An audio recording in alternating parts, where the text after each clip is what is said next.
if you ever feel like it's also Jover, just come over, hop into the stream at twitch.tv/HasanAbi. Live almost every day from sunny West LA. I'll cover daily news, so tune in now, see what I have to say. Blast off, blast off. If you're unhinged, prepare to take a week off. Hasan, Hasan. I swear to God, Allah, please end this long pause.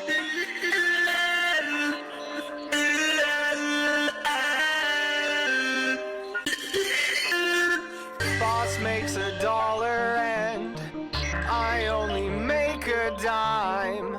That's why I watch the stream when I'm on company time.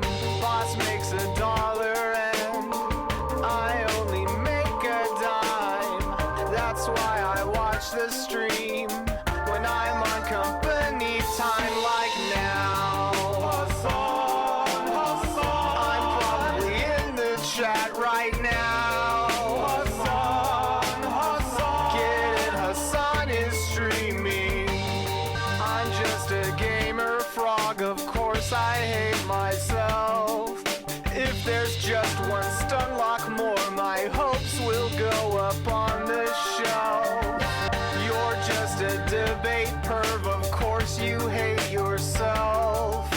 Every thought to justify your own self-worth to someone else. Again, what do I always say? Lost in the sauce, you can't escape. How unhinged can one chatter get? Don't ban him, mods, they're our new pet. Show me the light and set me free from this black-pilled reality. Can I find hope? Can I debate for this top of the hour break? Boss makes $1 and I only make a dime. That's why I watch the stream when I'm on company time. Boss makes $1 and I only make a dime. That's why I watch the stream when I'm on company time, like now. Hasan, Hasan. I'm probably in the chat right now. Hasan, Hasan. Get in, Hasan is streaming. What's going on, everybody? I hope everyone's having a fantastic evening, fantastic afternoon, fantastic prenude, no matter where you are in the world. I'm Hasan Piker, and this is the HasanAbi broadcast coming to you live from sunny California, Los Angeles. Folks, we're live and alive, and I hope all the boys, girls, and MBs are having a fantastic one, because today's a beautiful day. Today's a wonderful day. Today is the last day of August. It's August 31st, 2024, and I'm live, I'm alive, and the month of August is now done.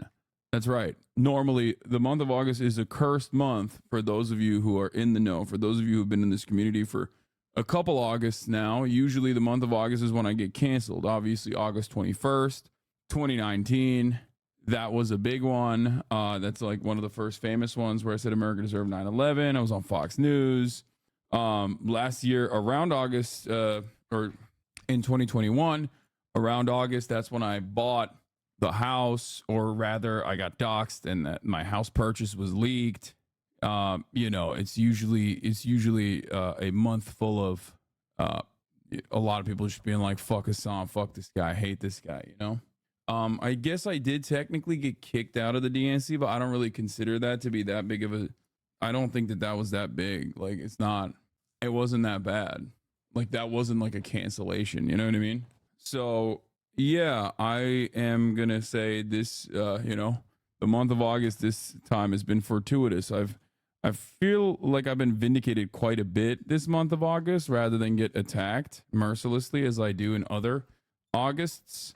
And I think the people that want to say the DNC one counts, they're just trying to pad the stats, really. But anyway, folks, this is part of the broadcast where I tell you a little bit about my personal news about what's going on in the world of HasanAbi Piker in between the time period where I press the stop streaming button and press the start streaming button. And honestly, there is not really anything else going on in my life other than Wukong. I'll just say it. right off the jump. Top dome shit. Ended the broadcast after a spectacular Wukong gaming session, as you guys may or may not know. Maybe some of you watched it, some of you didn't. We did we obviously did the community census yesterday, which I'll be talking about a little bit today as well. Some of the results were unsurprising. Maybe some of the results were surprising, but in any case, yeah. I've been deeply a Wukong addict. I've been just diving into Wukong head first. I played all of the chapter 2 bosses, cleared all of them. It was a lot of fun. We're all wondering about the shirt. Shows the Cussy.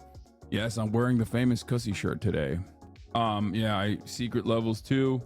I did the Mad Tiger. I did Black Long. I did Red Long in the first behind the water fountain boss. Black Long, I would say, is like Black Long is probably one of the hardest bosses I've played, like one of the more annoying bosses I've played. I even had to swap my stance to Dust Azure, but he just kept spamming the area attack, the electricity area attack. It was really fucking annoying.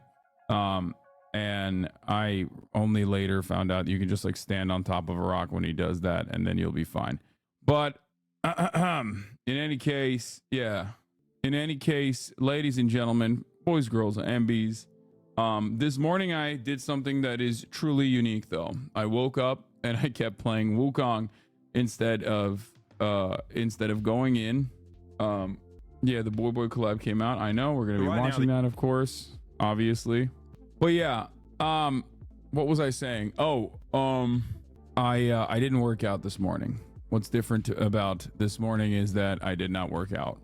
And the reason why I did not work out, I've been watching some Wano too. I will say that. I've been watching Wano. It's starting to get peak. I'll say this much. 1015, like the episode, I don't know who did the art there, but it like dramatically shifted, and it's some of the best art, some of the best like sequences, some of the best Kino I've ever seen in One Piece overall. They should just hire that team and only make them do it. It was incredible. I think it might be like the best episode of One Piece I've ever watched. It's like an entirely different show. It's beautiful. It's sad. It made me tear up a little bit. It made me it reminded me of Ace and how much I loved him, and how sad it made me that he's not around, you know. RIP. But yeah, shit was peak. And then the rest of it is like, he said 1000. Yeah, 1015, bro. That's right. One Piece cuts that shit out because it wasn't in the manga. That's why you have to stop watching One Piece and Wano. They're too Puritan. Dude, I'm not watching One Piece. I'm watching One Piece again. But let me tell you, okay? Wano is fucking ass, okay? That's like, you shouldn't have to swim through piss and shit for like 8 days straight. With like reused assets, reused sound assets, reused scenes over and over again. The same fucking Beast Squad fighting against the samurai over and over again. As I hear Queen scream the same fucking words over and over again a million times over. Like Wano is an arc that I suspect is even long in the manga, but it is entirely too fucking long. It is entirely too fucking long in the anime. It's just like literally, it's just crazy, man. It's crazy. It's like unacceptable. Like you can't, dude, if people didn't have the sunk cost of 1,000 episodes, no one will put up with that shit. Okay? No one. I'm serious. Like it should not feel like a trek, dude. It should not feel like a trek. It should feel like a journey that you're excited every episode. Okay? I'm sorry. It's just 100% true. And if anyone has a fucking problem with that, like, okay, you're a dick rider. Okay? Straight up. I can't wait for that remake. I bet it's going to be phenomenal. Okay? I think that remake will probably, like, if that remake cuts the fat, trims the fat and shit, I'm going to be honest with you, it'll make One Piece the greatest literary work of all time. Like, it'll make it, I mean, it already is massively popular, obviously, but like, it will solidify it 100%. So I'm excited to see what happens, but like, there's just too much fat, dude. It's just ridiculous. I now understand why Matt ranked it lower than I thought it would be, because like Anyway, it's just fucking unacceptable, folks. I'm sorry. Okay, it's completely unacceptable. It's ridiculous. That's it. How heavy were you here? You think looking huge? Yeah, this is, I was, yeah, I saw Goon Morning. Got it. I don't know. This was like 2016. I think I'm more jacked than here now though. It's just like 2016, 2017 probably. It's just like, it looks better because of the lighting. Since you're a Zoro fan, still you realize Wano's peak. Yeah. Me in an alternative universe when I'm HasanAbi's Lufa. What the fuck? This is ridiculous. Okay, ridiculous. Y'all are ridiculous. The end of Wano's peak. Yeah. We'll see. I haven't gotten there yet. When will banana peels be? Afternoon when Austin gets here. When Austin lands. Okay. But as a manga reader, Wano is unironically my favorite arc. Yeah. It's ridiculous, bro. It like COVID fucked it up a little bit too, from what I understand. But like, come on. Anyway, I'm done talking about Wano. It's fantastic now, but it's just like so frustrating that it took so long to get there. That's all I'm saying. Do you understand? Like, it shouldn't have taken that fucking long to get there. There's so much goddamn fat there. It's like ridiculous. Ridiculous. Arc after Wano is literally 12 out of 10. Yeah, Egghead I hear a lot of great things about, so we'll see. So Toei fucking pissing me off, dude. Using the same goddamn sound assets since 1975, like since literally the beginning of anime, dude. They've been using the same fucking sound assets. Like, this is not a joke. They straight up are using the same fucking sound assets from Dragon Ball. Okay, it is unironic. It is the most unacceptable thing I've ever seen or heard. It's like, dude, add some fucking sounds. Like, are you insane? Are you kidding me, bro? Come on, dude. Come on. I don't want to hear fucking the same slippers running on fucking. I don't want to hear the same slipper tip tip tip tip tip tip tip tip run noise over and over again every fucking episode. It makes me go crazy. It's like triggering fucking autism in my brain. Yeah, you should have worn the cussy shirt to the DNC. You let us down. Okay, well, my bad. So they actually did make a lot of Egghead. That episode you like, the team in charge of Egghead, so get hype. And there is a new soundtrack. Okay, well, hopefully I'm about to fucking finish Wano, so I got like 70 more episodes left. So is ethnocide included in genocide? What? Ethnocide is genocide. Maybe I'm not gay because HasanAbi TikTok. Hasan Piker could get on this app and tell us how the world. Yeah, I've seen this. This is an old one at this point. This is an OG.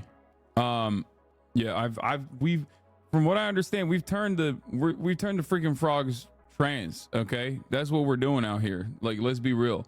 And it's not kids either. It's like fucking 30-year-olds. Russian MOD knowing your Porsche exists has me dead. Yeah, I'm gonna talk about that in a second. It is one of the craziest things I've ever fucking experienced. One of the craziest things I've ever encountered. Like, honestly, it's just like this morning I woke up to this shit and I was like, this is wild. This is like actually fucking wild. We'll get to that in a second. But yeah, Russia, like, where are the fucking NAFO like pro-Ukraine Andes now? Like, apparently I'm a bigger op to Russia than they are. Okay, you know what I mean? Y'all are on fucking Reddit chirping. Y'all are on fucking Twitter chirping. Except turns out like the Russian government hates me more than you. How does that make you feel, bro? Okay. Worst day to be a fucking pro-Ukrainian, visible pro-Ukrainian OSIN account. I swear to God. Anyway, let's fucking blast it. For all the Brazilian chatters, this is Twitter. Okay, this is what it looks like. Don't worry, you'll be able to see it from the Twitch stream, obviously, because, you know, Brazil bans Twitter. Kamala and Trump trade blows with 65 days till election. Okay, Russian government uses me in a recruitment ad. New boy vid. Austin and I do ban appeals. Okay, buddy. And Wukong chapter 3 later. Get in now. They used, yes, ladies and gentlemen, I'm going to show you in a second. Okay. This is not a fucking joke. This is not a meme. This is not a joke. This is a real thing that happened. Does anyone have a screenshot of does anyone have a blast off meme or what? Yeah, I'll do okay, buddy, today. Brother, the cars are fucking on your shirt. Yeah, I know. No, you heard it right. Cinema. Okay, I like that. Okay. I'll use that one. That's a good one. Okay. What is this, dude? This is so funny. Hasan and Austin moments. Started watching Hasan because I thought there were a couple of them out. That is crazy. That is crazy. This is more fun and less political than like 70% of Sunday fun days. Yeah, that's the whole point. I'm trying to do more fun shit, dude. What are you talking about? We can't be doing just news all the goddamn time. You know what I'm saying? It'll make me go crazy. You argue like one though? Yeah. I am his platonic top. I'm his spiritual top. That's what it is. Spiritually topping his ass. We need to react back. I know. We haven't done reacts in so long. What is this? Tapping out after a productive day of learning how to draw that one Turkish guy on the internet. Let's go. This is sick. Yo, this is so good. Versus my Hasans from 2021, which were of varying quality and look like a different dude every time. Okay, these are incredible. You're very talented. Bro saw that 30-year-old majority and said we need to bring back reacts. Yo, seeing the 30-year-old majority, I should be reacting to fucking, I don't know, like silent films or something, okay? I should be reacting to the first movie so that people can feel nostalgia. So people can feel a sense of nostalgia. I should be reacting to the fucking NPR commercials. Like, holy shit, dude. Plus 30 audience is at like 44% at this point. It's crazy. It's actually crazy. We might as well do AARP subscriptions right now, dude. This is like, they should be hitting me up right now so that they can get the new crop of AARP subscribers in here. Hasan, I don't know if you saw, but there are good news from the Bilibili front. Okay, show me. Bro, we should be reacting to Citizen Kane. Half of the chat is the citizen in Citizen Kane. Okay, you are the Kane. Half of chat is Kane and Abel, dude. Chat's like, oh dude, don't watch Charlie Chaplin, he like still owes me money. It's fucked up. Okay, so there's a 56-year-old woman here. Yeah, this is literally chat. Let's be real. And myself included, you know, we are all old. We have gotten old. We've gotten old as fuck. You've definitely never seen Citizen Kane, right? No, I have not. Even though I know the dude, I know the person who made it, his son. I know him. I used to work with him, Ben Mankiewicz. But Brazil followed through on the Twitter ban? I don't even fucking know. I think so. I can't post a clip, but the Wukong clip went like 300k views in a day. Shut the fuck up. No way. Ain't no way. Are you serious? Dude, this is so exciting for me. Oh my God. Chat, calm down. We got Chinese netizens watching right now, okay? This might get on Bilibili. Okay? Quick. Talk about how awesome China is. We want high-speed rail. This game is a W for China. Oh, 100%. This is, in my opinion, gamers are some of the most reactionary people on the fucking planet.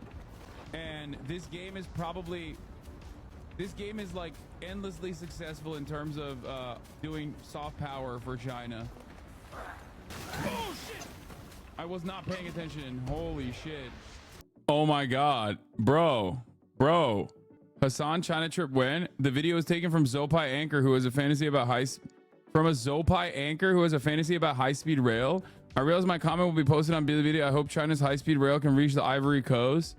Bro, this has how many views? Someone said this has 300k views. Dude, I'm picking up social credit left and right. Let's go, baby. Zopai means leftist. Views are on the top left.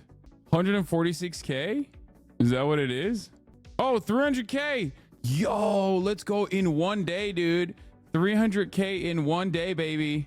Let's go. How do you know Chinese people like leftists? What are you talking about?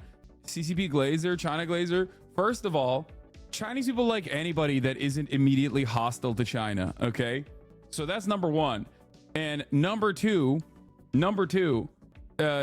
Chinese people are significantly more culturally tuned to the left than American people are. I don't think you understand. We're talking about billions of fucking people that literally exist under the communist banner. You know what I mean? Like, even if you don't fancy yourself to be like a socialist at all, like there is still a lot of like all the social conditioning that comes along with that. You know what I mean? Imagine your founding father being a fucking out and about communist. You know, the dude you're looking at your money on is not a slaver, but instead a dude who, you know, is one of the godfathers of you know, practical communism in existence. I feel like that culturally, just like how culturally we talk about like, just like how we talk about culturally the way that Americans like exhibit white supremacist tendencies, I would assume that culturally, a lot of Chinese people have those tendencies as well, even if they're not like super ideologically out and about. Literally, some chatters are grouping billions of people in one political ideology. It's like watching videos of Trump and thinking every American is an exact reflection of him. Well, they're not wrong. All I'm saying is, you are assuming most Chinese love Mao. No, dude, you're misunderstanding the point I'm making. It's like the way that Americans perceive the founding fathers. Okay? How is that hard for you to comprehend? The way that Americans perceive the founding fathers, the way that Americans are like still socially, like there are plenty of Americans who think like, obviously, yeah, this shit sucks, right? With respect to the founding fathers. Find me a Chinese citizen that praises Mao. Oh my God. Dude, you are not understanding social conditioning, please. Like I think you're openly jumping to a false conclusion that I am not making. I'm not saying every single Chinese person is like a dick rider of Mao. You're trolling me right now, which is really annoying because it's a fucking Saturday and we're just trying to have fun. And immediately you're like, let's talk about China. Everybody actually hates Mao and there's no Chinese leftists. Like, holistically, okay, across the board, if your country's founding father is a fucking communist, you are going to have very different fundamental principles culturally, okay? That's just it. That's all I'm saying. Oh my God, dude. Okay, shut up. Enough. Take 30 minutes off and then you can come back and troll again. Okay, you're being annoying. Stop being charitable. Stop being charitable on a Saturday. I know, it's so fucking lame. Just got here. I think you're shadow banned on IG. Wait, why? What does that mean? Why would I be shadow banned on Instagram? All political content is suppressed on IG. Can't look you up in the search bar again. Chatter is saying this while a ton of Chinese netizens have been getting mad at the Wukong disc for flipping off a Mao portrait. Yeah, it's like, I think I made like the softest, broadest fucking take that I could in terms of like, of course, culturally speaking, like if your founding fathers are, you know, if your founding fathers are slavers, then you're going to have some white supremacist hangups. If your founding father is Mao, you're going to have you're going to carry on some of the cultural aspects of that, some of the cultural values of that in your societal development. It's all about social conditioning. It doesn't mean that like people are ideologically socialist or anything. That's it. Stop opening Twitter. I will get a 10K fine. What's up, Brazilians? Your take was not hot. It was pretty logical. Chatter was being annoying. I know. I wasn't even making like a fucking super hot take being like every Chinese netizen carries the spirit of Mao in every action that they take, and they want to restore the cultural revolution tomorrow. Cultural revolution today, cultural revolution tomorrow. Motherfuckers can't just be normal about China in America. Literally proving the point. All right, let's look at this funny Trump meme. Me, Trump, you've been a bad kitty. Turns vibrator on the max. Bro, he is moaning, dude. That is crazy. That's a grown-ass man. Why is he moaning so much? That's weird, dude. That's weird, dog. Why are you moaning this much? You need to dial it back, dude. My mom literally said not to talk about China too much because I will seem like a terrorist. Yo, this goes back to like, obviously what I've said time and time again, that Donald Trump is zesty as hell. Okay. But like, honestly, someone is getting off to this. And by someone, I mean me. I'm getting off to it. But also, I think like people in the crowd are getting off to it. You cannot convince me that there aren't Debras and Barbaras in that crowd right now that are like nutting a little bit. Okay. Just a little bit. Just a little bit. Like this is straight up me after like a week of not having time to nut. Okay. I'll say it. I'm not embarrassed. I'll openly admit that. Okay. Have you blasted off already? I I think I did, but I forgot. I did. Yeah, here it is. Brazil bans Twitter. Your stream is falling off. Wow, says Chud Zoomer. Why do these people, dude, my haters are my number one participators in the chat. They literally watch every second. They're like waiting for like a marginal weekend. Like they'll be like, oh man, your fucking weekend views are lower than your Monday news. Seems to me like you're falling off. It's like, bro, come on, it's the election cycle. Just wait. Okay? Like, just wait until the election cycle is done so that you can say I'm dropping off, you know?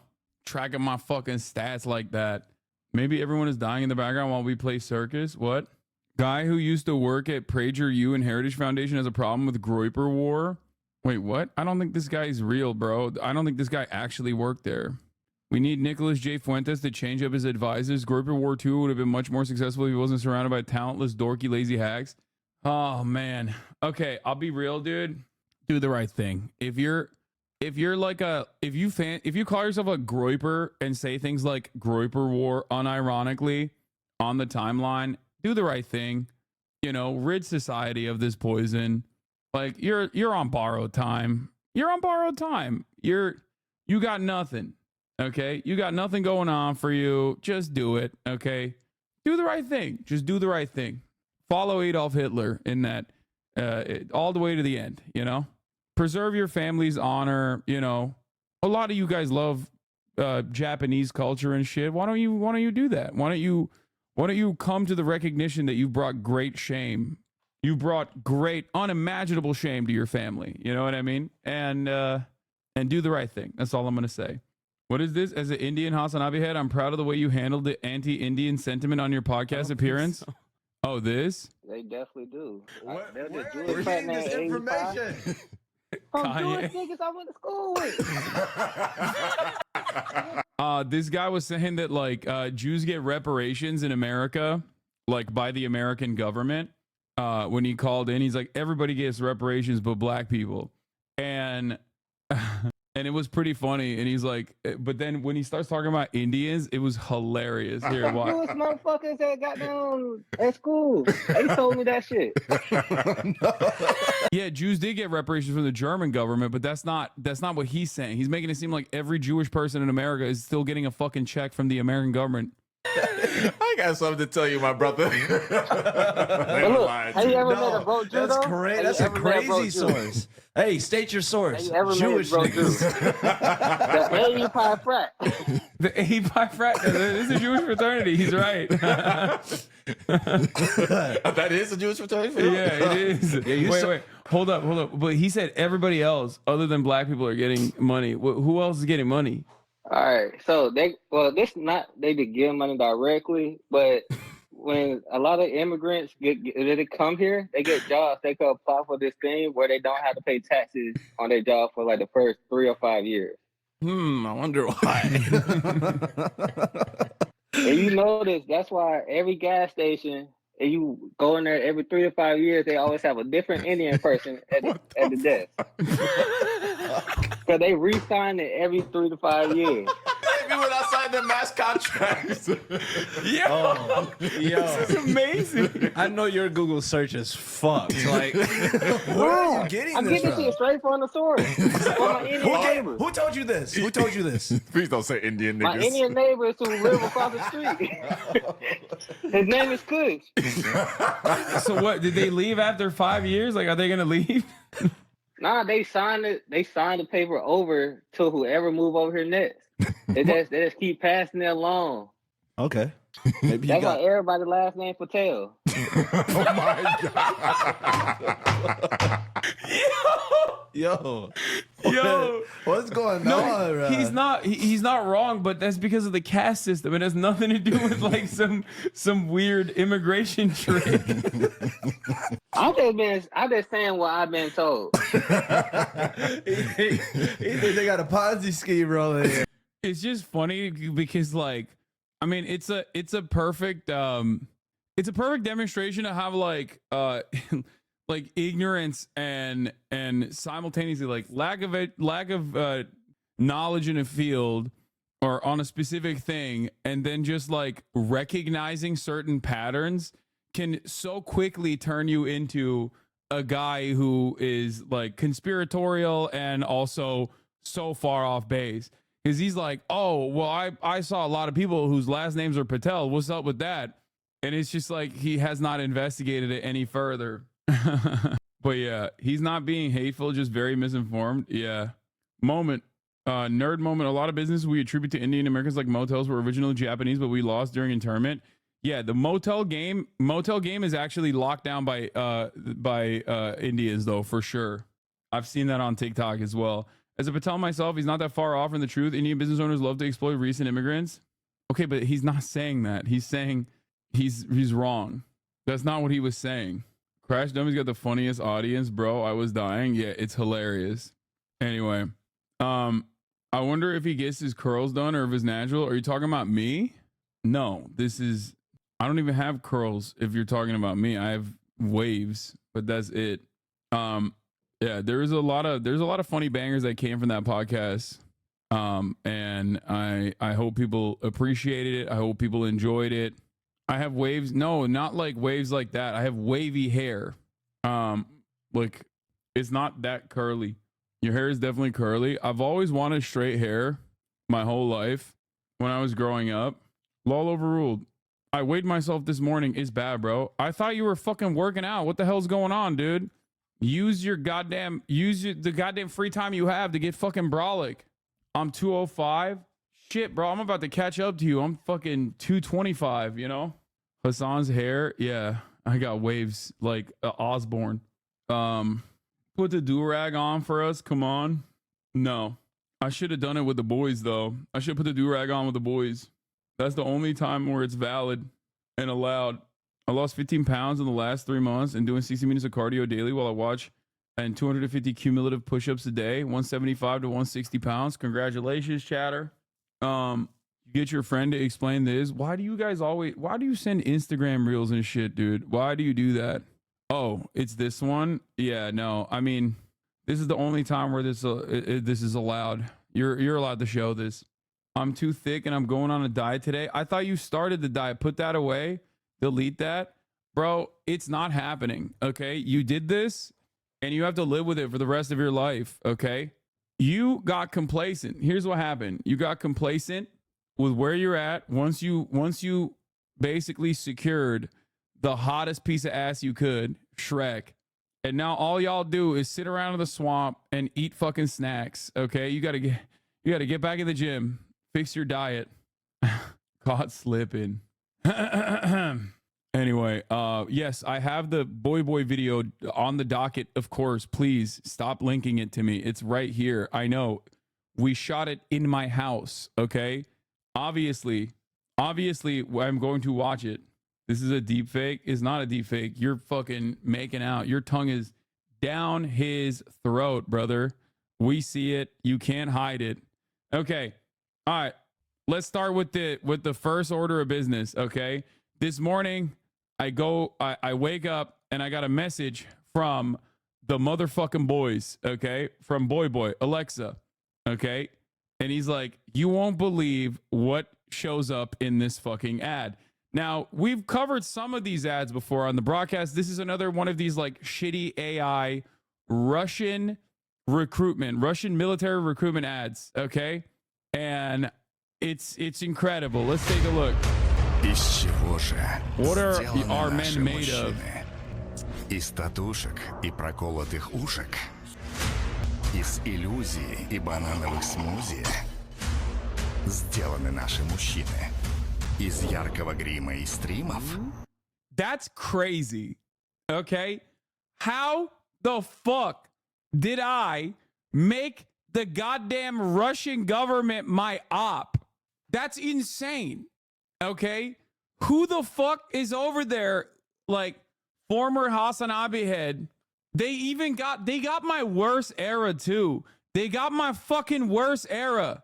FSB's hate watching out here, bro. What the fuck? Make me looking like fucking Bam Margera, Temu Hassan. That's insane. You're not beating the Russian op allegations. What are you talking about? This is literally directly saying I'm gay. Okay? What the fuck? They're saying like our men aren't gay and fruity and pose in front of like sexy cars while they're fucking doing live streams of putting makeup on. What are you talking about? That's insane, brother. Being a Slav is an unending row of apologizing for our more special brothers. Yeah, I mean, but come on, dude.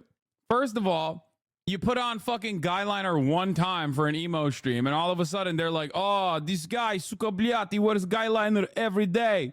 How does this happen? And it's like I said, dude, if you're like one of those like NAFO Andes who's like a Nazi and is like, oh, I love NATO so much, I hate Russia, Russian orcs, like, you see this, you got to kill yourself. Okay? Straight up. I'm their biggest op. They put me in a fucking ad. They don't even know you exist, dude. But I've been posting on subreddits all day, every day about how Estonia will rise up once again. What happened, dude? FSB doesn't know you. They put me down as an op. They don't even know who the fuck you are, bitch. You're just some random dickhead online crying about how we need 800 more military bases for America. Okay? By the way, one of those NAFO guys did kill himself and another one did out himself as a Nazi. So, you know, not surprising. Imagine making your entire identity online being pro-NATO, being anti-Russia, being pro-Ukraine unconditionally from fucking Langley, Virginia, and they don't even recognize you. They put me down as an op instead, which is hilarious because, like, this is opposite of you being an op. No, op, like, is in opposition, dude. They're saying I am their opposition. They're directly saying that, like, I'm doing gay streams with makeup. How do you not understand this? Okay, but how are you so sure this is you? Okay, let's run this back. How am I so sure this is me? Из яркого грима и стримов. It's a live streamer who has a lot of rings, who paints his fucking nails, who's posing in front of a nice car, who has multiple necklaces on. Dog, what is this? Just tuned into the stream. Girly, what eyeliner are you using? Okay, it was one time. It was like 2 times. Here's the real Guyliner champion. This is literally like, this straight up is if you put me through a fucking AI filter, it's got the buffalo hair, it's got the Guyliner from like one fucking stream, it's got the posing in front of a fucking car, it's got like the black long sleeve tee with like multiple necklaces. Like this is if like an artificial intelligence just shit out like what it perceives me as online off of like what my fucking haters say about me. Yep. It's like literally a combination of like a couple different tropes that all of my haters have put together. Now, all I'm going to say is this, okay? I am still anti-NATO. So I don't know why the fuck people are chirping like this, okay? Yeah, I mean, here, this is another one. Yeah. The dog on the bottom? No, that's just the watermark for that fucking Twitter account.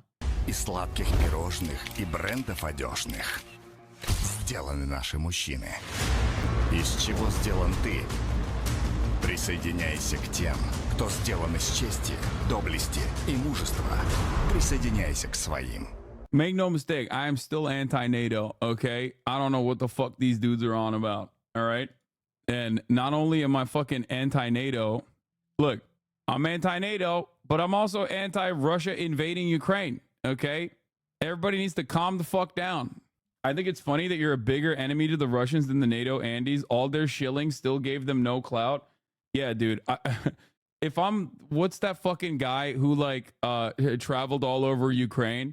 Like, there are so many American, supposedly quote unquote leftist content creators who have spent like so much of their fucking time being like, hey guys, I went to Ukraine and in the midst of all the bombing, I decided to figure out what is truly the most important thing.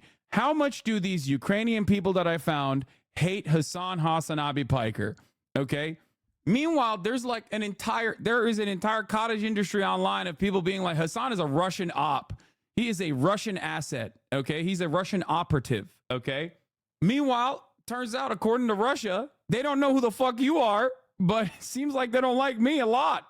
Uncanny. Okay, do you put my face on it? Shut the fuck up. Anyway, how both sides hate you. It's, yeah, I'm doing the reverse. You know how, like, if you advocate for both sides, you always come out on top. I shit on both sides, so I always come out on the bottom. But yeah, it is pretty funny. Like I said, like I said, I don't know how the fuck this happened, but it is pretty funny to just like make your entire personality be like the most Reddit you can be. It's like, I don't understand. I farmed 1 million karma points on Reddit by posting footage of like 18-year-olds in trenches getting blown to pieces by grenades being dropped out of drones, and they don't even know who I am. Like, does it scare you at all? Not really. What the Sigma? I'm in combat footage all the time. I'm a moderator of r/combat footage. Maybe it's because Russia is pissed off that they don't serve ads at the top of the hour anymore to the Russians, which is a benefit, really. But unless you're in Russia right now watching, you're going to see an ad at the top of the hour. It's 3 minutes long. You, of course, don't have to see those ads as long as you subscribe for $6 or for free. Or that you actually raise funds, unlike any of those unwashed accounts. Nah, I don't think they give a fuck that I raise funds for like Ukrainian refugees. I think it's just like, I think it's because I regularly, like I do obviously have like people in this community who sometimes will come in and like try to push Z, and then I shit on them, and then maybe they feel betrayed or something. I don't know. All I'm saying is there's hella commentators out there who like have demonstrated like unhinged fucking rhetoric in general. And the fact that they put me on there as like the biggest op of Russia is pretty funny. I mean, I'll take it. Okay, my bad. Not pushing Z. Sorry. One of the GOAT UFC fighters that retired recently, Mighty Mouse, was going off about unionization of MMA this weekend, and he used all your talking points. 90% he stumbled onto your YouTube content. I mean, Mighty Mouse does watch a lot of Asmongold, so maybe he accidentally watched me off of Asmongold or some shit. You know what I mean? No, they hate you because you report the reality, not the Western viewpoint. As soon as you report honestly, you're hated by NAFO Andes. Yeah. Anyway, I'm sorry I missed half of your coverage, but it doesn't really look like you. Am I dumb? Yeah, you're right, dude. The fucking guy that the Russian government is pointing to as like wearing a lot of jewelry, painting his fucking fingernails, doing bright makeup, and also streaming, live streaming, including in front of a fucking car that suspiciously looks like my car. Okay, but red. It's, you know, I'm sure that was just a select few things that they put together that just randomly they just put that shit together. You know what I mean? They must be talking about fucking Ludwig or Asmongold here. I think it's just, what is the ad complaining about? The ad is saying that like what kind of man are you? Are you a part of the fucking Russian military, like a real man, or are you gay and woke? Okay, that's what they're doing. I can't tell if chatters are being like chatters are memeing, or if they like legitimately think that this is a total coincidence. Like I genuinely think like there are some chatters who are like hyper neurodivergent who are like, no, it's not literally you, the car is red. Like, or maybe they're just new. Anyway, I ran the 3-minute ad break already. Yeah, they just it's literally this photo. I mean, no, it's just like it's from a time frame where I had like, what is this? Top ad break? You know I already ran it, right? I ran it already. If that's what you were trying to serve me, so you missed it. You fucked it up. Honestly, all I'm gonna say is that the last thing I'm gonna say is, I used to joke because chatters would be like, who told Putin about you? Why would Russia do propaganda against you when you're pro-China, though? Main character syndrome. Yeah, he's back. The anti-China chatter is back, dude. I don't know. Maybe because I keep fucking shitting on Russia and the Russian government and the Russian military. Although I am still anti-NATO, obviously, that still doesn't change the reality that like Vladimir Putin and his actions in Ukraine are completely unacceptable. Now, You wouldn't know that, because you're too busy poking holes in your brain as you watch, and you're so unimaginably primed into thinking that I'm like a Russian op or whatever. Oh, the debate lord from yesterday during gaming? No, this is a new one. It might be him, though. Anyway, Z pushers think you want to trans Russia? Yeah, that's what I want to do. Austin is the anti-FSB honeypot. There is like a 60% chance that Hinkledink is responsible for your part in the ad. Bro, if they are, that actually tracks, honestly. Like working with a dude like Hinkledink to do like ads, like recruitment ads, does track with like a lot of the tactical fuck-ups that Russia has engaged in, including, but not limited to, literally invading Ukraine. So really bad instincts there on their part. Continuing along with the bad instincts in general would be to work with someone like that. He requested you be featured as an example of a Western woke streamer. I mean, I like it. I think it's funny. That's all I'm going to say. I like, it's hilarious.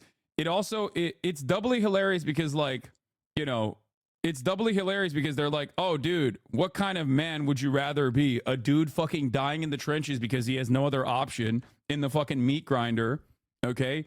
Or a streamer that paints his fucking nails and is like, being gay or whatever in front of a nice car. It's like, yeah, no, I think I'd rather be this. That's number one. Number two, and I think this is even funnier.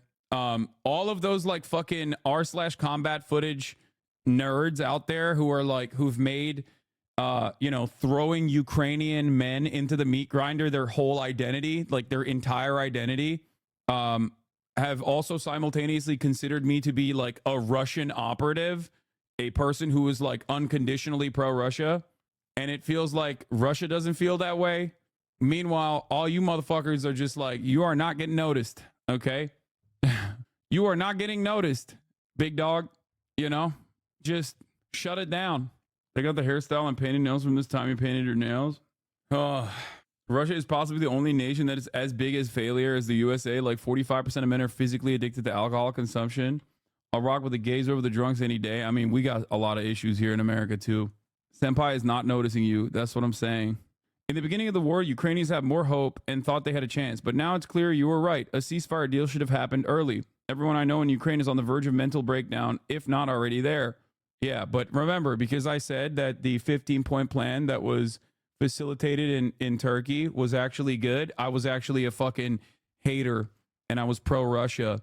Remember when I said that? When Ukraine had the leverage, significantly more leverage than they do now, and I said they should have done the ceasefire deal then, everyone said I was pro-Russia. How many fucking videos do YouTubers make on that shit? Again, I was right. Too early. It's okay. It's okay, dude. It's all good. I've been saying it. Haven't stopped saying it. Turns out, why do you keep saying Russia invading Ukraine was a mistake? In what ways has it gone materially bad for them on net? Or do you simply mean it was morally wrong? One, I of course mean it's morally wrong. And two, I think it's a mistake in terms of beefing up NATO contracts and literally allowing or creating the conditions that brought Finland and Sweden into NATO as well. The entire European market is geared towards a war economy. Germany's beefing up their defense industries. It's all bad. It's all bad news across the board. Russia's invasion of Ukraine gave, and also its failure on top of that too. Also, when you said Crimea should not be a part of the ceasefire, which is true, but they still demanding every single part of Ukraine must be retaken before any diplomacy, that's not going to happen.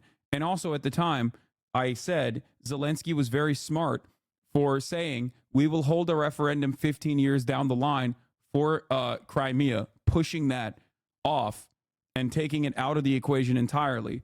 That was the smart move to do for a ceasefire that would have also probably stopped a lot of the people to his right from chirping at him too much. But yeah, overall, it's been bad for the average Russian. It's not great at all. You got a shit ton of Russians dying, shit ton of Ukrainians dying. Who the fuck is winning in this situation? Defense contractors in America are winning. Okay, they get to test out all their new weapons. I listened to a conversation with a former Google guy and Mark Milley on NPR talking about how America's procurement strategies are actually outdated and that the war in Gaza, the genocide in Gaza, and the war in Ukraine are a phenomenal opportunity to test out all these weapons that our allies and our enemies are both testing out in real time, and that we're going to have to play catch up with them. That's what they were openly stating on NPR. Terrifying, dude.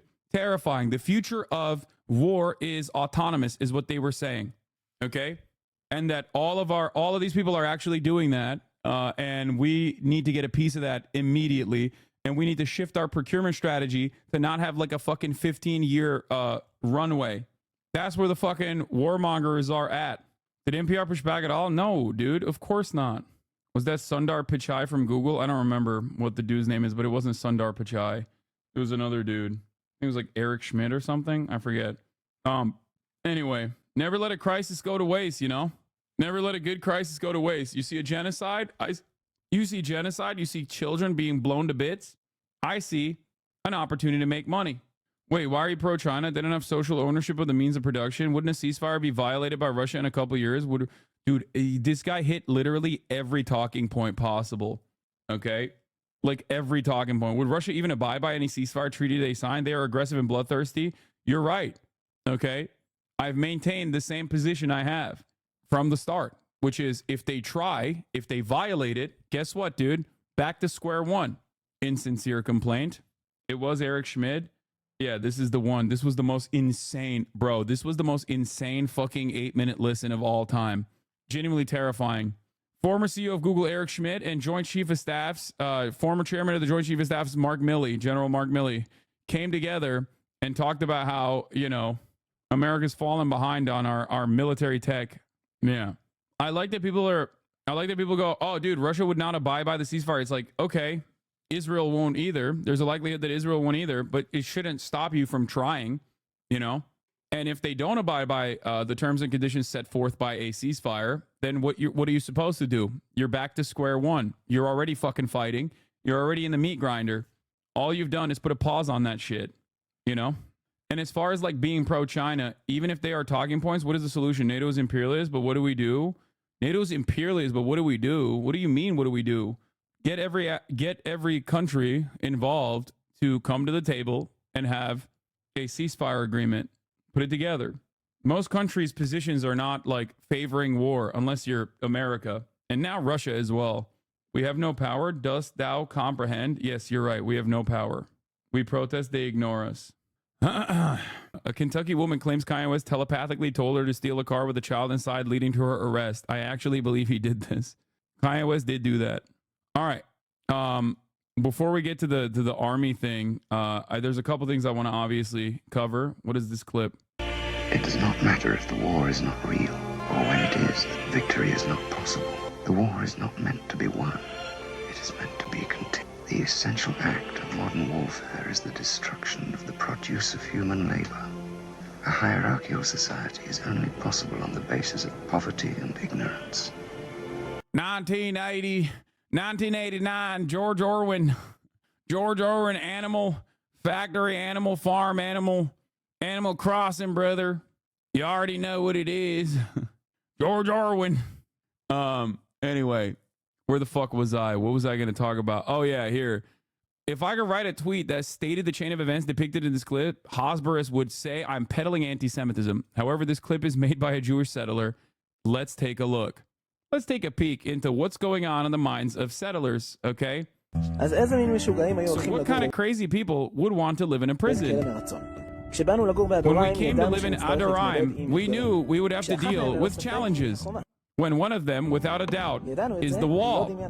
We knew it. We knew it. I didn't imagine for a moment how difficult it would be for me. So as I explained in the previous videos, the wall is not necessarily a bad thing. It creates a safe space without cars so that children at all ages can walk around freely and really enjoy it personally. In terms of family and perspective, dude, this is literally fucking zone of interest. This is so zone of interest. It's not even like, it is like down to the fucking wall, down to the children playing. Like it is straight up. In terms of family perspective, and of course, in community perspective. So at least in terms of the youth and the children, nothing is missing. But I really need space. I need it for my soul. The Arabs around, on the other hand, was walking around freely in the fields and the orchards around, and we looked at them from inside our cages. Dude, I have a really good solution. Leave, okay? Leave this land that does not belong to you, okay? Leave immediately, okay? Leave immediately. He's like, I'm the one who's in a prison of my own making. Like that, what a wild fucking way to present the enclosures that you have placed upon Palestinians living in their ancestral lands. Holy moly. And we went crazy of jealousy for their freedom of movement. To say, by the way, the camera is literally outside of the wall, which makes it even funnier because, like, obviously this is not holding you in. You are betraying the argument that you are making, and everyone knows what the fucking reality is. Like, to say that as a Jewish settler in the West Bank that, like, you are jealous of the Arab freedom of movement is disgusting. Like, it is the most insane thing you can say.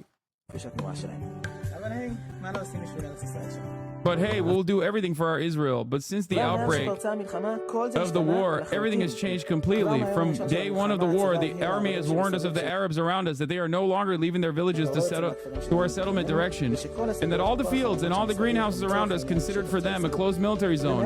And since then, we have the right and the obligation to go out to these fields, to show our presence, and to get to know the amazing natural treasures that we didn't know existed a millimeter outside of our fence. And suddenly there's place to walk around.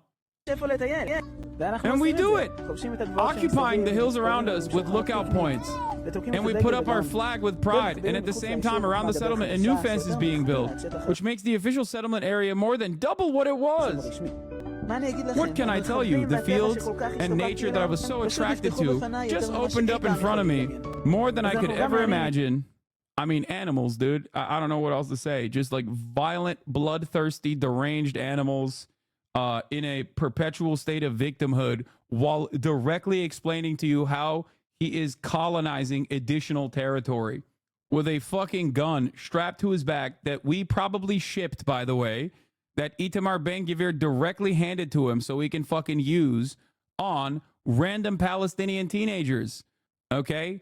How wonderful. What a wonderful, beautiful fucking, what a wonderful, beautiful sight, dude. Look at that.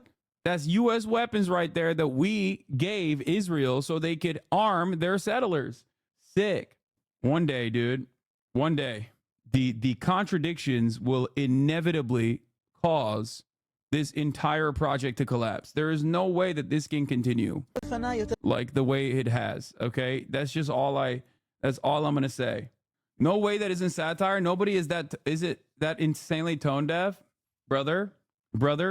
This is what you hear and what you read and what you learn about in your fucking history textbooks. Okay, this is literally like. When people ask, like, how did such an evil act like the Holocaust happen?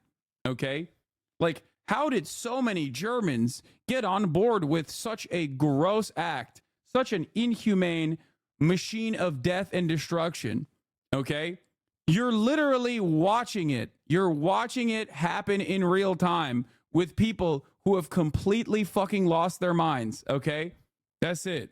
The arguments are the same. The logic is the same. The cause is the same. Living space, you know, it's all damn near a mirror image. Okay. It's just the targets are different. It's the targets that are different. And it's those who are conducting it that are different. Okay. Calling all Jews animals is unreasonable. Did I say all Jews are animals at any point here?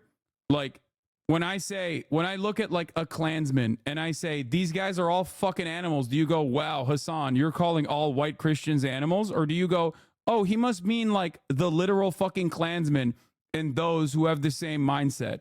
This is not a good argument. You cannot portray these fucking ultra-Zionist, ultra-nationalist, rabid, inbred hicks as the entirety of the Jewish population. This might have worked as a cynical deployment, a shield, okay, maybe 10 years ago, 20 years ago, but I think a lot of people understand the distinction, okay? Nowadays, when you do this, you are basically creating more anti-Semites, okay? By saying, no, this ISIS-style government and all of its loyal soldiers actually represent the entirety of Judaism. That is an unimaginably anti-Semitic sentiment, okay? Ridiculous. This bad faith argument does not fucking work, okay? It does not. But good luck, dude. Good luck. Good luck with your endeavor. Every time someone cynically comes in here, and says like, oh, I can't believe you're saying all Jews are like this, okay? I can't believe you're saying like all Jews are barbaric or bloodthirsty or whatever, because all Jews are Zionists, because that's the usual premise, the underlying premise, which is not correct, by the way. Okay, Jews are not a monolithic force. You are creating new Nazis, okay? There's already a shit ton of underlying anti-Semitic sentiment in Western society. You're just literally going to an audience that is primed, not this one, because obviously I deal with anti-Semitism on a daily fucking basis, okay? But what you are failing to recognize is there is a massive chunk of fucking people that are primed with like light, subtle, implicit, unexamined anti-Semitic tendencies, and you're straight up telling them like, no, all Jews are Zionists, all Jews love this shit, and when you criticize this, you're being anti-Semitic, okay? What you fail to recognize in this situation is you are literally telling uneducated people who are primed with an underlying layer of anti-Semitism that their anti-Semitic tendencies are correct. It could not be further from the truth, okay? Especially considering Jewish culture and Jewish history of struggle against oppression, struggle against pogroms. Jews have historically been on the right side of virtually every single thing throughout history, and have played a formative role in almost every single revolutionary act, okay? And yet, over the course of the last 76 years, there has been a deliberate effort to create this national myth-making, this national mythos to justify this violent settler colonial apartheid regime that is currently doing genocide by attaching it to Judaism, okay? Ironic, because almost every single Zionist that says all Jews are Zionists, when you say Zionists, you mean all Jews, are literally doing the bidding of Nazis, okay? Fascists of a different name. Anti-Semitic fascists versus Jewish fascists, okay? They're doing the handshake emoji. You're doing their bidding. Nazis say all Jews love this shit. All Jews are like this. They all want to do this. They want to never stop doing this, okay? And then you literally turn around and do the same thing in defense of Israel. You're like, no, all Jews love this. So if you criticize this, that means you hate Jews. You don't realize that like you are unironically doing the bidding of fascists here, okay? Like I'm serious when I say like when I say that American fascists, like anti-Semitic fascists, are just jealous that Israel gets to have an ethno-state and like kill a bunch of Muslims in the process. Like they want to do that here, but for what they have declared to be white, the in-group. Just asking where Jews should go. You think they'll be sent to Ukraine maybe? Why not stay or come to America? I mean, has there ever been the DSA shake? Hasn't everybody lost their SJW protection now? Everyone's an asshole after COVID. Wait for the genocide tribunal to that shit. What are you saying? First of all, I'm not even making a fucking argument that like Jews should be forcibly extracted. Two-staters are making that argument. Okay? Two-staters are making that argument. That guy and 750,000 other Jews that are currently illegally occupying a space that does not belong to them. If you're a two-stater, you're saying you got to fucking rip them. You got to rip them. You got to forcibly, by military force, by using force, take them away from those areas that they currently occupy illegally, okay? Killing a bunch in the process, jailing a bunch in the process, 750,000 people. You can't do that. I'm saying currently Israel occupies this entire territory illegally. Make the apartheid illegal, which it should be. It is illegal under international law. And make a secular single state where Palestinians, okay, regardless of their background and religious beliefs, have the same exact rights that Israeli Jews have. There's no way out of this other than that being the reality. One day, more people will see. One day, more people will understand that. Okay? Anyway, Palestinians, the diaspora here, and once again to reiterate, we want one equal state with reparations, a right to return, and creation of a truly democratic state with equal rights, regardless of religion or ethnic group. Yep. Is there anything the LSS can actually do, or is it just talk? What? LSS? What about reparations? Of course. Of course. If you're asking me what is just, then of course reparations. A tribunal, reparations are an absolute necessity. Reconstruction with a right to return for all, Palestinians who still have refugee status. Follow international law. You can't have a rule-based international order and not follow the fucking rules. Anyway, I completely agree, but every time I say this, someone asks how I expect Israelis and Palestinians to get along without violence, and I honestly don't know what the best way to respond is. Yeah, ask them how fucking Europe gets along. We take peace for granted, okay? We take peace for granted. These countries that historically fought one another until not that fucking long ago literally exist in a structure where there's both free trade and freedom of travel, okay? With the exception of Brexit, like, look at Europe. These are warring nations who have historically, despite the fact that they were cousin fuckers of different varieties, sometimes fucking each other's cousins, have warred for longer than they've been at peace. But you take peace for granted and you look at it and you go, oh my God, I could never imagine like England going to war with France, for example.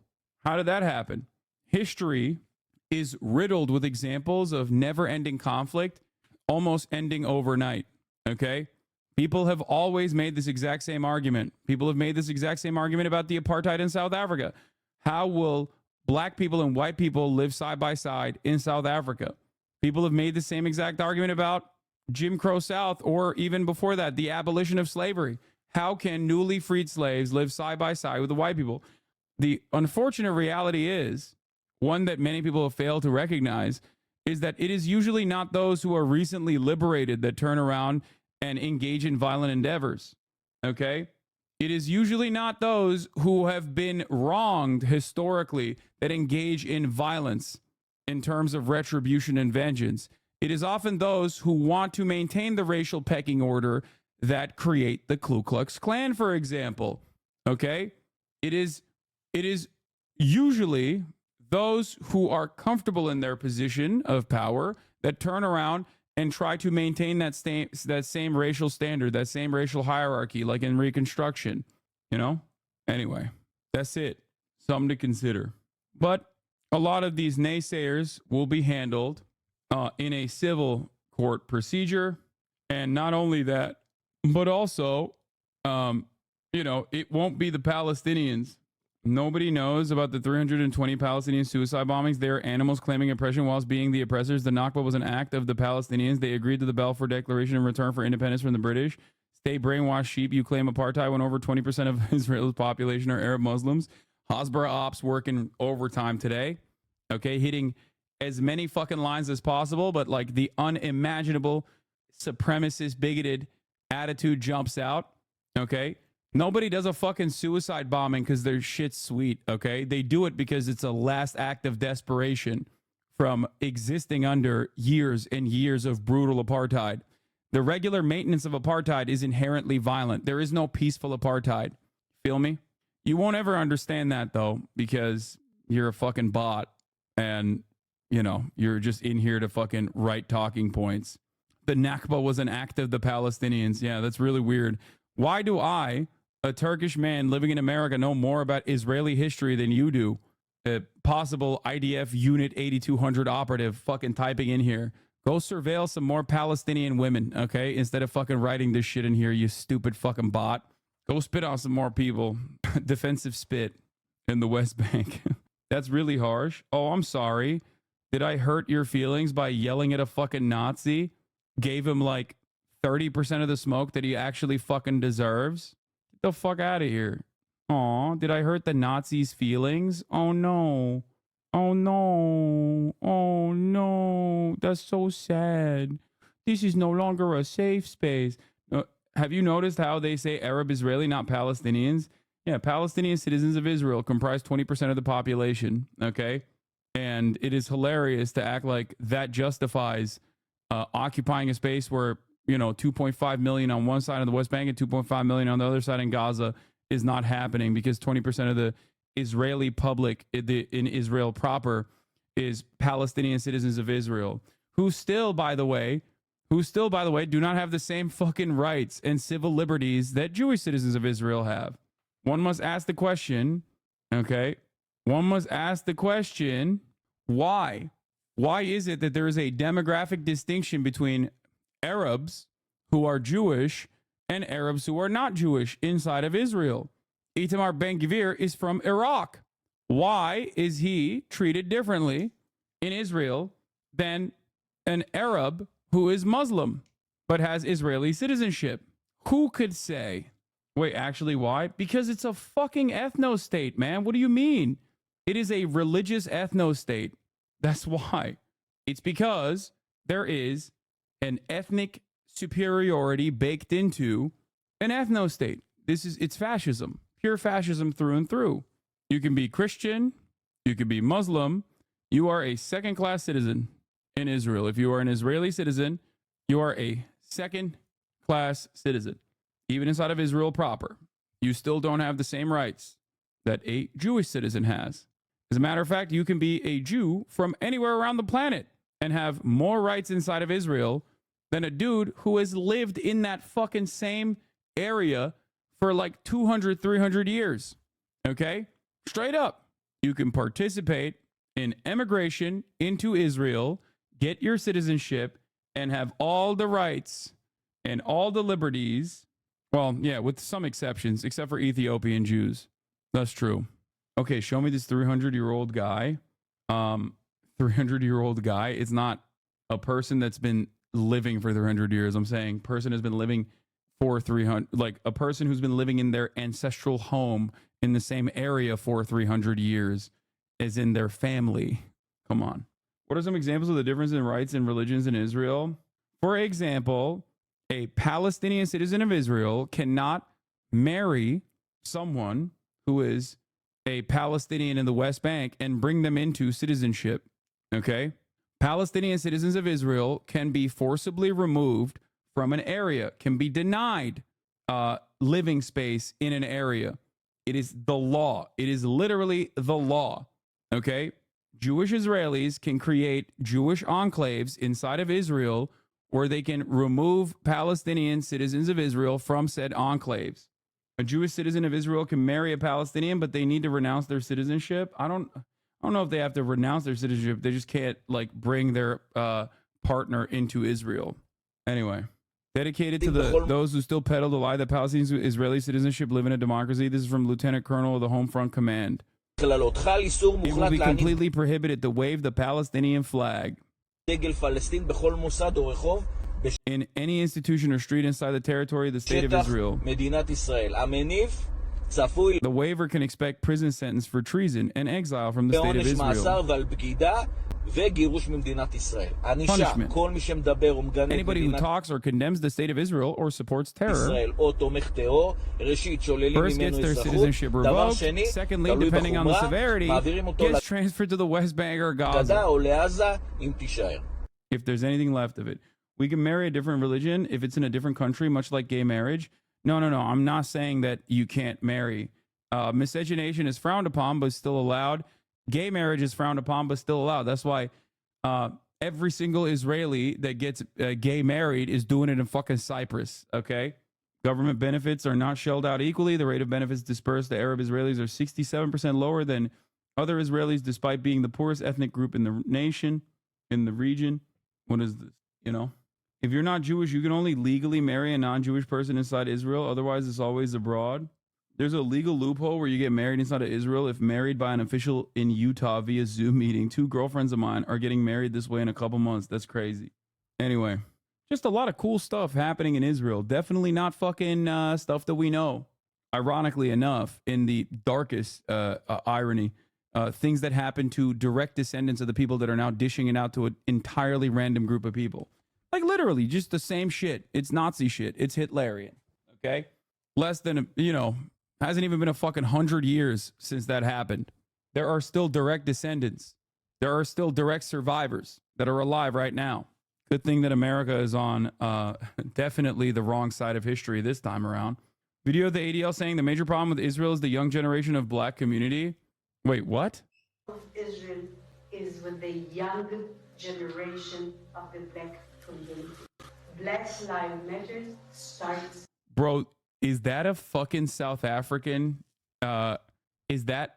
Please tell me this is a South African person who is now who now lives in Israel or in the United States of America. Oh my God, the way she said black. Oh my God, that's a South African. Oh my God. Oh my God. Oh my God. Oh Jesus. Of course the ADL. Judith Varney Shorer, former Israeli consul general in Atlanta. That's so funny. It's just like, it's like this, okay? Apartheid South Africa and Israel were like this, okay? We're like this for obvious fucking reasons. The ADL quite literally spied on American Jews, American labor union members, American civil rights advocates during the South African apartheid regime and collaborated with the ADL, the Anti-Defamation League, literally collaborated with the apartheid South African government. That's why I call them the Apartheid Defense League, okay? Black Lives Matter starts there. I had last week a dinner, sit-down dinner at my house for 40 people, which are considered the leadership of the black community. Legit, I would have never known about any of the shit the ADL have been up to for decades if I didn't start watching you years ago. Yep. Very important people. They can be part of our doing an activity. Dr. Clarence B. Jones, who wrote the draft speech for Martin Luther King, I Had a Dream. He was his lawyer, he was his close friend. He's somebody that I reached out to. He became a very close and personal friend. I don't think she's South African, but she said blacks in the exact same way. Anyway, let's get to our fucking homegrown fascists, okay? Let's get to our homegrown gay fascists here. Give me a quick TLDR. I missed what you meant with the Defense League. The Anti-Defamation League, the ADL, is the Apartheid Defense League, okay? That is what it actually stands for. During the apartheid South African regime, the ADL, which is, you know, a Israeli-American collaborative effort, was spying on American Jews who were protesting against the South African apartheid. They were collaborating with the South African apartheid government.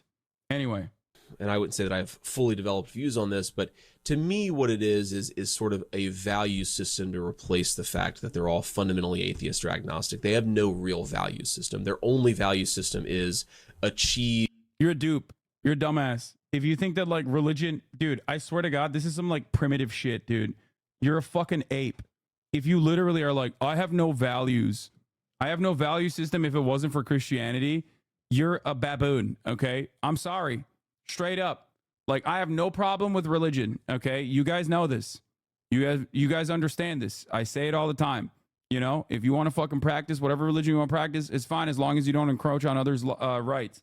But the moment that you fucking the moment that I hear someone turn around and be like, you know, without religion, I would have no moral system. You're a fucking ape, dude. What do you mean?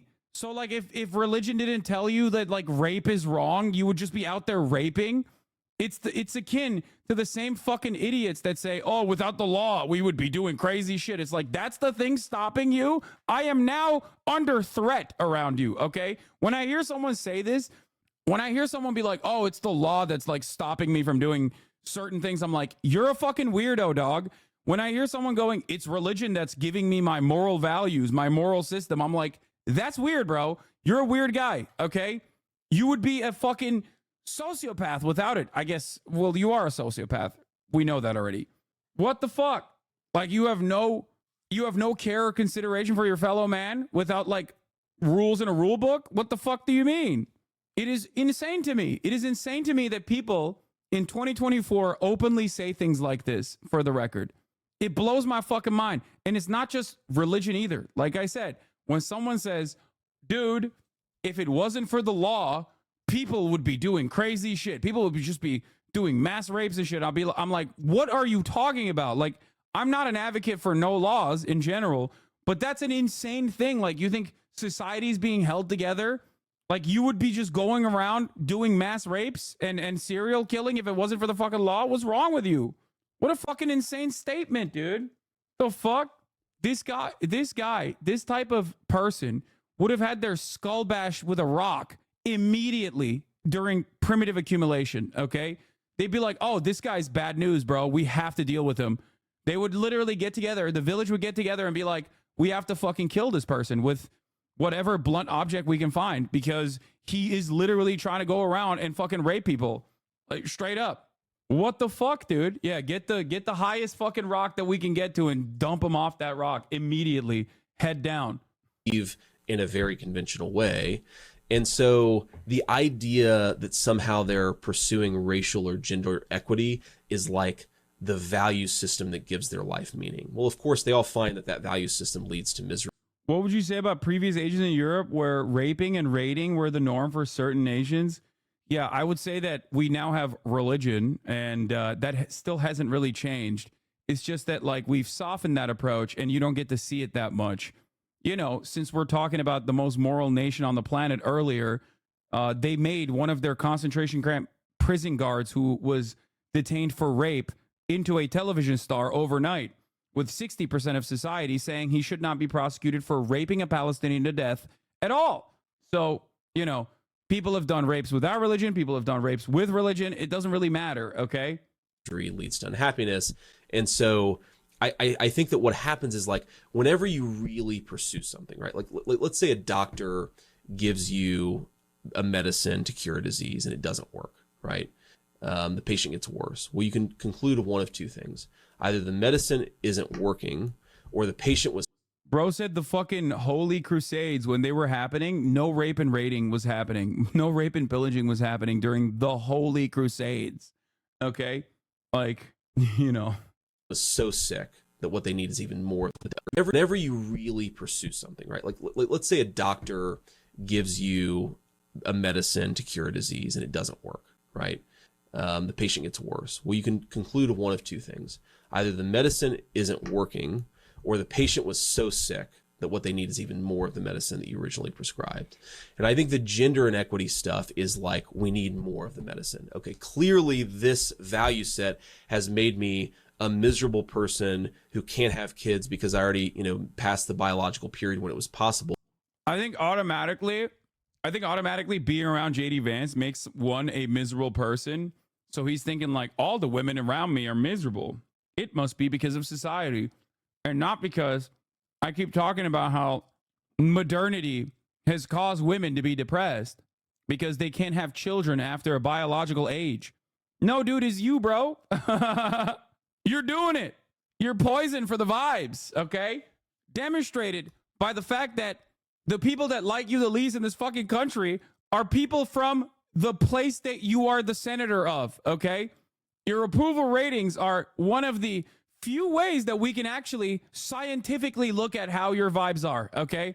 As close to an objective analysis that we can get is your approval rating. It has never been popular. It has never been above board. You have been underwater, and the more people hear from you, the more they hate you. And I live in a 1,200 square foot apartment in New York, and I pay $5,000 a month for it, but I'm really better than these other people. What I'm gonna do is project my like racial and gender sensitivities on the rest of them. And like the reason that our society is broken is because these people don't think. Great argument, man. Nerdy and also boring and also shitty. This is like when you don't even have the charisma. At least Tucker Carlson is like capable of like crafting an argument that the dumbest person can follow along with. JD Vance doesn't have that either. So he like turns around and makes like the classic reactionary argument for the absolute worst people in society, just like the most boring and annoying motherfuckers out there, basically cutting into something that most people would likely, with a charismatic orator, could at least follow along. You are looking at constructs, okay, that are inherently oppressive that we take for granted in society. Patriarchy. It is the easiest thing to do being a misogynist is so fucking easy, dude. It's so easy. I sometimes do it without even recognizing it. Okay. It's easier than serving the 3-minute ad break at the top of the hour. That's how easy it is, which I specifically serve to the 24% women in this audience at the top of every hour. How do you fuck up being misogynistic? Like how? How do you negatively polarize people in a patriarchal society to fucking hate misogyny? That's how bad your fucking vibes are, dude. That's crazy. Okay? That's crazy to me. The 3-minute ad break is here, by the way. For those of you who have not subscribed, you will be seeing it. Here it is. Like, it blows my mind, dude. It blows my fucking mind. How do you fuck up making an argument like women be shopping? Like, how do you fuck that up? It's the easiest thing to do. Okay? Like, women have a genetic predisposition to be biological caretakers of children. Femoids want to genetically take care of children, and when they can't, they become sociopathic child cat ladies, and they are depressed, and then they use that depression to attack everyone around them. And it's like, dude, oh my God. Oh my fucking God. Why did you do this? Why did you explain, like how did you turn something that is so easy to fucking craft a narrative strategy around into something that is so unappealing that you are literally, in an Elon Musk style fashion, causing people to negatively polarize against misogyny, which is good ultimately. So congratulations. It doesn't make sense. It actually doesn't make sense at all. Like, all you need to do is just be like, look around, you know? Republicans used to do this very well. They would be like, it's common sense. It's common sense. It's common sense. They would take advantage of the existing, they would take advantage of the pre-existing cultural things that we have adopted as norm, okay? As the norm. Do you understand what's easy about being a misogynist? What do you mean just lean into, what are the Pokemon on your shirt is a car. Their cars fucking each other. What's easy about being a misogynist is the easiest thing of all time. You just need, it requires zero fucking reading. It requires you to be the dumbest person possible. It requires zero reading. It requires you to just point to things that are existing in society, constructs that already exist in society that people take for granted. All you got to do is look around, be like, yeah, women are fucking upset. That's all you need to say. Women are upset because they have to work. This is Trump's VP. Dude has some real 4chan vibes. Yeah. He's doing too much of the weird European pro-natalist trad wife shit. Exactly.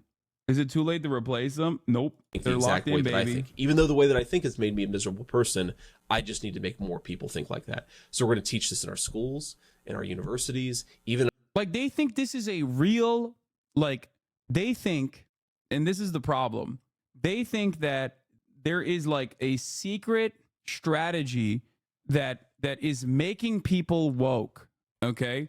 And that's why their counter strategy fails, because their counter strategy turns everything into Twitter, and it causes people to unironically think that these like right-wing sentiments are more popular in the real world outside of fucking Twitter than they actually are.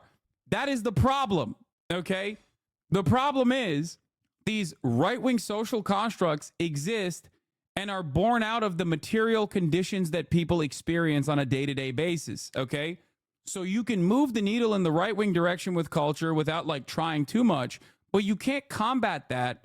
You can't combat that with like, you know, woke movies or whatever. If that was the case, the most woke culture period was probably the Trump administration, where like liberals were so goddamn woke. They were so fucking woke. What happened?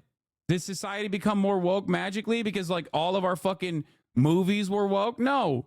You can't combat against material realities and the social constructs that are born out of material realities with more social constructs in the opposite direction. You can't do that. But having said that, simultaneously, most people do have that attitude, that communal attitude inside of them. They want to work with one another. They collaborate with one another. Unless you live in like a super segregated community, you are always going to be more open-minded. That's why urban areas end up going in the Democrat direction. That's why college-educated men and women end up voting in the Democrat direction. Not to say that the Democrats are fucking great. Obviously, they're not. But they are at least positioning themselves as more open-minded and more tolerant to diversity than the other side is. Because when you are around other people, you start to recognize that they are not these like weird deities, these demons in the shadows that you thought they were from your segregated enclave that you exist in. In our elementary schools, because once everybody agrees with me, then everything will finally come full. Like women didn't learn that like, oh, I have to work and I have to have like certain civil liberties. Like they wanted it, they fought for it, they got it. Okay, if you had talked to a single fucking woman that isn't like a psychotic rabid right-winger, they would probably educate you on this matter. As a matter of fact, I know you have, because you went to fucking Yale and you used to be woke. So I know you know this. You're just LARPing in the opposite direction.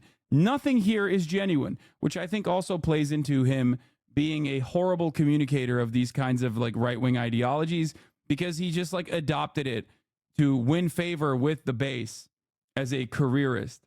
Full circle, and we'll have a happy, healthy society.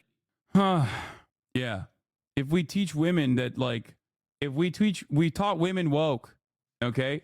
That's why they want to take birth control. That's why they want jobs. If we teach women unwoke, they won't want to do that. By the way, this attitude is no different than like thinking that, again, black people are somehow different, okay, from the rest of society, and that they've been taught that, desegregating society is good, and that's why they now have all of these problems, okay?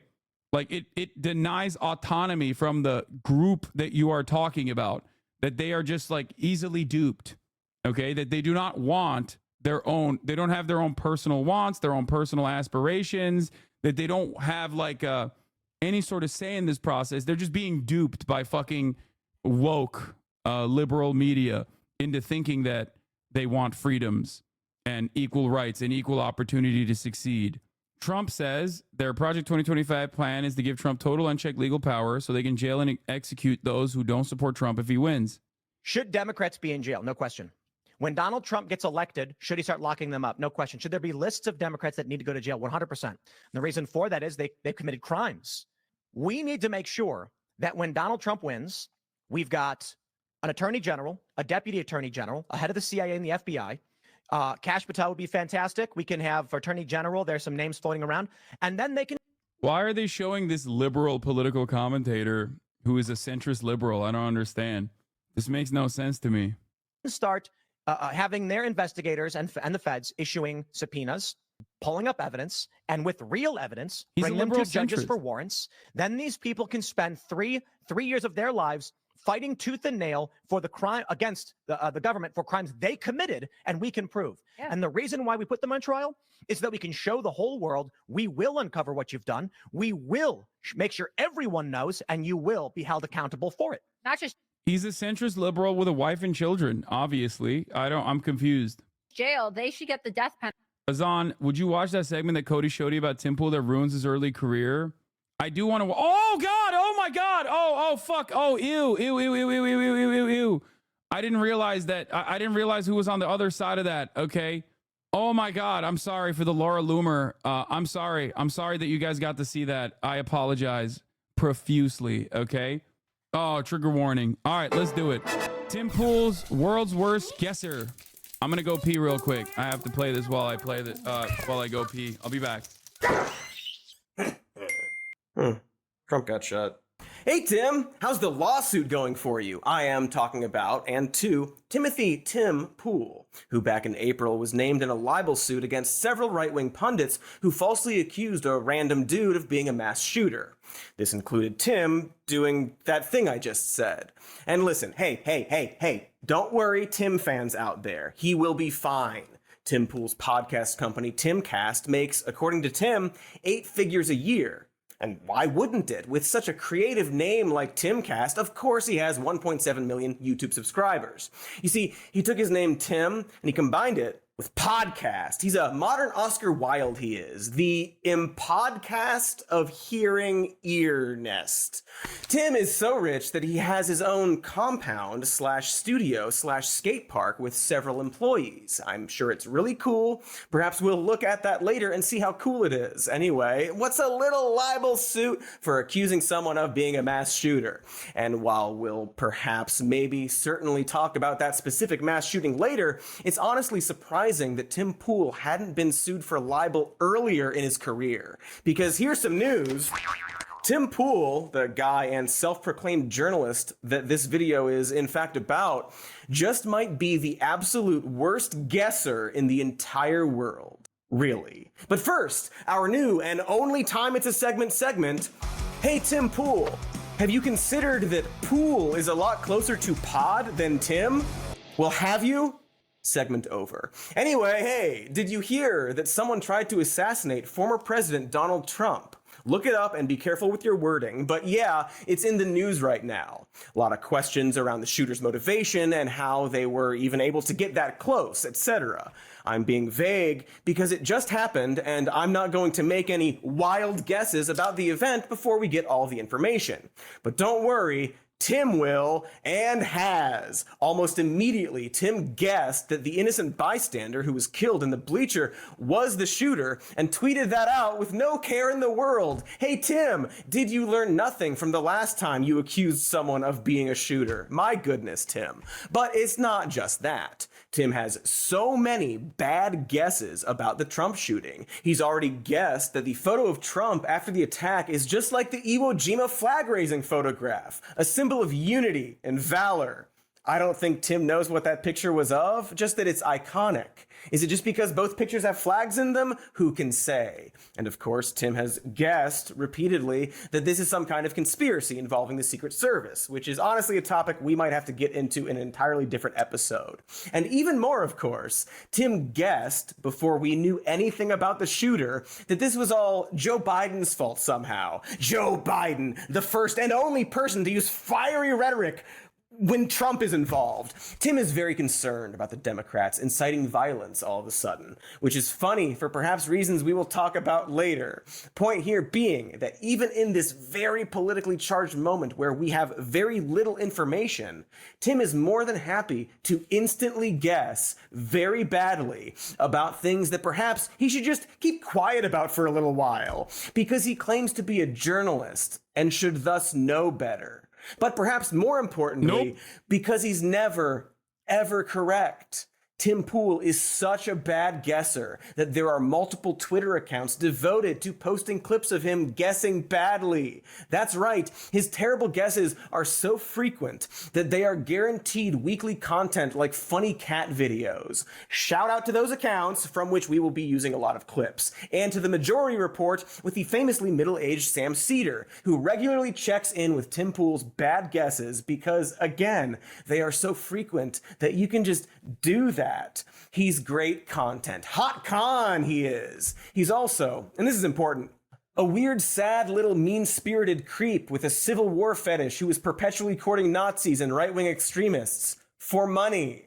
And so we figured we'd just spend an episode aggregating and discussing all of those bad guesses, like we're a BuzzFeed article, or for all of you not olds out there, one of those TikToks that montages like Reddit posts about incest over videos of some crap called Coin Jogger. My point is, we're not breaking new ground here, but it's just so fun. It's so fun to talk about Tim Pool, the worst guesser in the entire world and throughout all of human history.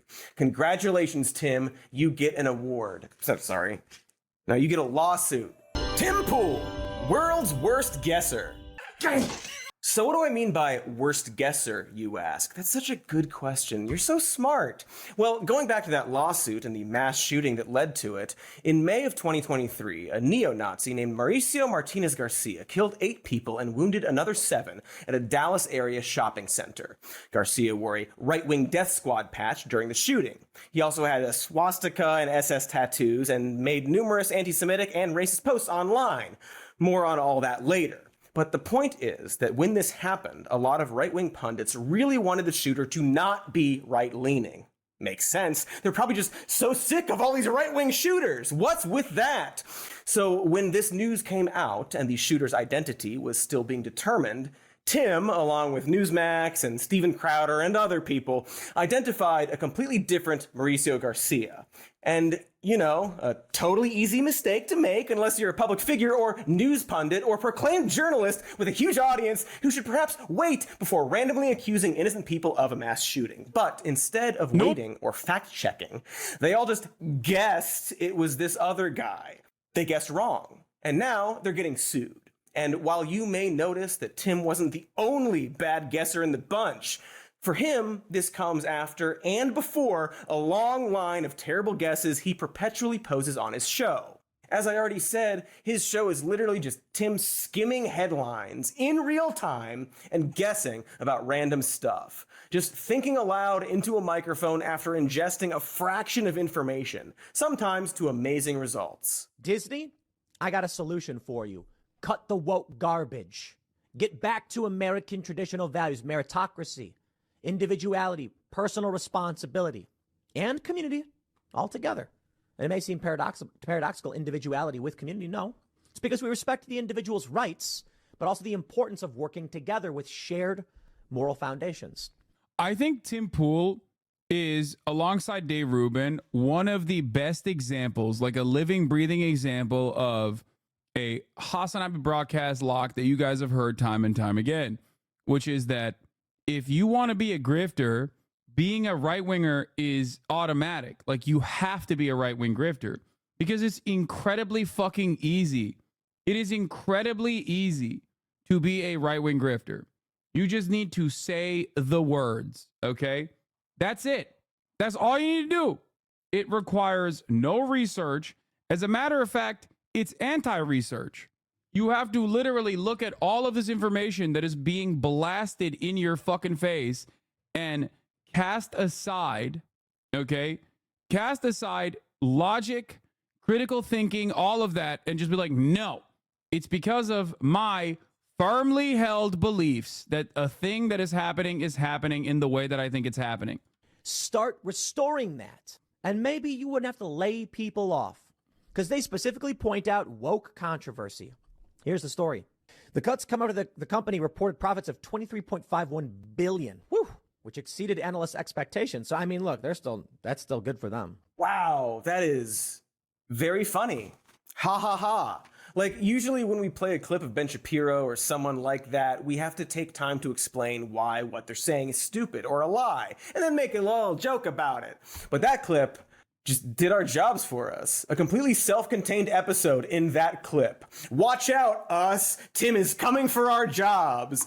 It's so funny because, like, he goes off on a tangent off of, like, reading the headline of an article, thinking that the article is going to prove his point. And then in so many circumstances, the article that he, I guess, has the misfortune of, like, reading through immediately disproves his point. I don't understand it, especially because, like, do you have no fucking producers? Ben Shapiro knows to at least clip articles out of context, right? Like, it feels like he's just going into it because he saw something and then just, like, leaning in that direction. And then if he reads the entire fucking thing, he finds out very quickly that, like, he's in the wrong. This happens amazingly often on Tim's show. He'll read a headline, make a really bad guess, and then prove himself wrong while skimming the article. Here's another quote of one of the many other times this has happened. And really, the only variation is how long it takes between those two moments. Sometimes, and this is really special, sometimes you'll catch Tim purposefully skipping over the parts of the article that prove his guesses wrong. Like, this sometimes happens to me as well when I think, like, an article is actually going to show information, or sometimes people will send me an article that I haven't read yet, right? And the article is, like, disproving a thing that I'm talking about, right? But I scour through it, I scour through the article, and I find out the inconsistency usually, right? And if I'm wrong, I change my attitude, I change my opinion. That's what you're supposed to do, okay? Like, Tim, on the other hand, will literally immediately dive headfirst in one direction and just be found wrong instantaneously. Like, he does it all the time. Like the polling data from the other day. Exactly. the reason why I was contentious with the 60% of Americans want to give Israel more weapons or are comfortable with the weapons that we're giving Israel currently, the reason why that didn't make any sense, and my format is live, and so is Tim's usually, but the reason why that didn't make any sense is not because like, oh, this doesn't correspond to my worldview.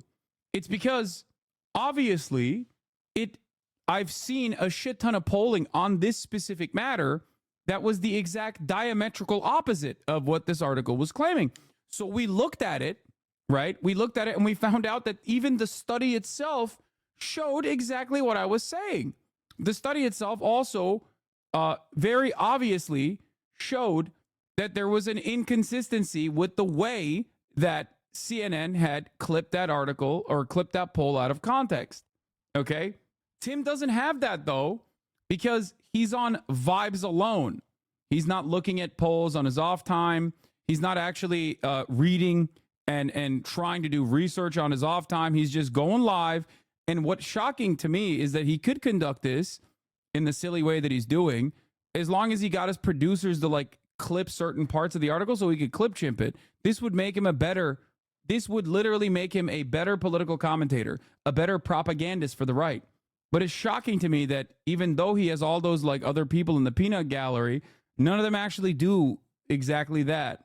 Hoping we won't notice. Here is a beautiful example shown in YouTuber Timba on Toast's incredible 2-episode Tim Pose. Only 22% of Trump voters actually see the rich-poor gap as a very big problem, versus 77% of Democratic voters. This shoots a pretty big hole in Tim's branding of the Democrats as uncaring, wealthy elites. They're manifestly far more concerned with the plight of poor Americans than their opponents in the opposition party. Watch as Tim starts to read this paragraph and then actively cuts himself off as he realizes that it's not information that's going to play well. Why is Timba on Toast making Tim Pool vids? He has some of the best Tim Pool vids out there. It makes me really sad that he's like also a fucking Destiny orbiter who like I think doesn't really like me because like his videos on Tim Pool are pretty fucking solid with his audience. The new national survey by Pew Research Center finds the majorities of GOP voters view several issues as either very big or moderately big problems facing the country. For example, you get the point, right? I don't want to go too far into a lot of the poll stuff. I don't want to get crazy in the nitty gritty. I want to keep it to the main points that I'm trying to make. That's his favorite. He loves jumping away from the nitty gritty. He hates that. He hates the nitty and the gritty. Hey, I kind of understand why someone might watch Tim's show, if only for this reason. It's the political version of Jackass. Just one guy with absolutely zero reading comprehension punching himself in the dick over and over. The joy is waiting to see how long it'll take him to do the obvious. It's like a fun little game. Minnesota has announced a new flag. That's right, the last one was considered racist, and so they're getting rid of it. The interesting thing, however, is that the new flag Minnesota is presenting and has chosen looks an awful lot like the flag of Jubaland in Somalia. The reason people are taking issue with this is, well, it may be coincidental. I don't necessarily think so, but it's not like it's the actual flag of Somalia as a country. It's one state in Somalia, so it's, I don't know. This one's kind of weird. It's kind of... My man's been hitting the Minnesota is overtaken by secret Somalis for a minute. Weird. Respect. So in this clip, he says the new Minnesota state flag, which looks like this, was designed to look like the flag of Jubaland, Somalia, which looks like this. So no, it doesn't. You can literally just see that they don't look similar. This is like what flags look like. But Tim Pool didn't bother to just look and see what the flags are before he started recording. He was so incurious about this story that he was repeating on the air that he didn't even do a 2-second wiki search. Like, sure, I could tell you about how the new Minnesota flag was picked and how it was part of a contest where 2 of the finalists had their designs merged, but why do I need to? They are 2 very different flags. Here they are, being different. And so you just have to wait on the edge of your seat for Tim to realize this very easy to research fact. It's like that shot in Hereditary, but with a fact looming over in the darkness, ready to strike. And eventually, Tim does look up what the flag looks like. But by the time he does, he's already completely committed to this idea and has to sweatily pivot. Whether or not they intentionally wanted to make the Minnesota flag look like the flag of Jubaland in Somalia, it's not the Somali flag. Somali flag is just blue. Whether or not, the truth is not what matters. I care about truth. I think the truth matters tremendously. My point is, when it comes to conflict, perception is what matters.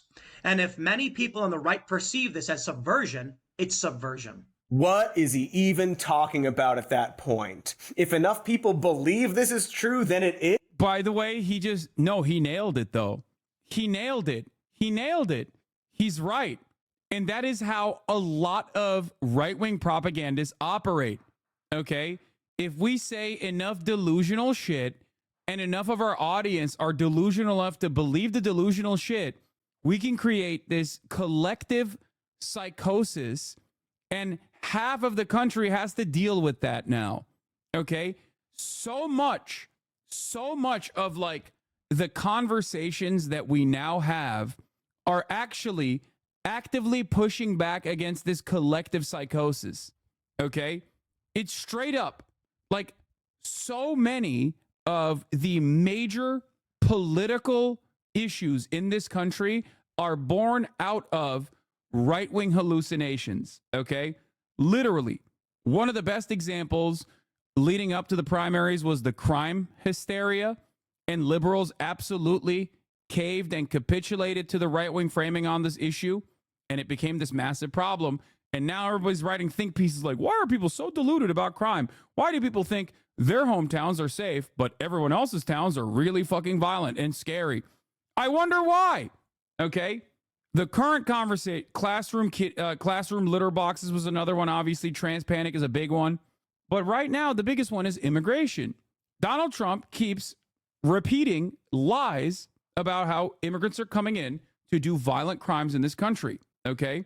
It is literally, objectively untrue. Okay? If you look at the data, that is not what's happening at all. As a matter of fact, the data shows is the exact opposite is happening in terms of like immigrants, undocumented migrants, and their share of crime. Okay? Across the board. And yet, we are now trapped in this panic-driven news cycle where like a significant percentage of the population does believe this lie. Okay? Local news pushes the lie. Network television pushes the lie or doesn't push back against the lie. Post-birth abortions is another one, right? Obviously, that's not as consequential because people are more predisposed currently or more aware currently of their own immediate civil liberties being taken away. But having said that, there is a real and very effective way to brain rot entire segments of society. And then if you don't actually push back against it with reason, facts, logic, truth, evidence, then you're left dealing with the fallout of that. And God forbid you lean into it. Okay? Yeah, another great example of this. There you go. Thank you, KO Fishy. Remember when anti-vaxxers were predicting huge waves of vaccine deaths and it never happened? And they just pretended that it happened anyway with the died suddenly shit? Yeah, exactly. It never happened. And then they just made it up. And we're like, oh, all these random people that are dying, they're dying because of the vaccine. And that was enough for a lot of people because, like, most people, when they get really invested in a narrative, they don't want to shake themselves from this collective delusion. There is a feeling of comfort and security that you get. It's like a comfortable blanket that you surround yourself with, and you dive further and further. It's cult-like thinking. Okay. What is this, Tinkerbell rules? Tim, isn't your job as a reporter or pundit or journalist or whatever you think you are to report on the truth of something so that a lie doesn't get turned into a, quote, truth? You know how people might be stopped from believing it's true? By you reporting that it's not. So ultimately, it's clear he just got tricked by a fake story in real time and doesn't have the humility to admit it. And we all get to watch him tap dance around it like an improv performer, pretending the audience suggestion was get an erection. You can probably see what the problem is at this point. Tim sees other live podcasts and news shows and thinks, why not me? But that question actually has an answer. It's not rhetorical. The reason why not Tim is because Tim is clearly very bad at analyzing the news. And what we get instead is this silly grifter. Yeah, this is correct. Gremlo, this is the cultist dilemma. Once the day prophecy comes and the spaceship doesn't come to take you, the believers don't abandon the cult because that would require, like, that there's a sunk cost there. That would require you to re-examine everything that you've known, that you have internalized, that you know is the truth to be false. And that is obviously really fucking terrifying. A leap that you have to take in the other direction, that's scary. So what do people do? They double down because the truth is more painful than most followers can take. This is an examined phenomena, by the way. It's not just like a made up thing. This happens all the fucking time. The problem now is that this cultish thinking is baked into right-wing sentiment. It's baked into liberal sentiment as well, in some ways, okay? For sure. Someone in the chat I saw was talking about being a right-winger and like falling into this trap and then, being appreciative that like my commentary got him out of it. But also, there was another guy who was the Russiagate stuff as a liberal like really sucked me in. Where I started seeing like Russian operatives in every corner. The Jesus lover. Kamala Harris supports afterbirth abortions. Do not vote for her. She is pure evil. I love that like someone in the chat is either A, LARPing, or B, genuinely giving us a real example of exactly what I'm talking about. I hope you're sincere, by the way, because I love you and I will not actually ban you for saying the truth. Keep fighting the good fight, brother. Jesus appreciates it. Jazz, where he just sort of skiddly bops some stuff that he thinks sounds like the truth, then learns in real time that he is wrong. Or oftentimes, enough time passes that he just hopes we all forget how wrong he was. Oh, do we have something COVID related? I bet he had some very bad COVID guesses. I will bet you $10. Look at this. Number of US deaths per day has not spiked. Look at where it was early on. And now it's actually, there's a spike right here. It's a little spike. It's going up, and we're worried about that. And I can understand saying we need to take precautions to prevent this spike from skyrocketing. But take a look at cases. Number of new infections per day is higher than it's ever been, but the death rate is way, way, way down. I'm not convinced we're facing extreme circumstances just yet. What time was he covering this? 2020, November of 2020? Yeah, I cheated because I already saw that clip. You see, Tim, I read the articles and watch the videos before we record. Anyway, that's from November 17th, 2020, just a few weeks before one of the deadliest months of the pandemic. Because even without hindsight, it's very, very stupid to predict that a pandemic is going to be a breeze right before the holiday season. Hey, Tim. Oh, you know who else did that? Elon Musk. You know who else did that? Donald Trump. You know who else did that? The entirety of the Republican Party. I'm hearing murmurs from people I know in the IDF that they're preparing for a Lebanon invasion. Take it with a big grain of salt, but it's very scary. Time without an OO.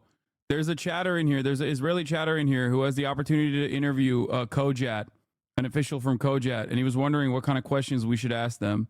And I thought you would probably have a better answer for that chatter. Y'all at me? And that's all I see on my mobile. There's a banned video of Hillary, the DNC, telling Obama that they were drinking baby blood and eating their brains. Wake up. Killing babies is murder. Y'all need to repent. Oh my God, this guy's awesome. Wow, so killing babies is okay now. What the fuck? I really hope that this guy is correct. Chatter, I don't know if you're aware of this, but you're in the baby murder central. You know, this community is fundraised to do more baby murder. We love drinking the blood of babies. Time without an O. What would you ask the Kojat officials if you had an opportunity? Can you give me the chatter's name? I forgot what the other chatter's name was. Does anyone else remember? Or is that chatter still in here? Not the Jesus lover, dude. The fucking Israeli chatter has the opportunity. No, stop adding Jesus lover. Was it Mr. Squirtle? Oh, here it is, Mr. Squirtle. This is the chatter. Suspicious account. Well, they're pumping bestie marks in here. The one time. It's a sock troll account, probably. The real Jesus Christ, the real Jesus Christ 42069 is having a separate conversation with the Jesus lover, saying, "Bow before me, child." Y'all eat baby brains. All right. Bad guess. By the way, Tim's bad guesses aren't limited to video. Here he is on Twitter claiming that Australia is putting people who might have COVID into a concentration camp. For the record, they weren't doing that. He's referring to the Howard Springs quarantine camp that the government housed people in. And while it's not a 5-star experience, by all accounts, it was just like staying in a cheap hotel. Sometimes with raves. Okay, what other hilarious guesses do we have? Oh, here's one from November 2020, right before the election. I think Donald Trump is looking at a potential landslide. I'm not exaggerating. This is my favorite. This is my favorite. Centrist liberal Tim Pool making a prediction about the 2020 election, which, of course, as you guys know, came to be true. There's been periods where in the past where I was like, Trump's going to landslide for these reasons. And then there was some negative things that happened, and I'm like, wow, this is starting to look bad for Trump, actually. Now I'm starting to be more convinced that Trump is on track for a landslide. Notably, he's going after New York. Boom, there it is. The Democrats didn't buy any of this ad space. Why? Donald Trump's going to win. Trump is going to win. I'm convinced. Absolutely convinced. Oh, so close. Very funny he honed in on New York, a state that Biden won by about 2 million votes. Bad guess, Tim. Tim is generally very bad at guessing when it comes to serious political matters, specifically around Trump. I wonder why. After Trump lost the election, Tim continued to guess that his election fraud grift would pay off. Here he is on December 8th of 2020, getting very excited about the news that Texas was challenging the election results. How about this? Texas sues Georgia, Michigan, Pennsylvania, and Wisconsin at Supreme Court over election rules. This suit was filed just before midnight on the 7th. And it is now, in the wee early hours of the morning as I record this. Many outlets probably haven't even been able to catch up. Let's read the story, and then we have a breakdown of exactly why they're probably going to win this one. And this is huge. This is going to change the outcome of the election. In my opinion. Like, does no one ever get mad in his audience? Like, this is something that I truly don't understand. Like, do you just never get mad that you're always wrong? Like, if you listen to Tim Pool, you're just wrong so consistently, and then everyone makes fun of you. Do you just not have any fucking friends that are like, dog, what happened to that fucking... Like, if you're repeating Tim Pool's opinions, right? Like, we had that in this community when I said Russia won't invade Ukraine. We had that. It's my most, like, public, you were definitely wrong moment, right? And plenty of people who were probably repeating those talking points, okay, were yelled at by their friends. I got fucking canceled over it. You know what I mean? People still bring that shit up. But also nobody thought RU would. Yes, that's fine. That's besides the point. I'm just still saying that, like, this is a thing that people bring up all the goddamn time in a sea of times where I've proven to be right when all of those naysayers were objectively in the wrong. None of that matters. Ultimately, my point is like, how the fuck do you not feel even like a little bit embarrassed to be like, let me see what the other side is saying? You know, this is what does not make sense to me. And that's the other thing. If I was a fucking grifter, I would have kept up, like, if I was the person that my haters claim I am, I'd be pro Russia right now. I'd be pushing Z hard as fuck. But I guess my haters, much like Tim Pool, with their reactionary mindset, do maintain that facade that I am pro Russia. But I just don't understand, like, how you can watch a political commentator and watch him be so objectively wrong, like so unimaginably wrong on such a basic thing. Okay, like Donald Trump is going to win every American state except for like one, is such an insane fucking thing to say. And then doubling down on it and being like, no, he actually did win. He's going to win any day now. And like, not a single person turns around and goes like, yeah, maybe I'm not going to listen to this guy anymore. We'll see. We'll see. And he did see. Literally 4 days later, when that lawsuit was thrown out by the Supreme Court. Bad guess, Tim. Tim had some other bad guesses during that initial Trump election fraud chaos. Here he is around that same time, completely falling for the claim by Trump's lawyers that surveillance footage showed Georgia election workers secretly stuffing ballots from a suitcase hidden under the table. There is a black table for some reason. It's pretty funny because, like, I was covering this exact same shit in real time, and every single one of these things, every single one of these stories I also covered.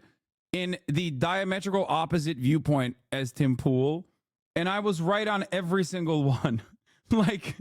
It's funny to see like all of these because people would come in probably because they saw a Tim Pool clip or something and would bring forward this evidence, this bombshell evidence, right? And I would be like, hey man, I don't think this video shows what you think it shows. Like one of the things that I always love pointing to is this fascinating thing that like a lot of dumb people do, where they will look at like a complex thing that they were not privy to and will explain it as though it's nefarious and scary. And you can do that virtually about everything. The example I use regularly is the process in which like every American born on US soil is assigned a fucking number, okay? The scary authoritarian government assigns a number that dictates where you were born and at what time you were born. This number is something that the government has access to, okay? Yeah. And that number is associated with like whether you're going to be able to, you know, purchase a car or rent. Like it's very spooky when you think about it. And then you dive into it a little bit more and it's like, oh, never mind. That's like the process of having a social security number, you know? It's like, yeah, something that you take for granted that is a normal part of your existence can be portrayed in a very scary way. And if you're like oblivious to that, you know, it's terrifying. Do you understand? Isn't in position. And once everybody leaves in the surveillance footage, they pull out a box of votes and begin counting. Now, the allegation is that the people working here told all the observers. Oh, yeah. The other example I use often is open heart surgery. People don't know how open heart surgery works. So when you describe to them in gruesome, you can do that about any medical procedure whatsoever. If you describe medical procedures in gruesome detail, it comes across as primitive, okay, and terrifying, which is a technique that conservatives often use when talking about like medicine and medical procedures that they don't like, things that trans people use, for example, or abortions, for example. Okay, you can do that about anything, and right-wingers do this all the time. First, we're not counting anymore. You guys need to leave. People left. They then pull out ballots from under a table and begin counting. Occam's razor would suggest they told the observers to leave, as what the Trump campaign alleged, and then started counting ballots they pulled out from under a table. What's your explanation for this? That alone, to me, is a massive red flag. But then you add in 2 sworn affidavits, maybe more, from the GOP observers saying they were told to leave. And then you have the surveillance footage of the person telling them to leave and then pulling the ballots out. That makes no sense. I can only say that, to me, this is overwhelming evidence of legit, serious voter fraud. Bad guess, Tim. If you're curious, unlike Tim, that story was easily debunked by the same surveillance footage showing that the hidden suitcase wasn't a suitcase and in fact was a ballot box that was brought in about an hour earlier in the tape. There are a few more details to it, but you can just read about it. I mean, Tim won't, but you can. Or you know what? You can just ask Tim Pool several years later when he pretended that he never fell for the election fraud lie. I want Trump off of the election fraud stuff. There's videos showing ballots being pulled out from under tables and they're counted and everyone's like, oh, that proves it, all the fraud. And then when I correctly break down the story, because that's what I do for all the subjects, now people are like, oh, now Tim finally understands. Dude, when people were claiming Trump was going to be reinstated in March, in February, in April, like no matter what happened, they were like, Trump will be truly inaugurated on this date. And I kept saying no. People attacked me for it. And then you have that video I mentioned where they're pulling ballots from under the table. Watch the full video. I watched the full video. They actually they collect ballots from people like normal, put them in boxes, and at the end of the day, they pull them out to count them. But a lot of people didn't see those videos. That's why I say stop with the fraud narrative. It's a trap. Okay. Hold on. So, years later, Tim heroically is claiming that he's always been a sage oasis of logic when it comes to the Trump election fraud claims and was in fact attacked for not believing the lie. And he specifically is calling out the surveillance footage story where everyone went, that proves all the fraud. Do we have a clip of that? To me, this is overwhelming evidence of legit, serious voter fraud. So you might think this is a lie. Because it is. But I have a theory here. Maybe it's naive, I don't know, but it's wild to me that Tim specifically calls out a story that he fell for in the past and completely retcons it like Homer Simpson recounting an event. Like, what a bad and easy to avoid lie. Why not just call out a different claim? Why would he set himself up so perfectly like this? So what if Tim genuinely doesn't realize it's a lie? A possible theory is that Tim Pool fell for the fraud claim, and then a bunch of people on Twitter told him he was an idiot, and the claim got debunked. And then years passed, and Tim only vaguely remembered the event. He didn't bother to check his old videos because he's extremely lazy, and likely just recalls that the video existed and someone thought it was election fraud proof, and then the video was debunked. And so he just assumed that he was the smart one in that memory. We all know someone like this, right? That friend or coworker who constantly re-remembers. Okay, or some other third thing, which is he does not have object permanence. There's events where they are always the funniest or wittiest. Like who a baby. Conveniently forgets the time they claimed that Gatorade was healthier for you than water, and you should give it to babies. And you show up the next day at work with an article proving them wrong, and they're like, I don't know what you're talking about, Cody. Let's just sell this weed before lunch. They steal your jokes and stories and retell them to people like they did that thing. We've all known a Tim Pool, and if you haven't, I have some bad news for you. And so while I hoped that this would just be a fun episode where we play a bunch of silly and also terrible Tim guesses, it appears that we have to talk about the mechanics behind this beanieful mind, this idiosyncratic little fart in the wind, a deep dive into this shallow, shallow pool. So after the break, we'll do just that and continue to make fun of Tim's terrible guesses. Enjoy the ads. Try to hold your story was still with ground news. I can look at nearly 30 limited access. I did it. It's been a month. It's been a month. I won the $10. That's $20 you owe me. Everyone mail me $20. If 600 is perhaps a professional liar, it's possible that the biggest lies are the ones he tells himself. And unlike a lot of the other grifters we've covered on this show, Tim's biggest but not only problem revolves around the fact that he is extremely tactless and comically easy to debunk. Other dildos like Jordan Peterson or Ben Shapiro often convolute their lies in a way where it takes longer to debunk the lie than to tell it. But Tim frequently debunks himself in the same breath. His entire shtick is that he live streams himself while badly guessing about various news headlines and half remembering his own convictions. And we watch in real time as his subconscious hastily rewrites his own narrative in order to protect his ego, like that guy in Memento. You know the guy, Pierce. But that's the how. The question we need to ask next is why? Why does Tim Pool do the things he does? I mean, money, okay, easy question. How about this? Why does Tim Pool do the things he does so badly?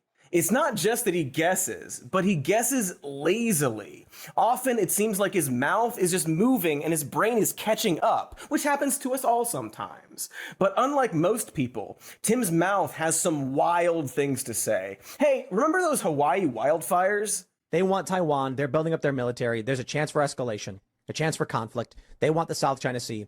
And then they've got ships with Russia coming near the Aleutians, coming near U.S. territory, going near Hawaii, and then they're pulling off something like this. So, look, how hard is it to start a fire? It's ridiculously easy. Dude, this one, dude, oh my God. I forgot about this. I forgot that there was like a genuine amount, like a significant amount of people who literally think that like the Hawaiian wildfires actually were because of like Chinese space lasers. And of course, if I'm going to talk about something like that, I'm going to bring Ollie London, you know, Ollie London, the subject matter expert. This was only last year. Yeah, it's crazy. Yeah, Chinese Jewish space lasers that are now Chinese space lasers. It's obvious how jealous you are of misinterpreting Tim Pool's outreach. Okay, dude. Yeah, They sure. start a fire. And they can fire Sure. lasers? Okay. Sure, bud. The Hawaii fires could be a Chinese laser, I guess. It could also be those downed power lines that were spotted right before the fire. But sure, maybe lasers. That's certainly a guess you could make if you're, like, an idiot. And that actually poses an interesting question. Is Tim Pool an idiot? I know, it's a wild theory, but hear me out. While I generally think that it's bad and counterproductive to hand-wave any movement or person as stupid, I think in this case, Tim Pool might just be a dumb and mean guy with a big ego who doesn't really believe in anything. And while I also believe the term Dunning-Kruger effect has been thrown around a lot, that's the term for someone so incompetent that they actually think they're a genius, and again, that gets tossed around a lot on the internet.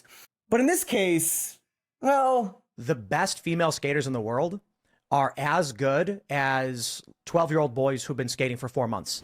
You watch the women and you're like, I'm 38, semi-retired, and I could do all those tricks. Oh, Tim, you know there are videos of you skateboarding, don't you? You know that I can just cut to you skateboarding. See? Do you see, Tim? Why would you set yourself up like that? Tim. But I do think it's crazy that I'm about to be 34 and I have no family. Because my dad had 2 kids by the time he was 27. Yeah. And I'm like, man, you know what the problem is, though? It's definitely not me. Mm-hmm. I think it's everybody else. Oh, Tim! Tim, please stop saying things. You are breaking my heart. I don't know. Was he joking? Seems like something a comedian would say, all deadpan. I'm sure he's claimed it was a joke after the fact. But yeah, Tim, if you're struggling to find a partner, I don't know, man. Maybe it's stuff like this? When they come out and they accuse Andrew Tate of being all of this evil stuff, how much can you really believe it? There's a challenge there because bad guys exist. There are people like Weinstein. They exist. Let's talk about Weinstein, however. Harvey, am I pronouncing it right? I don't know. This dude in Hollywood, they said that he was abusing all these women. It certainly seems like he'd abused a lot of them. But let's be real. Many of these women were abusing him. Oh, here comes the feminists all screaming and crying like, sorry, no, I'm just going to say it. How many women sought to bang Weinstein thinking it would get them a... Oh my God. What the fuck? There ain't no way, dude.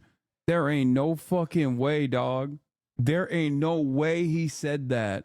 Yo, bro's a villain, dude. That's crazy. Leg up in Hollywood. Oh, here come the feminazis getting mad at me for saying that. Bro, even fucking like Republican, bro, even like the most loyal like MAGA people don't fucking defend Harvey Weinstein. What the fuck? Yo, this level of hating women should be illegal, honestly. Like when you hate women so much, when you hate women so fucking much that you end up saying the victim in the Harvey Weinstein situation was Harvey Weinstein, that's phenomenal, dude. That the women Harvey Weinstein raped actually wanted it. See, ladies, Tim is just telling it like it is about your kind. Tim, women expert. Women who he... And my mom loves watching him. Show your mom that clip. I mean, if she doesn't fucking comprehend that this is not a good guy, I don't know. See how easy it is to be misogynistic? I mean, yeah, but like, that's a little, I think most normal people will look at that and go, hold on, what? Apparently also thinks maybe shouldn't vote. Single. Not his fault. Your fault. But also other guys' fault too. If this young woman, I mean, she looks like she's in her 20s, has only ever been around sneaky fucker types, male feminists, low T, weak men lacking passion. This is one of my favorite things about Tim Pool is that he always talks about like male feminists who are low T or whatever the fuck. And it's like, bro, look at yourself. Like you're envisioning this cartoonish depiction of like a guy out there who is like a liberal or a leftist, but like look at yourself, dog. Please. What the fuck do you mean? Like, oh, these insecure low T male feminists. It's like, bro, you literally are incapable physically of removing this fucking beanie off of your dome. Like, what are you saying? Look at the way you look. And ambition. Men who don't get up, don't exercise, don't improve themselves. And she thought, this is what men are. Interesting.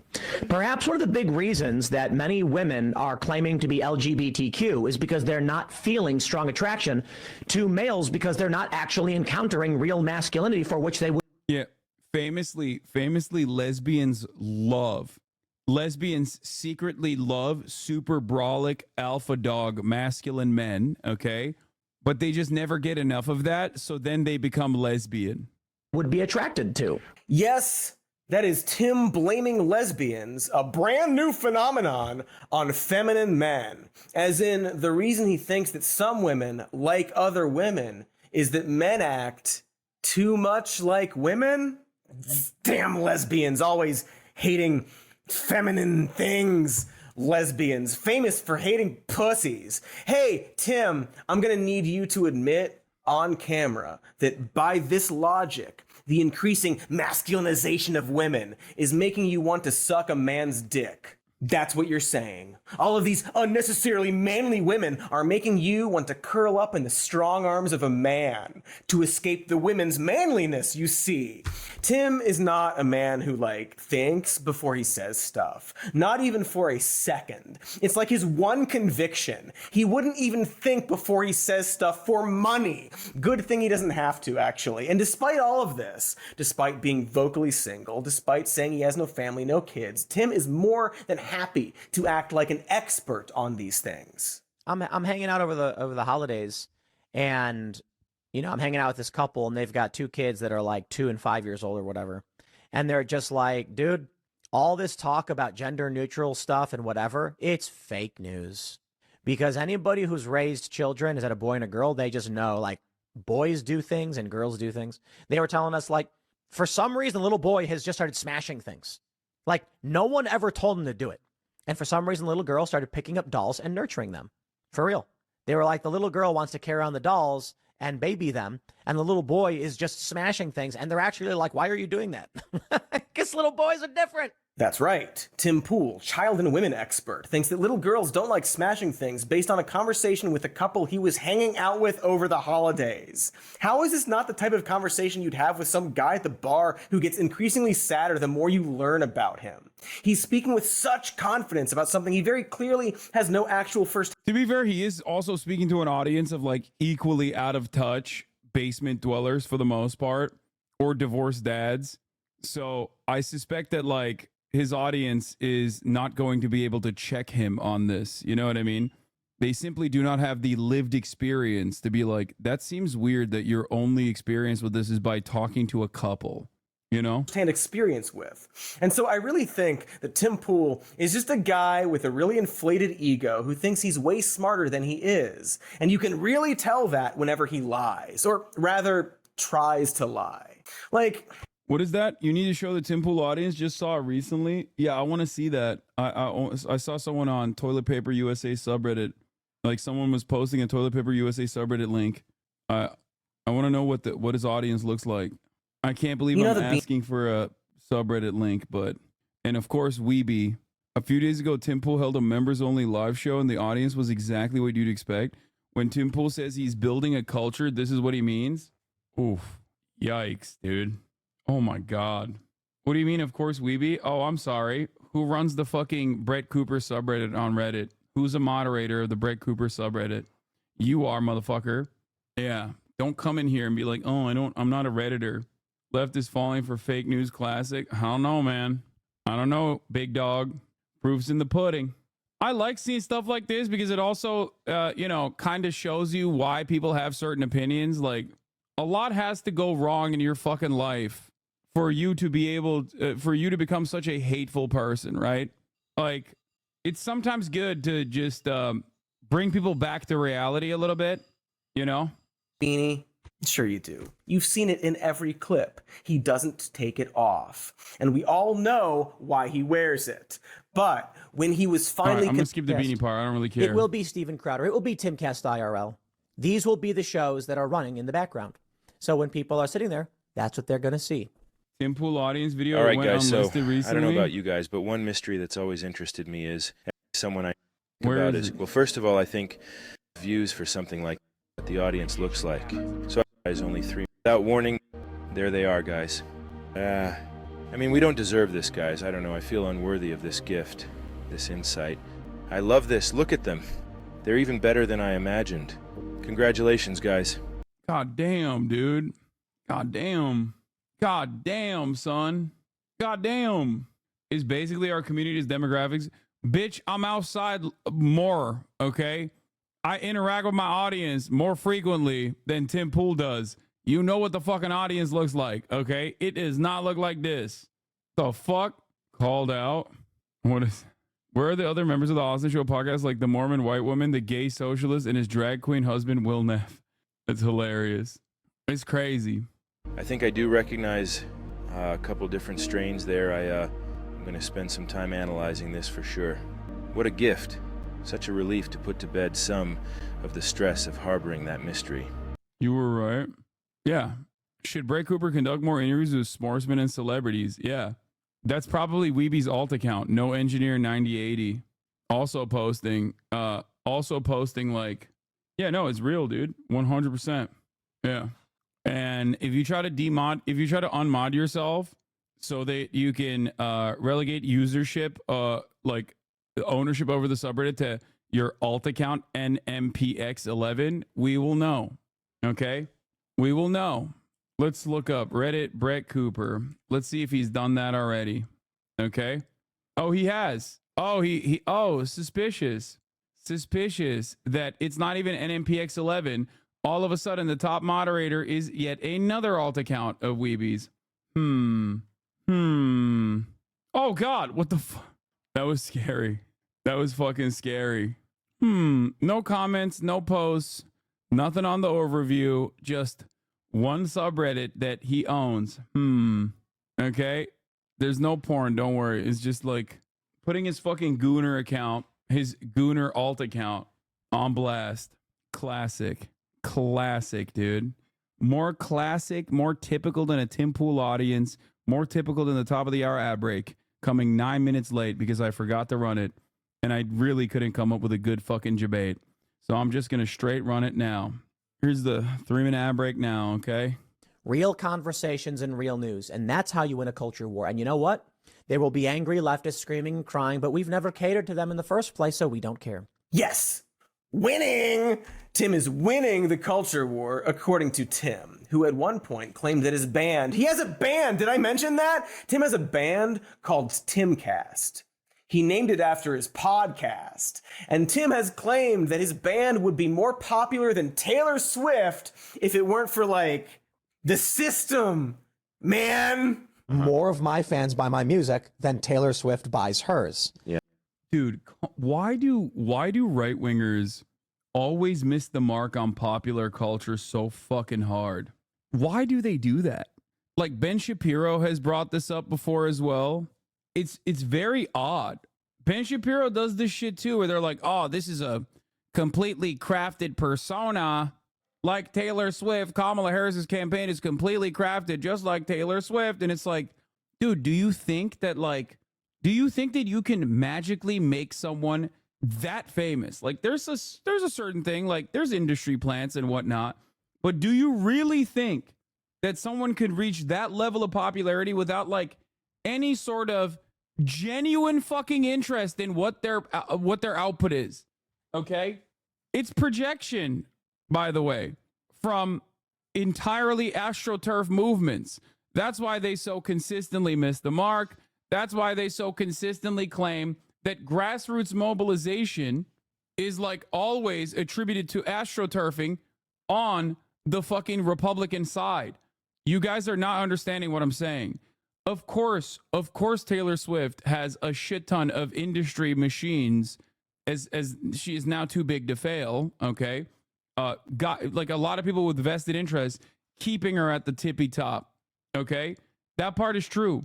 But what they fail to recognize is that like, oh, anyone can get there. That's not true, okay? Like it's not fake. People are still rocking with her music. Do you understand what I'm saying? Like Tim Pool, no matter how much you pump his shit, is not going to reach that fucking level of success because there's not enough real people rocking with that shit. Garlic. The industry pushing you only takes you so far is my point. Like K-pop is an example that people are using, right? Do you think those guys don't fucking train every goddamn day of their lives? Do you think people don't actually legitimately fucking like listen to that music? Of course they do. There's a difference between a book that, you know, has real fans and makes it to the New York Times like bestseller list and a book that no one has read that will have no cultural impact whatsoever, that is almost exclusively consumed by other groups that will purchase that book to put it into the New York Times best sellers list. Okay? Like, right-wingers do this shit all the time, so they think, like, no, there's no... Right-wingers do this shit all the time, so they don't understand that, like, no, there's a genuine audience, there's a genuine market for this. Okay? Yeah. If Taylor Swift could sell, they would do it. The problem is they have lost all of their influence, and the only control they have is the machine, the mechanism that forces you to listen to their music. If Taylor Swift was not placed on the digital streaming platforms because these companies are given preference, then nobody would listen to her music. Tim, you're almost 40. You are a right-wing commentator who dresses like a narc and has a dad rock band that plays like emo pop punk? I'm sorry, you're just not that cool. Hey, how much of their band can we legally show?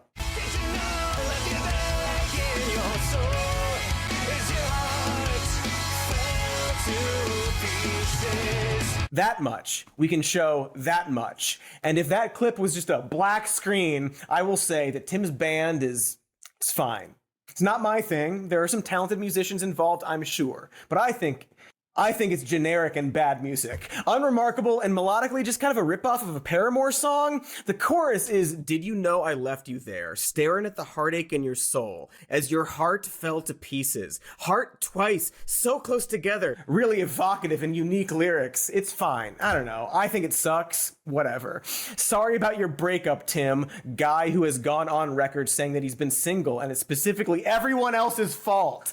But the idea that he would somehow do the global numbers of Taylor Swift is once again this perfect example of the dumb little bubble Tim has crafted around his world. This perfect lie where he's the bestest boy if only the establishment would admit it. Like, Tim, I get it. I'm pushing 40 myself. I have a political show that heavily features corn and puppets. I also have a band, The Hot Shapes. Our first album, Laverne, is available to stream on SoundCloud and purchase on Bandcamp. Notice how I didn't name my band Some More News, Tim. But if my band was suddenly doing better numbers than Taylor Swift, I'd kind of assume I was in a coma and living out a fantasy as my brain slowly died. I'd assume something was fundamentally wrong with our youth, that they would suddenly glom onto me and my news show over a 30-year-old singer-songwriter who looks like a supermodel. That would be a dark day for America, Tim. Am I saying my band is bad? No. Available now on SoundCloud. We're awesome. I'm just saying that young people aren't going to overwhelmingly like the stuff our generation likes. That's fine.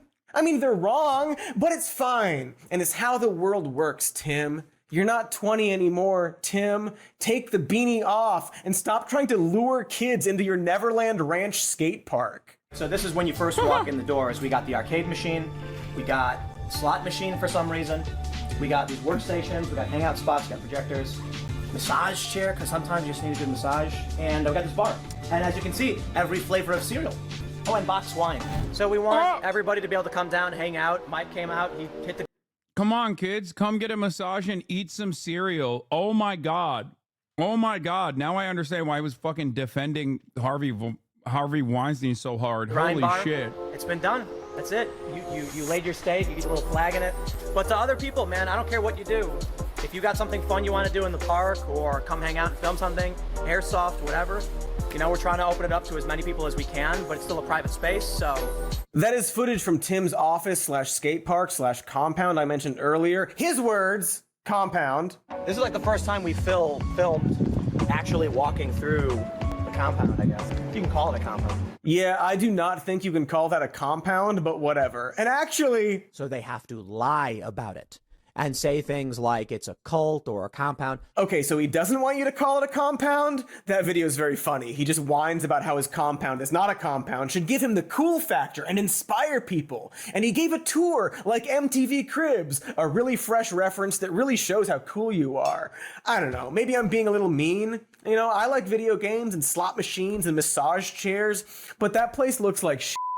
I know it sounds a little elitist to say. Like, I would love a house, don't get me wrong. Sometimes I just start crying in the lawnmower section of Home Depot.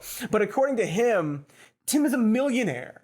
And his big cool HQ compound is like a messy dorm basement that's also trying to be an office/community center or something.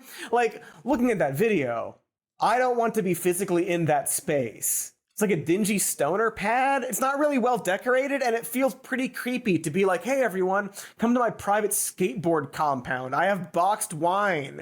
He's like a hillbilly shredder. Boy, I could have done an entire video about Tim Pool's skateboarding compound. At one point, we see inside his house, and he doesn't appear to have any furniture. And it's just an extension of one of those suburban McMansions everyone hates. It looks terrible. The actual skate park is just his garage with a "Don't Tread on Me" flag. Again, I don't want to be mean, but it really looks like the house of the guy your parents told you not to go near. I don't know.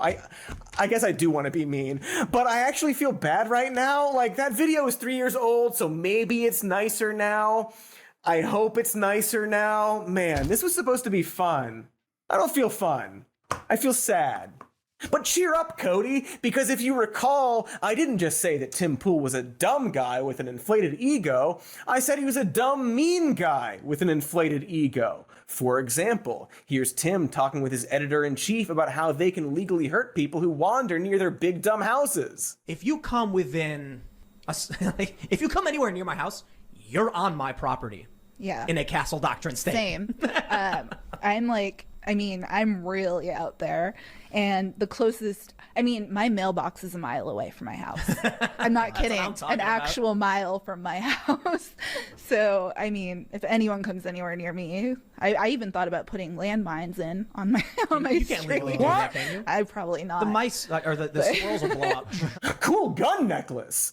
So which is it, Tim? You want to have this hip skate park or a Doom Prepper fortress? I'm not sure he knows the answer. Remember this? We're trying to open it up to as many people as we can, but it's still a private space, so... We're trying to just open it up, but also don't come here or you'll die. I don't know, Tim. Those are some weird-ass signals you're sending out. It's like watching a promo video for a children's Scientology summer camp.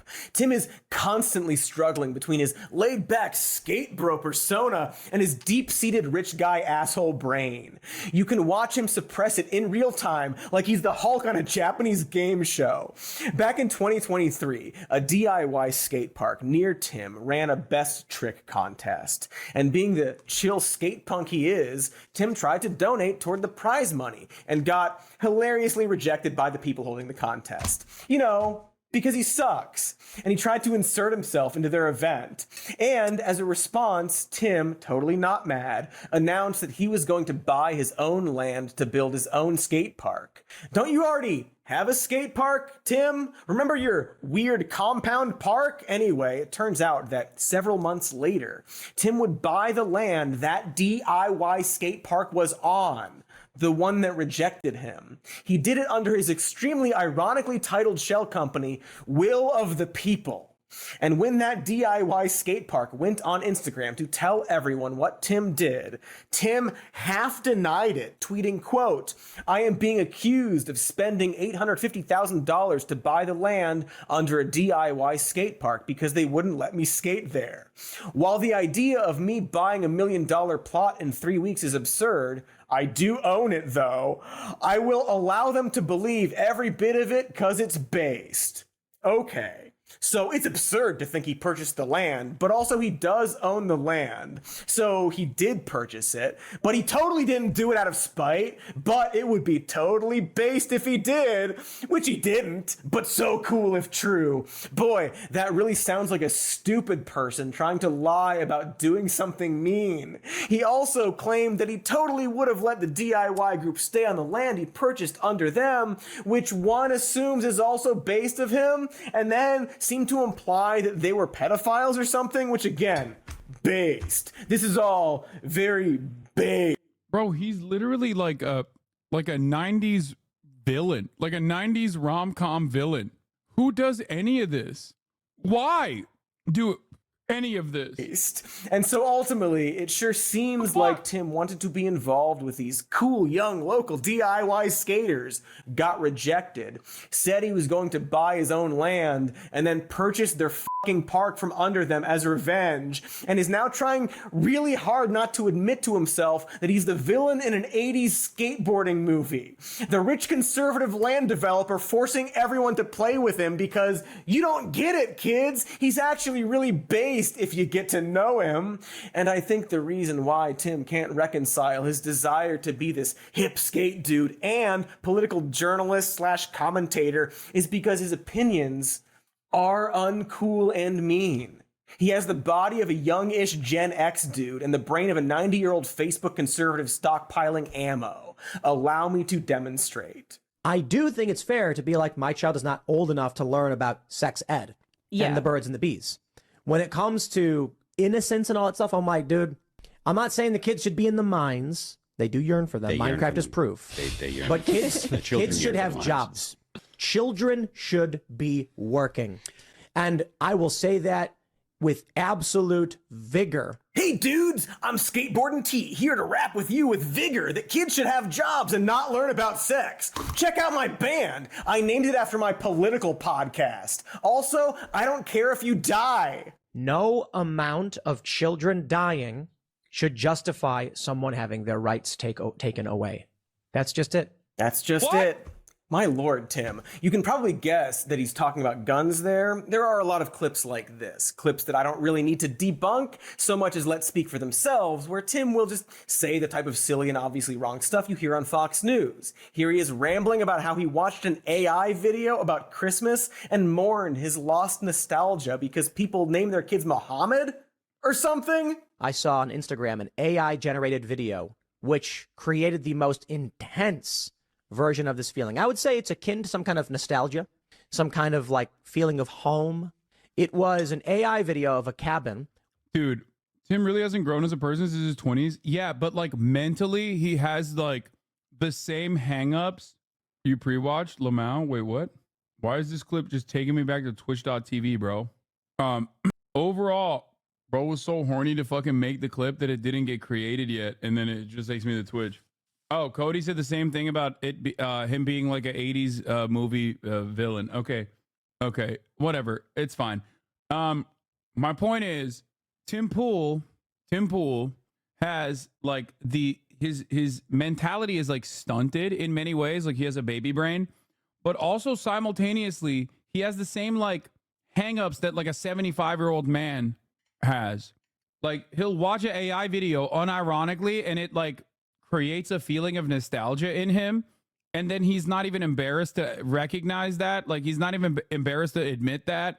Like that's some shit that your fucking grandparents show you, and they're like, "Oh, I saw this video. You say this." Like, why are you admitting that, man? That's weird. With a full 20-foot glass wall from the hilltop overlooking the town, with heavy snow falling, a fireplace, and a TV playing cartoons. You want to share that feeling. You want your children to know these feelings. Something truly fascinating. Now, I think this is why people say, I'm upset when I hear that Muhammad is the most popular name. Because it's that thing you grew up with. That connection to your roots, to your history, that the feeling you get, it's going away. A couple things. For starters, akin to some kind of nostalgia, Tim, that's just nostalgia. Also, you don't have kids to share that with. Also, yes, nostalgia goes away. That's why it's nostalgia. Also, you can still watch cartoons in the snow. In fact, you can watch cartoons from the 80s thanks to streaming. And the only reason that might go away is because the snow itself is going away for some reason. Also, it's not truly fascinating. You like the AI video of snow and cartoons because when you were a kid, you watched cartoons while it snowed. And when you were a kid, you didn't have to worry about anything, and you just want to go back to simpler, easier times. It's not complicated or deep. Why are you talking like that? But mostly, Tim, you know who else had a weird Middle Eastern name? Jesus. Bad opinion, Tim. Which is kind of like a bad guess. Opinions are just the guesses of the feelings, after all. Man, there are so many clips. We're gonna be here forever. Let's keep it moving. Here he is getting mad at his own website for being too woke about immigration. Capital to handle the massive influx of asylum seekers? Come on, Adrian. This is timcast.com over here. We don't call these people asylum seekers. We just call them illegal immigrants. Okay, I'm sorry. Criminal immigrants is probably better. Oh yeah, not your granddaddy's conservative. Wait, correction. Exactly like your granddaddy's conservative. More, give me more. I hunger. When the mob comes to your house, like they did to the McCloskeys, and they threaten you, and they tell you they're going to take your home and burn it to the ground. And if you try to defend yourself, they're going to come out in the media, they're going to launch these finance campaigns and say you're the bad guy. That's right, cool kids. It's Mr. TP, here to say that the left will burn your house down. For the record, he's talking about a GoFundMe for one of the guys who was killed going after Kyle Rittenhouse after he'd already shot someone. Tim is furious that people are heroizing a guy who thought he was stopping an active shooter, standing his ground, something the right loves to glorify. Tim is pissed. I don't know, maybe Tim's just mad that this victim was referred to as a witty and awesome skateboarder by his loved ones, something that no one has ever said about Tim. Womp womp. Okay, just to be clear, there's nothing wrong with being bad at skateboarding, or being single, or not having a family, or being a little slow. Everyone is dumb about something or another. There's a reason that this show you are watching has multiple writers and editors and researchers and fact checkers, because no one person is an expert on how the world works. They have niche things they are smart about. Heck, there's nothing wrong with having confidence in yourself, even overconfidence. I know this because I'm really good at reading people and can do sex the best. But with Tim and a lot of these similar grifters, it's often the combination of these traits used specifically to bully other people, to spread hate and misinformation to audiences of millions with such overt overconfidence that they often just say it with zero self-reflection. I think books are archaic. I think books are great. They're archaic. Why? What? In the modern era, you can actively fact check what it is you're reading. So I remember reading a physics book. This is a while back, 10 years ago. I thought it was all fascinating. Later on, I started looking some of these ideas. Why was he reading a physics book at the age of like 25? I don't believe that he was reading a physics book at the age of 25. I think he's lying. I don't think he's ever read a physics book, even when he was supposed to. I also... I don't know. I don't know what he's going to say about the fact checking. Let's just watch. He is up and found that they had been corrected and they were wrong. And I said, okay, here's a problem. This book contains information, some of which is no longer accurate. Why should I read it? You see, Tim once read a book about physics. No, he didn't. And then he looked up some of the stuff later and some of the science had changed. So he decided to stop reading books, which are too archaic for him, and to only read things that don't need to be updated. Dude, I love this. Okay, dude. Straight up. This is like the ultimate dumb guy take. Maybe some of you are fortunate enough to know a person like this, but there are so many of them, especially online, like the autodidacts, the people who are like, no, you don't understand. Like, I figured this shit out on my own. Like, there are phenomenal characters in popular literature and in media of like, there's a litany of this guy out there that everybody makes fun of. And a lot of times, like, people just don't really realize that they are the guy. Is a certified coworker take? 100%. Exactly. Like, I've overcome the need to read and learn because I've fact checked a physics book. Also, physics is probably one of the funniest things to do this on. Like, out of the hard sciences, I feel like if you were to talk about like biology or something like that, I feel like there is more development on that field. But like high school grade physics is like literally that's it. Like what you see is what you get. Not a lot has changed in like the last 20 to 30 years for like high school physics. You know what I mean?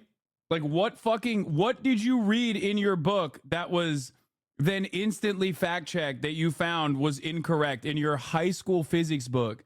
If you were, because I know they're not talking about fucking quantum physics in there. Like what is featured in a, like out of all of the fucking sciences that he could have mentioned, physics is the one that is literally not like, I feel like it's like things change certainly, and new information is presented sometimes. This is the nature of science, but like, I feel like out of all of the ones that he could have used as an example, it's like physics is the one that, especially at high school level, probably has changed the least out of all of the other hard sciences. Dated or confirmed or fact-checked. The internet. You know what else you could read instead, Tim? New books. I'm starting to form a theory about why Tim's guesses are so bad. Tim Pool doesn't aspire to better himself, and in fact is proud of how ignorant he is. He disgustingly flaunts it like a golden cock ring. Like, a lot of people drop out of school. That's fine. The writer of this episode dropped out of high school, and he's doing fine. But Tim Pool proudly dropped out of high school, and according to him, he intentionally refused to get a GED. Heroically. And he wants others to be just as mean and ignorant as he is. You left school at 14? Oh my God, this makes so much sense. I didn't know that. Physicists here, the physics you learn in high school is like a basic approximation of more complicated theories, which obviously aren't taught at that age. So later you learn more physics and find out some things from high school weren't strictly true, but not because people were lying, just that you don't have the skills or knowledge for the more advanced theory. High school physics hasn't changed in over a century as far as I know. Wait, I didn't know this motherfucker dropped out of high school, bro, and refused to get a GED. That's crazy. Like, no disrespect to people's educational attainment, but goddamn, son, holy fuck. Yeah. That's like he's actively trying to not get any sort of educational attainment at all. It's making me feel like it's putting a lot. This was like the puzzle piece that was missing from my equation. Like, I always wondered, like, what the fuck is up with Tim Pool? And now I'm understanding a lot of what the fuck is up with Tim Pool. Like, he has a middle school education, dude. Like, that makes so much fucking sense, dude. What the fuck? He's like unique. Like, we're not talking about we're not talking about someone with like a Bachelor of Arts. Like, oh my God, I can't believe he doesn't have a BA or whatever. Like, this motherfucker barely went to high school, bro. Like, that's crazy, bruh.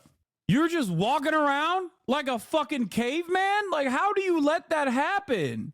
How do you let that happen in fucking grand old 2024, man? How do you let that happen to yourself? Like, society prospered to get to this point where we don't do this, okay? Like, you live in America, dude. What the fuck? That's crazy. That actually is shocking. That is unique, chat. This motherfucker's like an actual ape, bro. That's crazy. And then just I went to high school for like 2 months. You're just like, I can't. I'm done. Oh, it's the stupidest waste of time. Wow.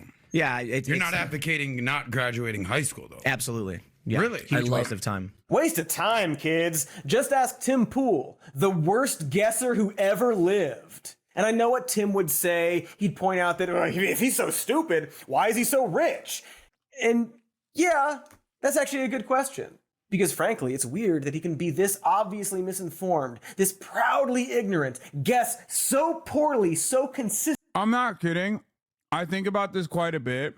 And I think like my stupidity is my fucking superpower in some respects. Because I feel like if I was a little bit smarter, I would not be like appealing. I'd be fucking way more annoying. Like, I'm not the most intelligent person. I have to work really hard to figure shit out. Okay.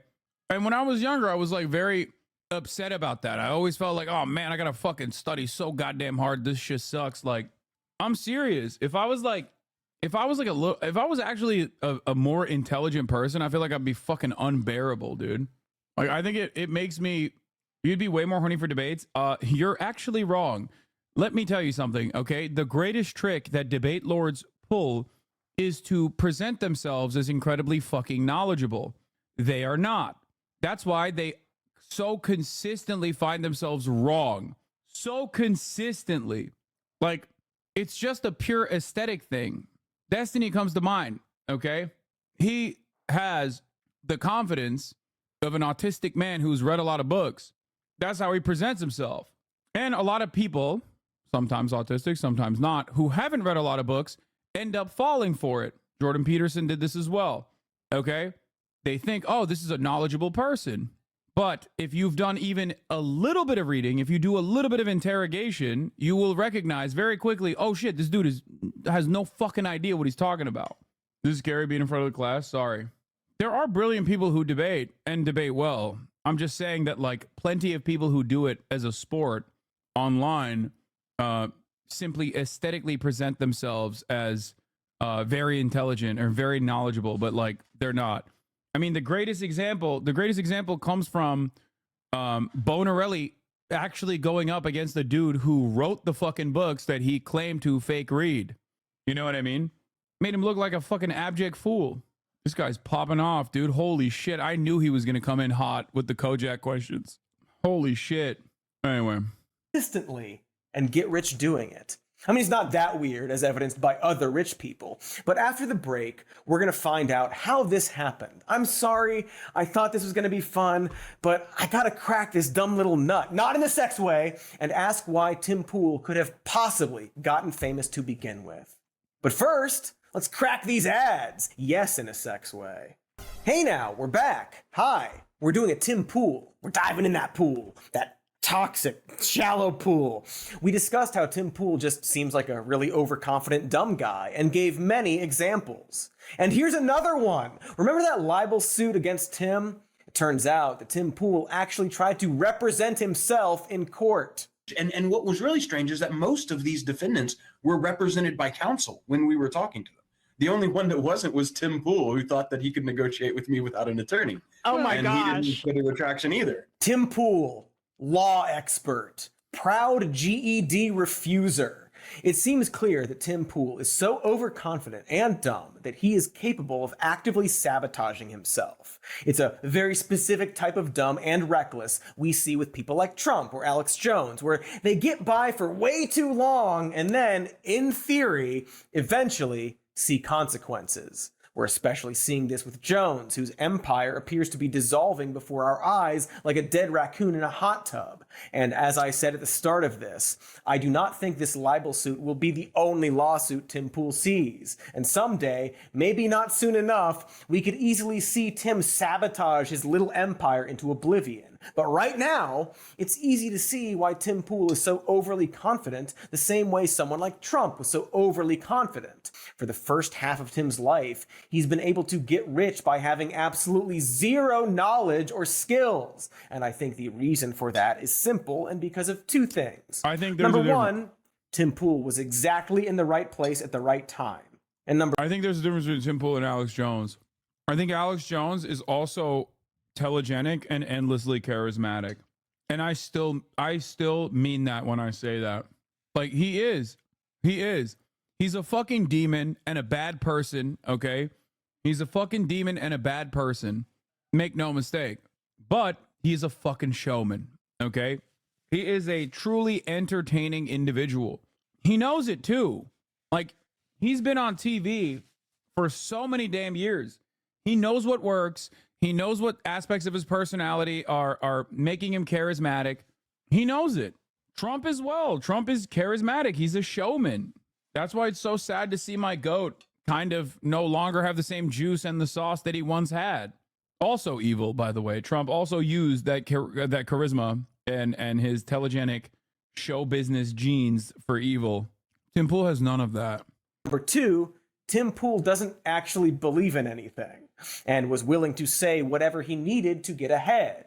There's a very good Daily Beast article recounting Tim's rise to fame, which he mainly accomplished by lying and constantly changing his convictions. Because, I don't know if you remember this, but Tim Pool wasn't always a right-wing ghoul. He started his career as an Occupy Wall Street activist who made the news by utilizing modern media tactics that in 2011 were seen as cutting edge, such as live streaming and drone cameras. He wasn't the only person doing this, mind you, but he was there. And at the time, Tim presented himself as a centrist who nonetheless sided with the movement. Quote, I feel like I'm 80% of the time unbiased, and then I have that natural Occupy Wall Street is fighting for the people in me. So I did come down here to support the movement. I'm not going to deny it or lie about it. It would take Tim only 10 months to deny that and lie about it, telling El País that he was, quote, not an activist. 6 years later, Tim would claim that he never supported Occupy Wall Street. I don't align with Occupy Wall Street and never did. I'm particularly anti-authoritarian, so when you had this weird regressive authoritarianism happening during Occupy, I told him to f*** off. Boy, for a journalist, Tim doesn't seem to realize that people record the things he says. But I'm getting ahead of myself. Back in the 2010s, Tim was still seen as this hip new citizen journalist. This is no doubt how he still sees himself today. But by all accounts, Tim was more of an empty vessel than anything else. He was hired by Vice in 2013, and to the frustration of his co-workers, Tim presented a, quote, deficit of ideas. According to a former member of Vice's video team, there were... Bro, remember, didn't he also, like, go to the no-go zones in Sweden? The no-go zones? As in, like, areas that are densely populated with Muslim immigrants that Europe racistly called no-go zones? There was frustration about his inability to do a repeat hit like his coverage of Occupy Wall Street. Okay, someone just locked down a fucking statement that I have to highlight here. This motherfucker went to Istanbul and didn't get his fucking hair plugs, dude. I don't know who the chatter said. I don't know which chatter said this, but you are right. That's crazy, bro. Motherfucker went to literally the hair capital of the planet and didn't get his shit fixed. But Tim remained there because of how, quote, seemingly oblivious the upper management and the execs at Vice were to the fact that Tim Pool was a total hack. Tim, of course, denies this and claims to the Daily Beast that he, quote, constantly flew into chaos. Do we have a clip of the chaos? We're just back on the live feed. We were switching batteries. There's a guy here that's showing us one of the tear gas canisters that police shot at protesters before. Okay, just to be clear, that main video isn't Tim Pool. If you look closely, Tim's live stream is in the corner there. This is Vice's 2014 coverage of the Ferguson protests, and for this entire 34-minute video, they never swap over to Tim, who, from what I can tell, never goes near anyone or does anything. You can just skip through the video and see. Here's 10 minutes into the video. But could you tell me what you've seen tonight? Large, peaceful protest that lasted well into the morning. Thank you. Come on. And here's 20 minutes into the video. But some of the people I talked to said that, you guys have tried to stop protesters, but for instance, when they called 911 while their stores were getting looted, there was no response to that. And here's 25 minutes into the video. You're fine. Yeah, you don't have an accent, I have an accent. I did talk to Timmy Zell once. Boy, he is just in that same parking lot the whole time, isn't he? And around this same time, they just completely stopped showing his stream, presumably because he went to Waffle House or something and forgot the camera was on. Despite this, Tim has boasted that he's covered conflict and protest in several countries. But it's really hard to find much evidence of him actually getting in the shit. I'm not saying he never got near violence or conflict, just that it's clear he did as little as he had to. And more often than not, his videos seem more obsessed with the cool tech he's using instead of the protest itself.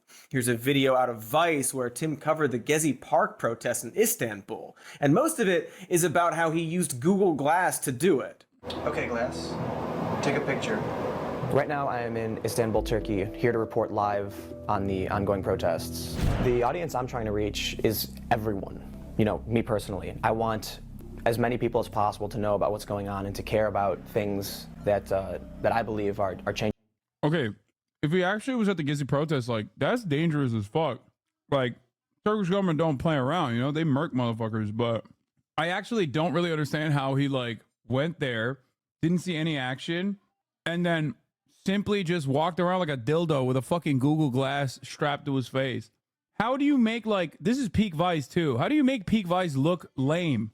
Changing the world. It's like a documentary about how Tim Pool is a journalist and all his cool gadgets. Like, he's more interested in being seen doing the thing than the thing itself. That's incredible. That's incredible. Isn't great, but it's more than enough that I need. Cool, Tim. Glad your internet works. Again, there are moments where we see actual coverage of the protests, but it's unclear if Tim is actually present for those. Whenever we do see Tim, he is often just describing a thing that he missed. This morning was, it was intense. As soon as I got down here, I heard I saw posts from my friend Jenna about tear gas being fired, about water cannons. She got tear gas and she got hit with a water cannon. Oh yeah, this morning it was so intense how I read these posts about stuff other people did. Tim, did you not wake up in time? Do you like to sleep in? This is the whole video. A 15-minute Google Glass promo that ends with Tim Pool across the street from a tear-gassed hotel claiming that he was totally over there a minute ago, but not showing any footage. The inside of the divan, I just went in there. There's tear gas. Just the inside is just full of tear gas. Now, multiple times, police have fired tear gas into the lobby of this hotel, resulting in several injuries. People are being carried out. They seem to be unconscious. Make sure to stay tuned, share the information on Twitter, share the link on Twitter, let people know what's happening. Boy, it really seems like he was just at his hotel and this happened. I'm not gonna lie, controversial opinion, but it's valid that he was there. Even with fucking Ferguson. Like, I don't know the totality of his work at Vice, so I can't speak on it. I only know like the funny, dumb shit that he did, where he was like very clearly a propagandist for like right-wing shit, right? Right-wing sentiment. But overall, like, his job is to fucking go there. If he actually interviewed people that were participating in the protests or whatever, like, then it's good. You know what I mean? Then he's doing his job. You don't have to, as a journalist, constantly fucking, dive headfirst into like conflict.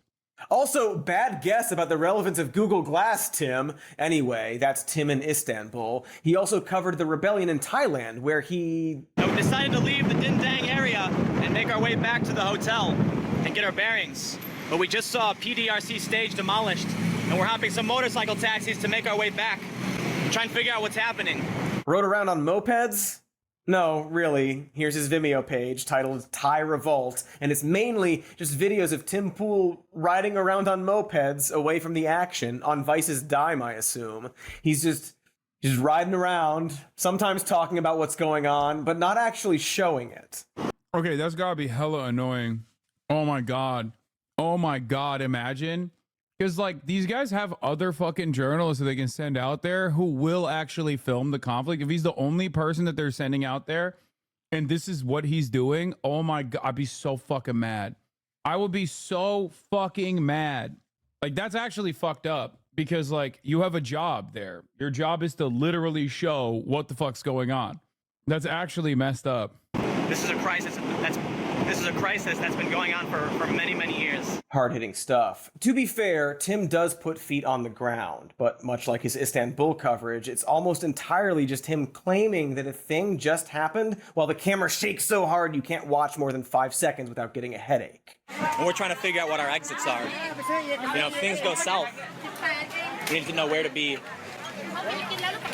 And obviously, if we get any inclination that there's going to be armed conflict, we're going to leave immediately. Protesters are using M16s and AK-47s. There have been M70 grenades. This is a particularly dangerous situation, though we're not seeing an active front line and heavy armed conflict. We're just seeing sporadic violence around the city. So make sure to stay tuned. Oh yeah, and be sure to follow him on Twitter. Check out Vice.com. Hopefully we've got many updates for you on the site, and you can follow us on Twitter at Timcast. So it's safe to say that Tim Pool wasn't actually a very good journalist. He did it for a few years and mainly focused on himself and the technology. Like, this is partially why I have a lot of respect for journalists, like good journalists in general. Like, even if I don't agree with their worldview, sometimes, like Clarissa Ward comes to mind. Like, she's still fucking out there. You know what I mean? She's still fucking out there. Like, she snuck into Gaza, dude. Okay? Clarissa Ward, straight up, with a Qatari fucking envoy, snuck into Gaza. Okay? That's brave as fuck. I might not agree with some of the sentiment that she displays, but that's what she fucking did. Okay? At that point, you are literally signing your fucking life away. And a lot of good journalists do that. Anyway, he was using, but that was enough to get his name, presumably Timothy Cast, out there. He was the live stream Google Glass drone dude. It didn't matter that he didn't actually get good footage. It was hip and fresh. Then, at some point around 2014, Tim Pool would set off on his own. And a few years later, in 2017, Tim would learn an extremely valuable lesson. If you're too lazy to be an effective journalist, it turns out you can just make stuff up. Donald Trump had just become the president after all, and Tim saw the sloppy yarn that guy spun, one such yarn being that there was a crime wave in Sweden. This was, by all accounts... This is the best one. This is his peak, dude. This is peak journalism. He is going to show you guys how wrong you actually are, okay? He's going to show you guys how fucking wrong you are for saying he doesn't go into conflict zones, because I remember my goat going into directly the field of battle. I remember this as, of course, a Muslim man living in the United States of America at the time, regularly trying to deal with a lot of the Redditor chatters who straight up were like, you don't understand, dude. There are like actual enclaves where there's crime that's running rampant. It's just one of the many weird rambles we've become hauntingly accustomed to by a guy who was, president of the United States, it seems. And like a lot of weird Donald Trump ramblings, the right wing became determined to prove that it was true. Specifically, right-wing has-been Paul Joseph Watson put out the Prove Sweden is Filled with Crime challenge, offering to pay any journalist to go to Sweden and document that there's a crime problem there. You know how all good reporting starts with a conclusion and then works backward via money to force that conclusion? And Tim, being completely untethered from any institution or morality, took Watson up on this. Trump is making a reference to reported crime, right? There's this perceived rape and sexual assault epidemic hitting many other countries in Europe. And a lot of Trump supporters take these stories to, be evidence of a problem with refugees and migrants. In fact, the New York Times, which was critical of Donald Trump's statement last night in Sweden, talking about how Sweden was calling him out for it, does have a story referencing over 40 instances of sexual assault at a music festival, in which they actually say that of 7 suspects being questioned by the police, 6 of them are foreign. You can already see that he's beginning to court the right with the exact same talking points as Trump. But to be clear, Tim still claims to be a completely objective party who just needs some money to go to Sweden so he can, talk to people. This is where I make the announcement that I am going to be traveling to Sweden and France and some other countries in Europe to actually figure out what the hell's really going on. I'll say this, I don't side with anybody. I'm a skeptic, I guess. So when I hear these stories, I say, okay, well, let's look into this and figure out if it's true or not. I will be setting up a GoFundMe so that we can raise money to produce a series of videos on the ground across Europe, interviewing real people on all sides of the political spectrum to figure out if anything is happening, what is it? Yes, real people on all sides. You might be wondering why you'd need to fund this one dude to go to Sweden and walk around and talk to people. Like, Sweden has their own reporters, right? You don't need to pay a guy to go walk around.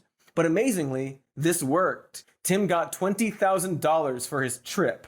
The result being a series of videos where Tim Pool just walks around Sweden, films nothing of substance, and talks to people he could have easily called on the phone. This includes the deputy mayor of Malmö, who 7 minutes in debunks the entire idea that immigrants are causing an increase in sexual assaults. Yeah, but, we must investigate it further.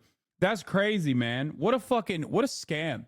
What an amazing scam. In many ways, racist people have this, firm conviction that something horrible is happening in Europe. You get a fucking $20,000 paid trip out of it. And all you do is just go walk around. That's amazing. Meanwhile, his entire fan base is primed to fucking hating, women who are also using Kickstarter and other kinds of grifts like this. They grift all the time. And people get mad at those grifters, but they never recognize that this guy is also grifting in the exact same way. This is where he realized how easy it was to grift the right-wingers. No, I think he was always kind of dumb, Sweet here. For some reason, our Nazis love him. Some reason. Yeah. I wonder what it is. Okay. People have said that there is a huge influx in sexual crimes in Sweden. And we've been told that it's simply because Sweden has a wider law, more encompassing, and that people tend to report more. But I guess I'd like to get your thoughts on the whole issue and just talk about it a little bit. Wait, he knows what it is. That's literally it. The increase in rape, documented rape in Sweden, was directly a consequence of Sweden becoming quote unquote more woke in the way that they document the crime of rape. That is why there was a massive fucking increase in documented rape statistics. If he knows that, why the fuck's he still there? You didn't have to fly out there to find this out. I never flew out there. Have I ever been to Sweden? I don't think I've ever been to Sweden. Well, Sweden has changed its laws regarding sexual assault and rape and sexual misconduct in a way that it's more encompassing. So it's more actions are defined as rape or sexual assault now than before, and every report is followed up, and you get support for the crime victims and often rather speedy trials. And that increases the will to report the crime. If you know that something will be done, then you're more likely to report. So there you have it. Solved. He goes on to say, oh my God, Chatters, you're so right. I need to go find out if China is fucked up. Oh my God. Oh my God. I should grift to the right by being like, China is the most evil nation on the planet. They are doing evil. More evil per capita than any other country. And I've found out, get ready, there's more than 1 billion of them. Dun, dun, dun. With your support, I can fly out to China, okay? I can fly out to China and investigate the evil crimes of the Chinese. We can find out the evils of high-speed rail. Find out the evils of, I don't know, rapid urbanization and rapid even development. We can go and look at these cities that used to be called ghost cities not that long ago and see if the Chinese now living in those cities are real Chinese people or simply ghosts. I'm just saying all of that and more. And no one will see a 3-minute ad break at the top of the hour because while I'm live streaming from China, I will not be seeing the ads because we don't serve any ads in China. You, of course, are not in China. You're in America. So you will see those ads at the top of the hour unless you subscribe. No. Yeah, bro, you can stay here. No, you can stay here. Austin's here. My dad is sleeping on the couch right now. Yeah. Yes. Yeah. All right. Take a breather, man. Oh, we can do ban appeals. I'm almost done with this video. Yeah. Take a breather, man. Watching movies like watching a soap opera where everyone's permanently in a bad mood. Maybe some chill wives or a puppy could help turn that permanent frown upside down. That's funny. All right. Kaya, place. There you go. Clipping this to BDBD because they won't tell this is sarcasm. No, don't do it. I love China. Say that while they are overrepresented in crime statistics, there is no evidence that refugees are committing violent crimes specifically. But the crimes we've seen, the violent crimes, we have nothing to support, no evidence in support of thinking that it's the refugees who are committing these crimes, the violent crimes, the murders or the shootings or whatever. Cool. Video over. But Tim isn't satisfied with this. This deputy mayor, after all, is a lib. And I'll also say, look, you know, Nils, he said he's biased, and you know that that's a very liberal perspective, so take that into account. We've got more... Okay, a liberal perspective in Sweden would be being a fucking Nazi, by the way. Like, straight up. So I don't know why. I don't think this mayor is a liberal. I don't know what that mayor's political background is, but I suspect it's probably not liberal. Like... That's not how the fucking politics works in Europe, okay? When you say someone's a liberal, they're fucking pretty much a Nazi, okay? Probably a social democrat, but even that in Sweden, I feel like has become more right-wing. Being biased is a liberal thing. You got it right, brother. More interviews to do. We've got more experts to meet. And this is a daily thing, so, you know, expect more. So he claims that he's going to go out and talk to more experts on the matter. Those experts include... the random guy he's staying with who once saw a single crime scene and also a kid setting off fireworks. Have there been any other incidents like that, or any kind of, maybe not a murder, but have you seen robberies or gang activity? No, not at all. I mean, there was one 14-year-old that went, had like a... Yeah. Wait, what do you mean I got bad news for you? Sweden's right wing announces new government with far-right backing. The Sweden Democrats, the country's far-right party, remains firmly anti-immigration and anti-multiculturalism. Despite a polished appearance. The moderates, Christian Democrats, and liberals will build a government and cooperate with the Sweden Democrats parliament. Yeah. What do you mean you got bad news for me? It's literally what I'm saying. Yeah, the Democrats, that's not how we see it in Sweden. We see the U.S. as being the right-wing ones. No, dude, I'm adjusting it to Swedish politics. That's my point. In America, the Liberal Party is supposed to be like, out of the two options in our duopoly, is supposed to be the progressive wing. Okay, the liberals in that sense are supposed to be the progressive party. In Europe, on the other hand, if you say a party is a liberal party, they are a right-wing party, usually. Anyway, in the UK, Liberal Democrats can either be left-wing or right-wing depending on the leader. Chameleon party, basically. Yeah. Liberal parties in Europe are usually very capitalist, but socially very progressive. Sometimes, not always. Liberal also translates to libertarian in Europe, but it's more right-wing than like the major left-wing party is what I'm trying to say. Anyway, so what are the conservative parties in Europe then? I mean, those are the more conservative parties. And a conservative party in Europe is oftentimes, if they're called, they have national in their language, in their party language, like a nationalist in their party language. They are fucking incredibly conservative. Nazis, monarchists, that kind of thing. Pretty loud cracker, you know, a firecracker? Firecracker, yeah. Next, he talks to an anonymous dude who works in the car business and claims that a certain type of person steals cars. Basically, there's a lot of, I'm in the car business, and that's okay for me to say. But the majority of like the crimes involved in car business, it's never. The Scottish Nationalist Party are quite left. Okay, you're now talking about an entirely different equation. Obviously, Irish nationalists or even Scottish nationalists are nationalist in a liberatory sense. If they are still under some colonial formation, then they're not going to have the same exact sentiments of like Germany's nationalists. Like nationalism under in an anti-imperialist sense is very different than nationalism when you are already your own national state. You have already achieved sovereignty. One is a battle for self-determination and sovereignty. The other is a battle to kill whatever the outgroup is. Or I should not say never, because it happens, of course, that Swedes also commit crimes.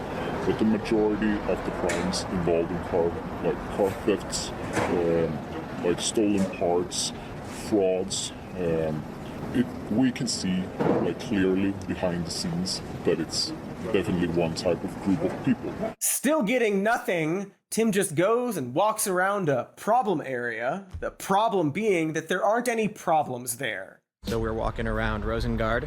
It's kind of boring. Tim is clearly getting frustrated. And here's where we start to see the turn. For his next video, he meets with Chang Frick, a man he claims is a journalist who clearly has a poor opinion of immigrants. We're about to meet with Chang Frick, who some people say is controversial. They say that he's aligned with the right-wing party here. Others say he's a good journalist.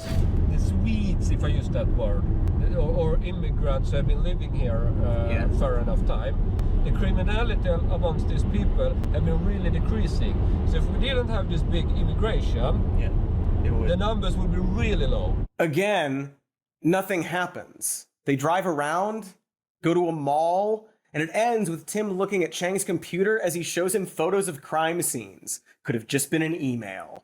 But what Tim is not revealing in this video is that Chang Frick is actually a former right-wing politician who runs the Swedish equivalent of the Daily Wire. He's not an expert, he's not a random citizen or impartial journalist. And this pattern would keep going. For his He's like, yeah, we found this impartial, unbiased former musician, Varg Vikernes.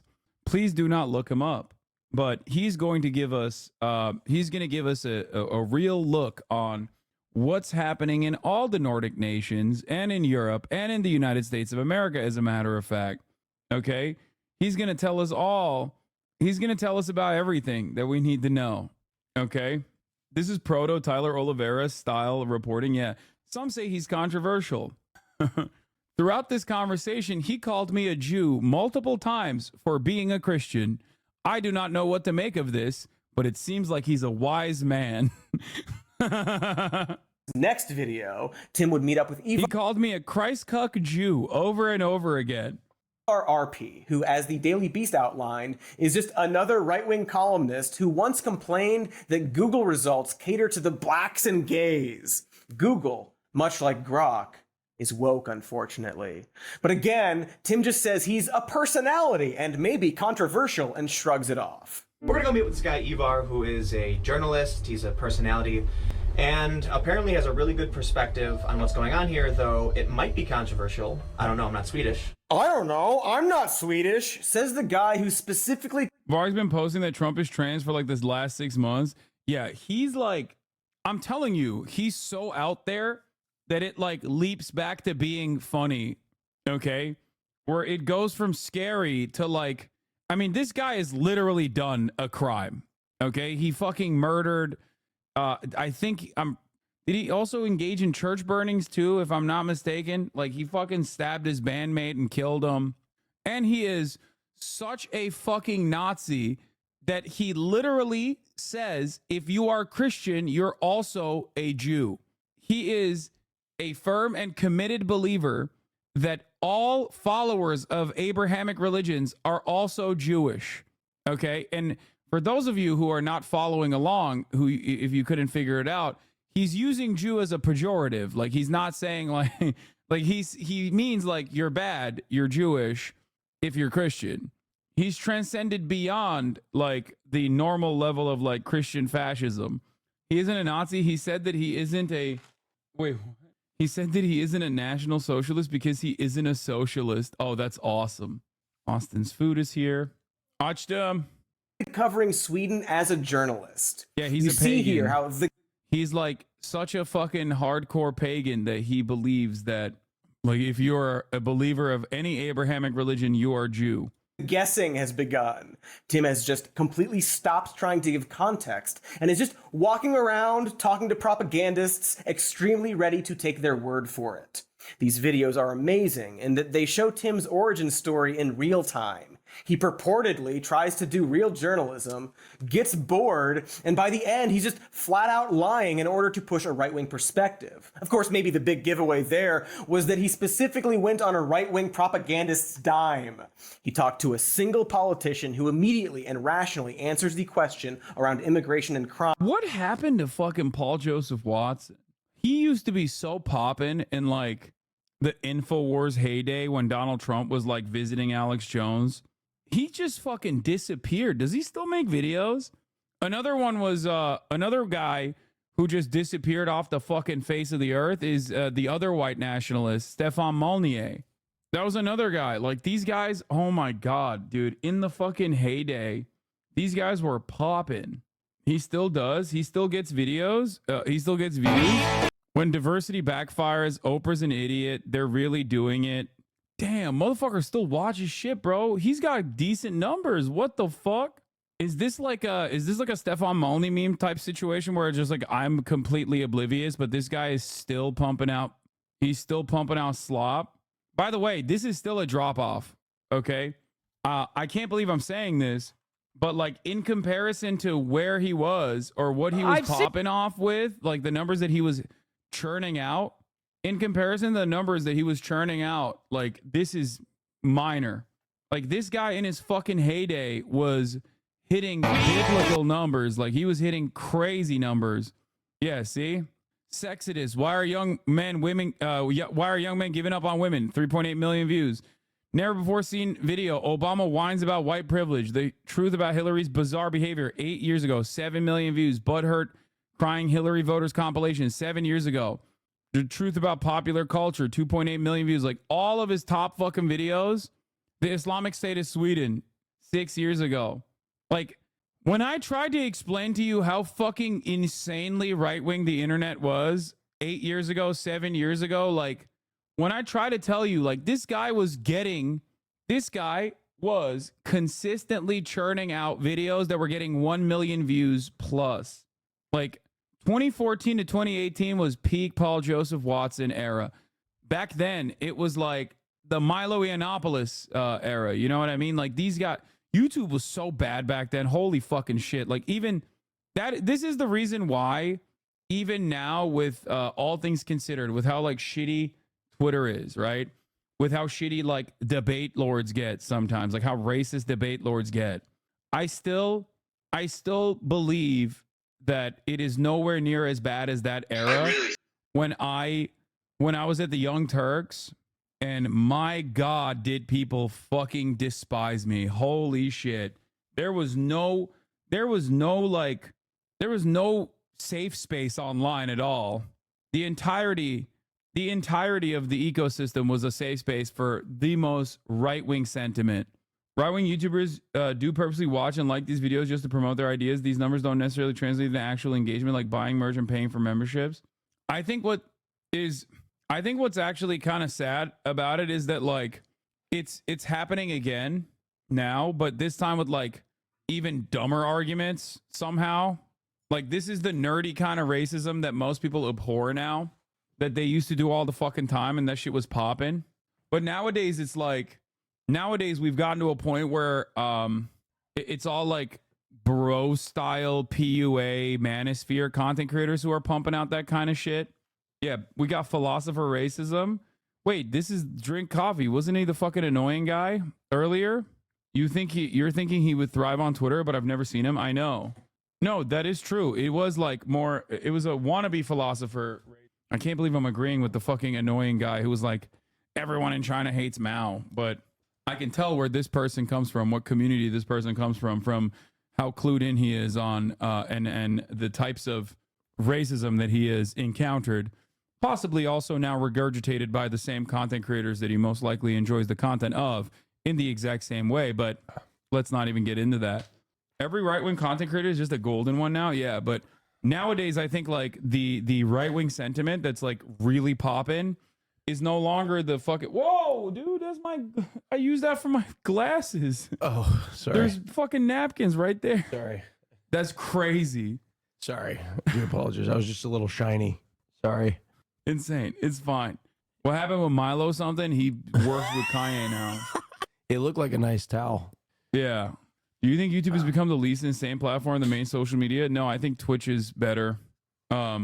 Twitch, I think, is still significantly better than YouTube in terms of like actually following through on a terms of service. YouTube is still pretty bad, dude. There's active fucking Nazis on there. It's just not as bad as it used to be, because back then it was like they would force feed a copy of Mein Kampf into every fucking 14-year-old, teenage boy. So what TikTok is decent. I mean, but they also have like the worst of the worst on either side because there's no moderation whatsoever. YouTube is still very much pumping that right-wing pipeline on at least the YouTube Shorts equation. And also there's still plenty of fucking Nazis that have like major platforms on there. Well, hello. Austin is here. Hello, everybody. I'm here. I was invited this time for ban appeals, but I'm a little early, it seems. We've got another 3 hours left in this video. Okay. It's he only 30 hand more waves minutes the guy left. for being We're watching Tim leftist, Pool. and then goes and talks to the most extreme racists he can find while vaguely calling them controversial. At one point, he runs into 3 dudes in a bowling alley who Tim claims he just happens to meet. They chat about immigration like it's a casual encounter.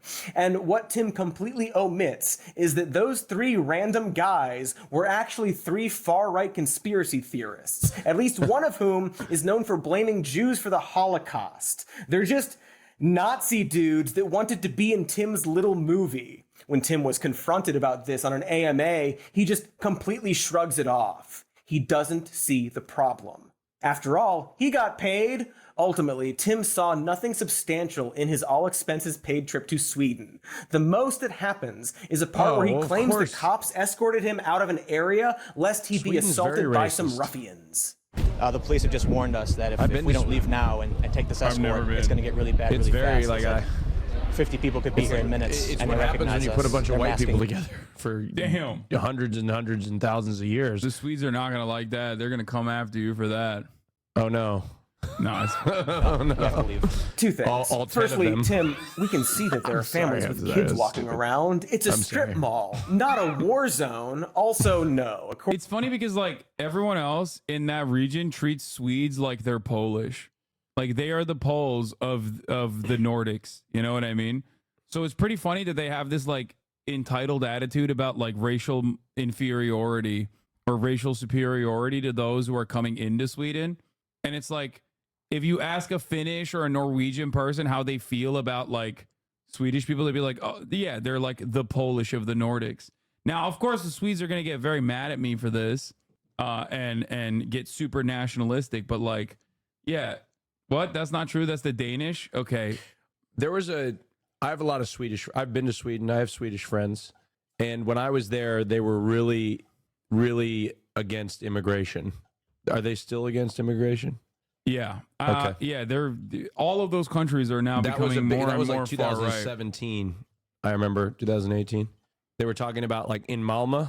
They were talking about how Malmö was going to shit because of immigrants. Like that was the prevailing. That was the prevailing narrative back then. According to the Swedish police, they never told Tim Pool this. He's a liar. Now, to be clear, cops are also liars. But so is Tim. He's quite the also a liar. And a weirdo who was filming young people and they got upset. That's actually what happened. Tim Pool, cool skate guy, creeped out some kids. But this began Tim Pool's descent into the lucrative world of right-wing guessing. After all, he just got paid $20,000 to go on a vacation. For the right, it didn't matter that Tim wasn't very good at what he did. Dude, that's crazy. You're crazy, bro. He said that's it. Well, when he heard $20,000, that's crazy. Well, to film and what is this? As a gay man, I can say the F slur. Okay. What if I said it on Twitch? I'm not going to say it. Well, you can't. You have to say it without. I asked Dan this. I'm always curious, like if I were to slip up and say it, like I'm not queer coded, so I feel like they wouldn't be able to tell. Oh, it would sound so homophobic out of No, it would sound really homophobic. Like would I have to call and be like, Dan, they didn't know. Dan, they didn't know. You know what I mean? Yes. By the way, hold on. And then he dodged the question, but then he answered, and he actually came up with a really good answer. He's like, we can't. Like, you can't really moderate that. So, like, it would be a bunch of, like, right-wingers saying the F slur, just being like, no, but I'm gay. And then they would never be able to moderate it. So that's the problem. So I get that. And I'm happy it was, yeah. No, look, first of all, Chad, $20,000 is a lot of money. Okay?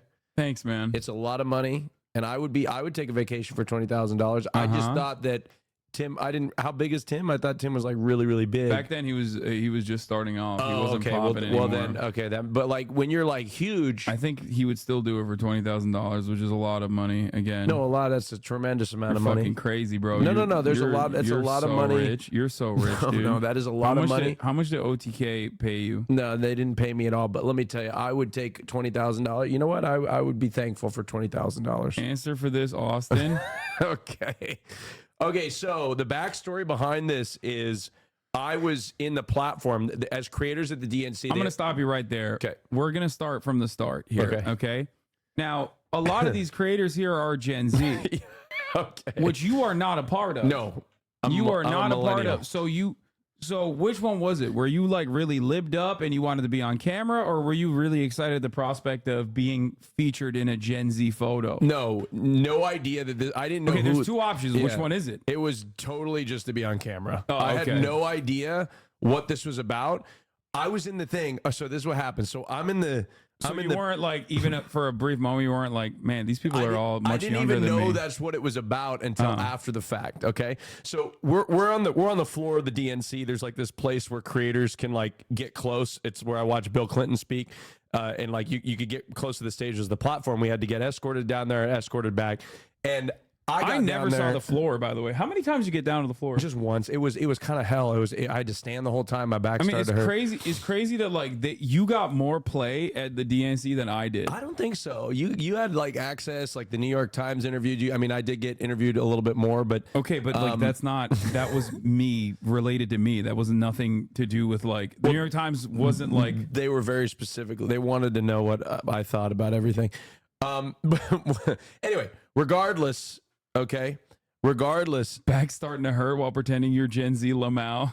Okay, so I'm on the platform and there starts to be whispers on the platform. They're like, "Oh, let's hold on before everybody continue. Keep this up because it's important for the clip." So you want to put this on TikTok? I don't know. It may, but just in case, we got to have the context. So we're on the floor and I start to hear whispers. Okay, about like. She's going to speak. She's going to speak. She's going to be able to speak. And they're like, gather around. And I'm like, oh shit, she's going to be on national television. So immediately I open up my phone and I text my mom. I said, Mom, I'm about to be on national television. And so I position myself and bully my way in there. I had to like crowd my way in there. And I'm like, you okay. stomped on a few Gen Z No, heads to get there. I was moving some Gen Z people out of the way so I could get on. So get the fuck out of here, kid. And I was like, okay. And then I saw the camera come on. I was like, okay, here's my moment. I see the camera. All right. And I like looked at the Jumbotron and I could see like the live feed. So I kept having to get on my tippy toes. Because there was a layered platform. She was elevated. She was at a higher platform. I was a little lower, but I was like, okay, how do I sneak? So I was like trying to get between this girl's head and the other girl's head. And I did. And I was texting my mom. I was like, Mom, did you see me? She didn't see me at all. But anyway, that's the story. And I had no idea until after the fact this was a Gen Z thing.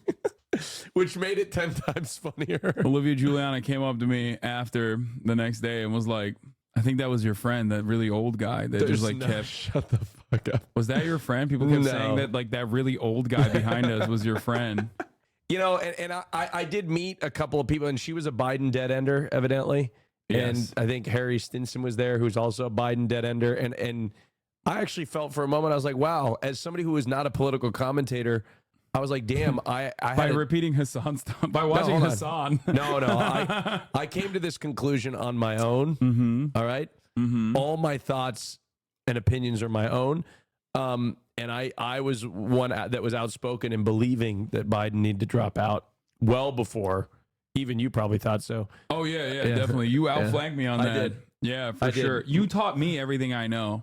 I did. Yeah, I did about politics. And I knew that the interview didn't go well on CNN. I did. I knew that. Why do you sound like Trump again? You started going when you start lying. You do the Trump voice. Have you noticed that? I knew the interview didn't go well. I start to speak in his cadence. Yeah, but I did know. I did. You did it again. But I didn't know. Many people were saying everybody was saying it, but I did know. I really did. Everyone I shouldn't have, but I knew. did. I really shouldn't have, but I did. Folks, they're executing babies after birth, 3 months after birth sometimes. They're killing babies, believe me. Oh, they're getting them all, folks. That's brilliant. 6 months after birth, 9 months after birth, a year after birth. You and I had they're aborting babies. You and I had the exact opposite like DNC experience. Yeah. Where I went like a very different route of a guy who was like there hungry to make like you know, hungry to do the news and do commentary. You went there with, did you have a purpose in mind? I wanted to collaborate as much as possible. With who? Well, with you, if you would let me, but I often couldn't get. It started off when we arrived. Hasan was like hot. He's like, "You're my liberal correspondent." Yeah. It lasted about 45 minutes, and after that, I never saw him for the rest of the trip. Well, he's like, "You're my liberal correspondent." I was like, "Hasan, I'm going to take a nap." And the moment I took a nap, evidently, like I was out in his eyes. I was like, down. because you were like, "Oh, I'm really tired" the first day, and I was like, "Okay, well, I'm going to go to the Palestinian protest, and then I'm going to go into the DNC. I'm not going to like." Wait for you. Well, no, but then after that, I couldn't find you. It was like, like everybody was like, I couldn't get into the suite. I was trying to get into the suite. The last day he wanted to get into the suite, but he couldn't get into the suite because I got kicked out before he could even get into the suite. I would have though, but I was talking. I had dude. I had a whole plan. Did I tell you my plan? Like I had like I was gonna call your manager because they were like, I was like, can I go in the box? Like I know him. Like I was talking to my contact. I was like, I know him. Can I go in the box? And she's like, well, we need approval first. And I'm like, from who? And they're like, his manager or him. And I was like, well, I can't get. He's not going to say yes. So I was like, I was going to go through your manager to get. Wait, in the you think box. I was going to say no? Well, I would have said yes. I know, but I couldn't get a hold of you. There was no way to get a hold of you, so I had to go through your manager. No, it wasn't hung out with the I've had it ladies. Marsh wouldn't answer my phone calls. He hung out with the I've had it ladies, and then also like interviewed Stacey fucking Abrams. Yeah, I don't know and how shit. the fuck I ended up with that. I was just The walking DNC around. is just like they are doing no fucking background searches whatsoever. Well, They hold were on, like, but I did a great interview with. Actually, I asked Stacey Abrams. So I've had it, ladies. where did you post the fucking interview? I didn't post it. They did. So I've had it ladies. I've had it posted. ladies that were going around interviewing people. Had it or hit it. You know, they have this segment, had it or hit it. And I interviewed Stacey Abrams, and the first question I asked her was, Stacey, I didn't call her Stacey. Mrs. Abrams. What did I say? I don't remember what I said. I didn't call her by a name. I don't think. But I said, had it or hit it, Marjorie Taylor Greene. And she did not like that fucking question. That's funny. She looked at me. You should have asked her, had it or hit it. Michael Bloomberg gave her millions of dollars. Oh, really? So she had to... Wait, that would have been funny. No, it wouldn't have. She would have been very pissed. Wait, really? Yes. Oh, this perfect. is precisely the reason why people like Stacey Abrams are never brought up to me. Yeah, as a possible interview. But yeah, I got interviewed by the Associated Press, in which they started asking me questions. I don't know what the fuck it is about getting interviewed, but like all of a sudden I was like, the media was like trying to find shit out about the Democratic Party, and I had all the answers. You know what I mean? They're like, did you get paid? I'm like, no, what? No, I mean, chill. They're doing their job, dude. I know, but I'm like, no, I didn't. You're a creator. I just was here to hang out. You're a creator for Kamala Harris. Obviously, they're going to ask you if you've been paid, because like that is a... I mean, there were plenty of people who were paid that were there, I think. Yeah, but who cares? Not me, unfortunately. And I want to go. I told the Democratic Party, I said, I will go on Fox News as a creator for Kamala, and I will talk about, I will get interviewed, and they can ask me questions about whether I got paid or not. And I will answer to it. Of course, you two were treated differently. You dressed like a gym floozy while Austin showed respect by dusting off that Baptist suit. Yeah. Put the takes in the bag, Unc. Yeah, I have fallen off officially, chat. I need to start paying for these takes. All right, had it or hit it, Project 2025. We've had it. It's been around. My mic was so fucked up in this What do you think's going to happen interview. in Georgia? Are we going blue? We are going to hit it. We got it. Yeah, absolutely. Okay. Dude, sorry. I was nervous, okay? I was nervous. What the fuck was that, bro? I was nervous. Oh, you hit it. Oh, what's going on? It was so bad. It was so bad. Look at her face. She's like, oh, don't fuck this up. Had it or hit it. Kamala Harris, Tim Walz. Hit it, get it, let's get it done. Oh, God. Absolutely. Let's get it done. Let's select Kamala Harris. That's right. Thank you, Stacey. Thank you so much. Such a pleasure. That's insane. Well, that went a lot worse than I remember. Oh, my Lord. How do you... Oh, yeah. World's most lived up homosexual interview. World's most grifted up politician. Yeah, Stacey Abrams is... We were supposed to interview... You should have asked her, had it or hit it, your best friend who's a lawyer who you funneled a shit ton of fucking campaign contributions now, to. Stacey and I are good friends now. Yeah, had it or hit it. Again, why did you defend... I don't think she liked me very much. Had it or hit it. Why did you defend Michael Bloomberg when people were criticizing him for stop and frisk? Who's the that did the butch blonde, bleach blonde, butch Jasmine body? Crockett. Yeah, Representative Crockett was who we were supposed to interview, so I had prepped for that interview. What were you gonna ask her? I was gonna say like, I was gonna tell her about how like. Oh, that's why they cut your Marjorie Taylor Greene question from this. Because I was gonna ask her about Marjorie Taylor Greene, and I was like, can you come up with anything else? No, I didn't know anything about Stacey Abrams. I was like, was she elected at any point? Good question. No, like I'm serious. Like, no. I was like, No, what do that's I call her? Like no, Representative Mrs. Abrams? That's like, a very funny question. No, and that's what I was thinking. I was like, what the fuck do I call? You know what I mean? You just made like a very funny political take without realizing. No, I knew what I was saying. Okay. No, she's never won. Well, that's what I'm saying. So like, I was Which is asking, why it's how pretty do I funny. refer to her? Which is why it's pretty funny because like Dems fucking love her. Wait, AP had an Austin quote. Live from the DNC, it could be one of your favorite online influencers. Wait. What did I say? It's kind of surreal to be sitting here and surrounded by so many politicians and people with political influence that I've looked up to for so long. He's talking about me, Chad. Yep. And then to be surrounded by other creators. It's a testament to how the media landscape has shifted and how much influence as creators we have, said Austin Show, who we do not know when the last time he's made original content. That's what they should do. Like, they're like, they brought him here, but we don't really know where this video footage that he's supposedly filming is going to be living. It was so funny. Did you make any original content when you were there? In every interview that I had, they were like, so you decided not to post. And I was like, no, I was never going to post. But I said, I thought by me being there, my presence elevated the ticket. That's what I told them. That's That's incredible. That's incredible. I'm disappointed. This is the only quote that they got into the. That is amazing. I'm not on this fucking article. They didn't ask me anything. Well, Like, they tried. They wanted to interview you. oh, they put me at the here. front. They wanted to interview you, and I told them that he's unavailable for comment. Hassan Piker, who has 2.7 million followers on Twitch and has been outspoken about Israel and the war in Gaza, a key dividing issue for Democrats, has been streaming his experience around the DNC footprint, showing viewers around the food truck area, and on Wednesday night, interviewing Representative Greg Kazar of Texas. Convention speakers took to the floor behind him. Every media journalist that interviewed me was like trying to get to you. She was elected. She served in the Georgia House of Representatives for 10 years. Yeah, we're talking about, like, you know, beyond that. Okay. Hey, Stacey Abrams done an awesome push for voter registration in Georgia. I know she won Georgia. She's the reason why Georgia's blue. Yes. It's not demographic patterns changing in Georgia. It's Stacey Abrams. She did it.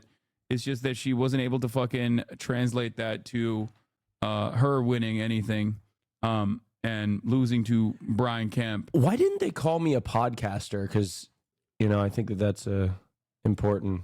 Can you and Austin tell me how you feel about this gay right-wing influencer? Literally 5'1", straight up.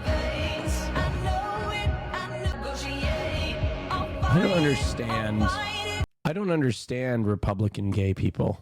I don't. Show Austin Stacey realizing she won't be VP. I timestamped In this with a question to Joe Biden, because Stacey Abrams is here because Joe Biden invited Stacey Abrams to be here.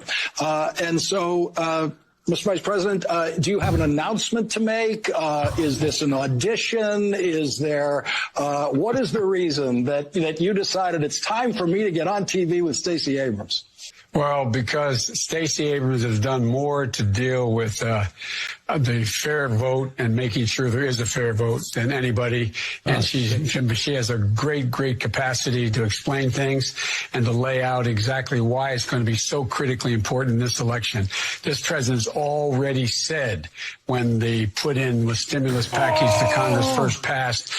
Oh, it's still funny. It's still, oh my God. Anyway, it's fine. Yeah, she did a great. Was she really gunning for the VP spot? Yeah, she did a really big get out the vote initiative, which Michael Bloomberg pumped a lot of money into. Oh boy. Anyway, it's fine. It is what it is, you know. You live and you learn. Okay, what about this? I was probably talking shit about you. Grind your gears. What's something that just grinds your gears? Hasan pisses me off. You know what? Hasan did not answer your phone call today. He did you hear him send me to voicemail? He clicked it like before. He does that all the time. It's true. He does that all the time. You know what's crazy? I'm doing a panel at TwitchCon with Hasan. Yeah, I know. I don't even know if he knows. No, he knows. Does he? Yeah, because I asked him to do my show, and he's like, I'm doing a show with Maya. Wow, because we haven't talked about it at all. No, he knows. He knows he's doing it. That's crazy. Did you just like tell him he was doing it and put it on the schedule? I said, I'll do this if you do this. And he said, same. And I was like, okay, so are you doing it? And then he didn't respond. So I confirmed us both. That's a great idea. Yeah. That's what you have to do. I confirmed him for my show too. No, I didn't. I did not. I said no. Didn't she refuse to go on Furan because she says she hates Austin? No, I think she said Hasan. What? No. And you guys misinterpreted it as Austin. Wait, when was this? And answer for your crimes. Maya doesn't hate me. No, Maya hates me though, and I hate her, which is why we're gonna do we're doing a panel about fundraising at TwitchCon. What are you guys fundraising for? Will Austin be better at ban appeals than last time? What I've noticed is every single person That was you ban 3 years is ago. usually not a warranted ban. You have no idea what you just said. Wait, what is he reading? Culture of Critique is a very famous Nazi book. Oh, I didn't know that. Why Did you must know that, Pokey? Why must you do this? I didn't know No, that. I just thought it was funny that you were rolling Your his fly's song. open. I didn't. Someone in the chat said it. God damn it. Thank you. Dude, No, you're- see, she didn't know Sorry. either. I didn't know. Excuse I'm me. sorry, I didn't know. Apologize. I've just been hanging out like that? Yeah. Jesus Christ. It's not shocking. Fuck. I Not don't know. surprising. You come I in just- here, you flash your fucking dick. You're such a messy bitch. that's- Austin, it's true. Fuck. I am such a messy bitch. What? Hassan, you banned me randomly for phone with Cutie and I was banned for over a month or something. What? Well, you're unbanned now, dude. Or is that... Don't make me ban you again. I met a guy today at TSA that recognized me. And he evidently had recognized you at some point, too. I thanked him for his service. I said, thank you for being on the front lines of our national security. The most HasanAbi has per capita is the TSA, which is crazy. Maybe that's why they keep stopping me. Has nothing to do with my background potentially, but everything to do with the fact that I have so many fucking fans. Okay, I have to show you this one thing before we move on to the ban appeals. Did you see that the Russian government used me as an example of like a gay man? Wait, really? Wait, are you sure it was you? Bro, did you see it? Is that you? No. You'll see. Okay. Из иллюзий и банановых смузи. Ooh, banana smoothie. Из яркого грима и стрима. Wait, what did they say though? Doing bright makeup and live streaming. Oh shit, that is you. That's literally you. That's so funny. Wait, that's crazy. They're like, oh, are you going to be gay or are you going to go fight and die in a fucking trench in the grayest Ukrainian village you've ever fucking seen? Or are you going to be a gay guy who does... Like, this ad is just so much, like, it makes the other side seem so much cooler. Yeah. Like, this doesn't make me want to fight. It makes me want to go have a banana smoothie with that guy. Yeah. And they even have your car in there, too. Yeah. I mean, whatever they could find, because it's not the actual one, but I guess they didn't want to film it in front of a Taycan. They found like a fucking Corvette. Is this like a Russian state media ad? Yeah, I think. Did they use AI in this? Yeah, it is AI. Yeah, Austin is on Bilibili. Wait, really? What's Austin that? is on Bilibili as well. It's the Chinese. Oh my god, in the tub. Whoa, what the fuck? I took a bathtub with Ludwig in the tub. How the hell did that get on there? Dude, they have so much. They have so much shit on here. Wait, that's awesome. Let's How many see viewers? this one. Good afternoon. Good evening. They have the full hour. God damn. He has always been interested in Ludwig. That's really? Is there a kiss? That's crazy that like I have never been interested oh in my Ludwig. god, bro. The people in China know too. What the fuck is this? You can't stand the top who doesn't want to be there? What is this gay? What is this, porn? There's just so much gay shit on here. You are marked, dude. That's crazy. Dude, damn. That's fire. The recommended vids are gay as hell, bro. Anyway, let's do fucking banana peels, chat. I'm ready. We're gonna dive into some banana peels. Sort by oldest. I'm gonna do that. You want to go one by one? Yeah, we're gonna go one me, one you. Okay, how about that? Okay, one you first. You go first. Okay, I'll go first. Okay. All right. First and foremost, at the top of the hour, there's a 3-minute ad break, and it's kind of like getting banned, but for 3 minutes. Okay, where you won't be able to see the broadcast for 3 minutes unless you're a subscriber. In which That's case. right. In which case, you will be able to see the uninterrupted broadcast experience. So all you need to do is subscribe for $6 or for free with the Twitch Prime. Okay, here's the 3-minute ad break now. Can we do a Gamba on whether you will appeal or not? That's crazy. You guys are fucking so starving for Gamba. I saw a tweet that Can you give him with the jacket? The This one? underneath? No, the one underneath. the Republicans, some conservative brain rotted dumb shit on Twitter was like saying that CNN was fake for saying that the interview was live, and like 83,000 people liked it. Like 83,000 people thought that CNN was trying to make it seem like the Harris Waltz interview was live. Like, I mean, Twitter is very stupid. I can't believe it. Are they bots? There's a lot of botting going on, but there's a lot of people who are basically bots as well. All right. Let's get ready to rumble. All right. This person said, Candyman. Hey, I goofed big time and typed the forbidden word without thinking first. I was referencing Trump's infamous White House doctor who handed out prescriptions like candy. Context. This is while Jim Clyburn was talking about it to Dana Bash. Clyburn mentioned the candy store. I was really high and I thought I was making a clever comment and totally forgot that was a banned word. I meant no offense to Hasan. I love the guy. I even reminded him about the top of the hour ad break. Damn. Should have read this before I served the ad break. This is No, I believe it. Candyman is what the most the biggest losers online refer to a pedophile Nazi, like literally a pedophile Nazi content creator who fell off the map after losing their Adult Swim show. Oh, yeah. We're on oldest first. Chatters. Damn.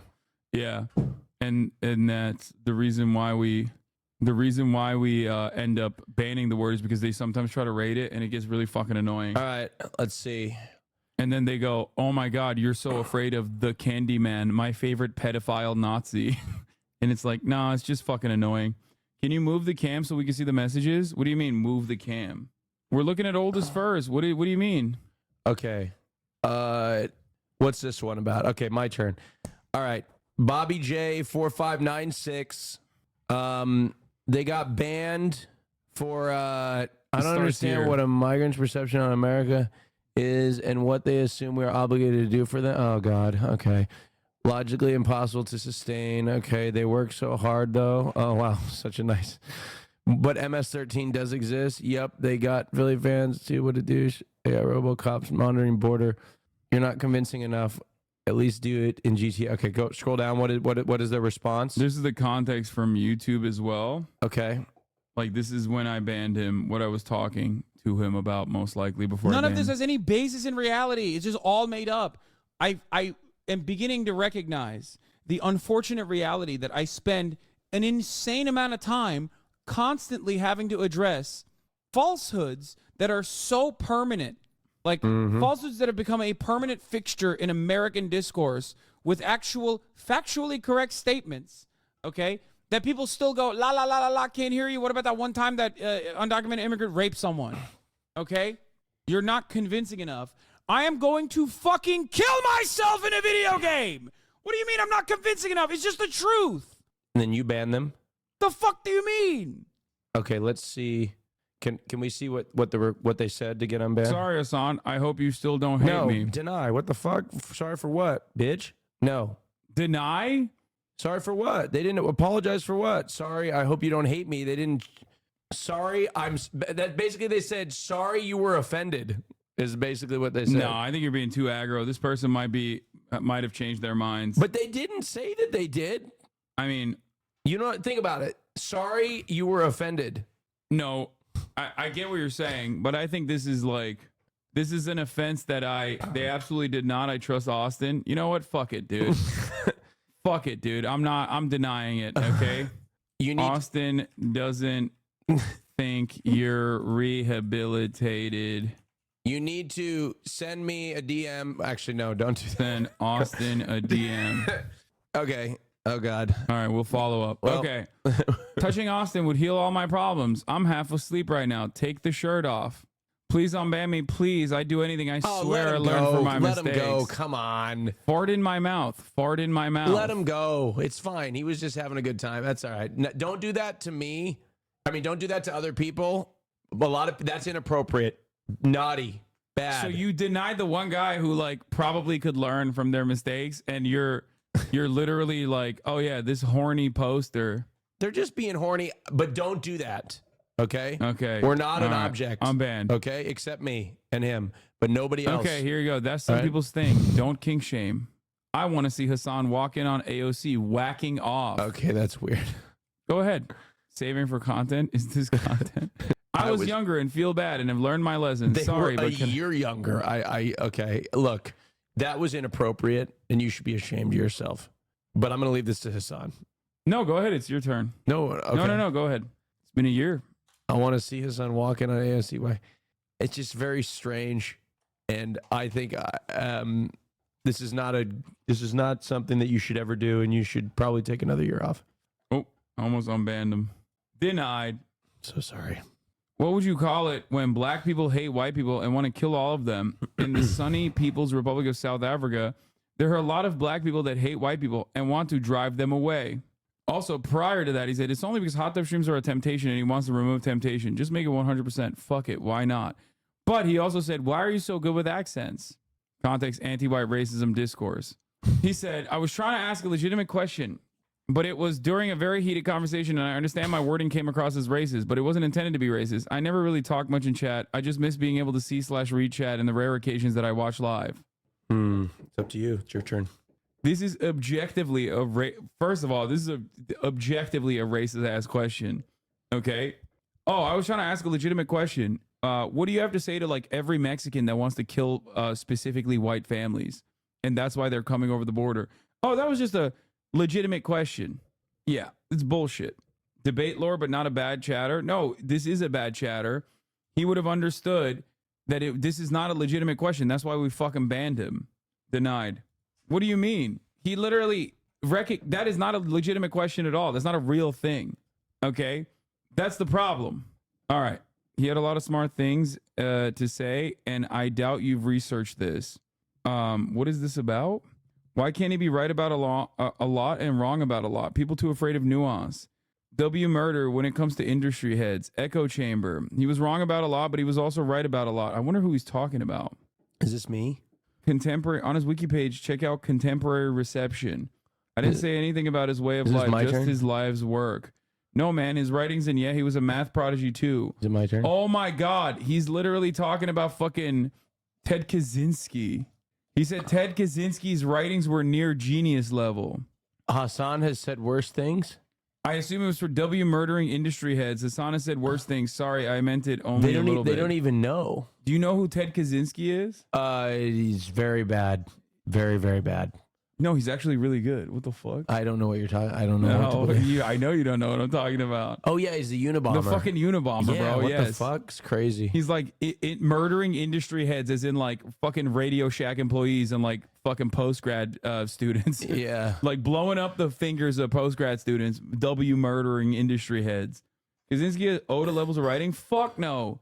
His writing is incomprehensible with the exception of a select few genuine resentments that he carried over, like anti-socialism and anti-communist sentiment. Sit. Yeah. He was a insane person, dude. Deny. I am hetero, but can't not imagine fucking you. That's meritocracy. I want to eat yo ass. Talk about Pakistan. Talk about Pakistan. Not me still wear 3-year-old $20 Puma. I want to. How do you go from that to eating your ass? What is the video that he sent me? I want to see this video. Every night I stare at my reflection and I don't know who I am anymore. Every time I look into your eyes, I see my dead wife. What? I think this person may be insane. Yeah. I am a reformed. I'm a child of deity Rama. Now please unban. No. I can. The thought patterns here are too edgy and weird. He's from Pakistan. Oh. I don't know. I want to unban just to see the content. Okay. I want to come. What? Cum is yummy. Come. Hasan, do you like cum? Genuine question. Swooner, thinking of cum. Sag cum. Pepela cum. Pause champ cum. Pog you cum. Let's go cum.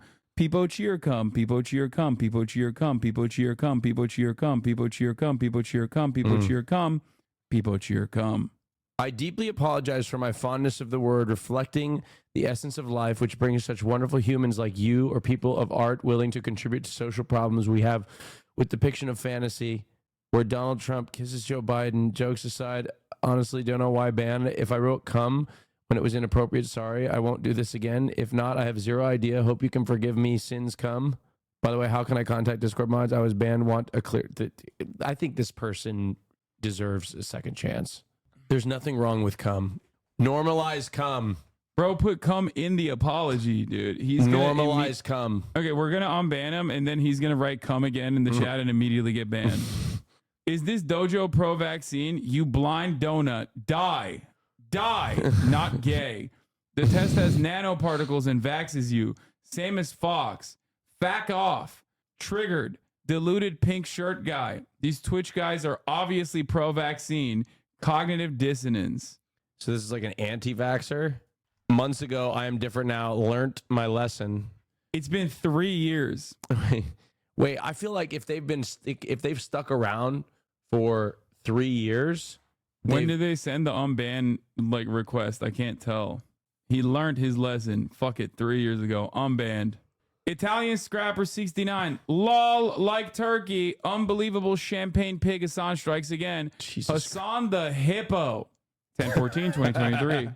Hasan, I'm a big time Will Neff guy, and I was just playing. I call into the big Democrat shows. David Pakman. No, you got to read it with an Italian accent because he's Italian Scrapper. Italian Scrapper 69. Hasan, I'm a shit. That's crazy. I'm a big time fan, a Will Neff guy, and I was just playing. I call into the big Democrat show, David the Packman, then the Sam Cedar. Those are guys that love me. I'm an Italian guy. I'm banned. How can you speak out against racism while in the same breath call European cousin fuckers? What the F? I won't get heated again. Also, racism has nothing to do, please. I think it'd be racist if I didn't call Europeans cousin fuckers. Yeah. Like, that would be racist. It's agree. a cultural institution over there. It's like fucked up to not recognize it as, but he also doesn't know how to spell, and he also recognizes that racism has nothing to do with it. Never mind. Unbanning. Mercy. Merci. HasanAbi, there's no point of return now. We are way too deep in this. Okay, here's what we're gonna do going forward. This is something that I do with Lolo, who is a public defender or was a public defender. Okay. You're gonna have to read out their unban requests. I'm the judge, jury, executioner. Okay. And you're gonna make a case for why they deserve to be unbanned unconditionally, no matter what they say. Wait, but this is gonna get clipped out of context. I'm gonna be defending Nazis and shit. You have to do it. I That's can't. That's the name of the game, baby. I've got a reputation now. You have a job. Your job is to be a fucking defense attorney. Okay. Okay. Hold on. Oh God. No, this is bullshit. This is gonna get clipped out, and they're gonna clip it out. Wait, who's Lolo? Lolo overruled. All right. So, Le Prophet 08. There is no point of return now. We are way too deep in this. The only way to solve this is a quick wipeout, unfortunately. Israel create Hamas themselves by every child they kill. The situation will be way worse in 50 years if this continue. It is not what I want, but it is the only way. Too many Hamas members created by Israel for every child killed, and they all hate YSA because we are too deep in this. Vengeance will happen. Go ahead. You have the floor. Read out Le Prophet 08's. Bro, are you serious? Yes. There's no fucking way. Read out his defense, please. All right. That was an honest question. This is what they said. That was an honest question. Number 1. 3, the word wipeout is maybe a little too much. I am French, so sometimes I use the good I don't use the good word. I do believe over time Israel create the Hamas by their action.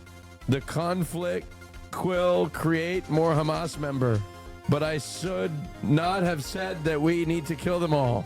My bad in the head of the moment, but as you can see, I write good stuff too, and I will be careful next time. Now, as you can see, my client doesn't speak English, and they didn't even know what they were saying. This is clearly a disconnect between Google and Translate.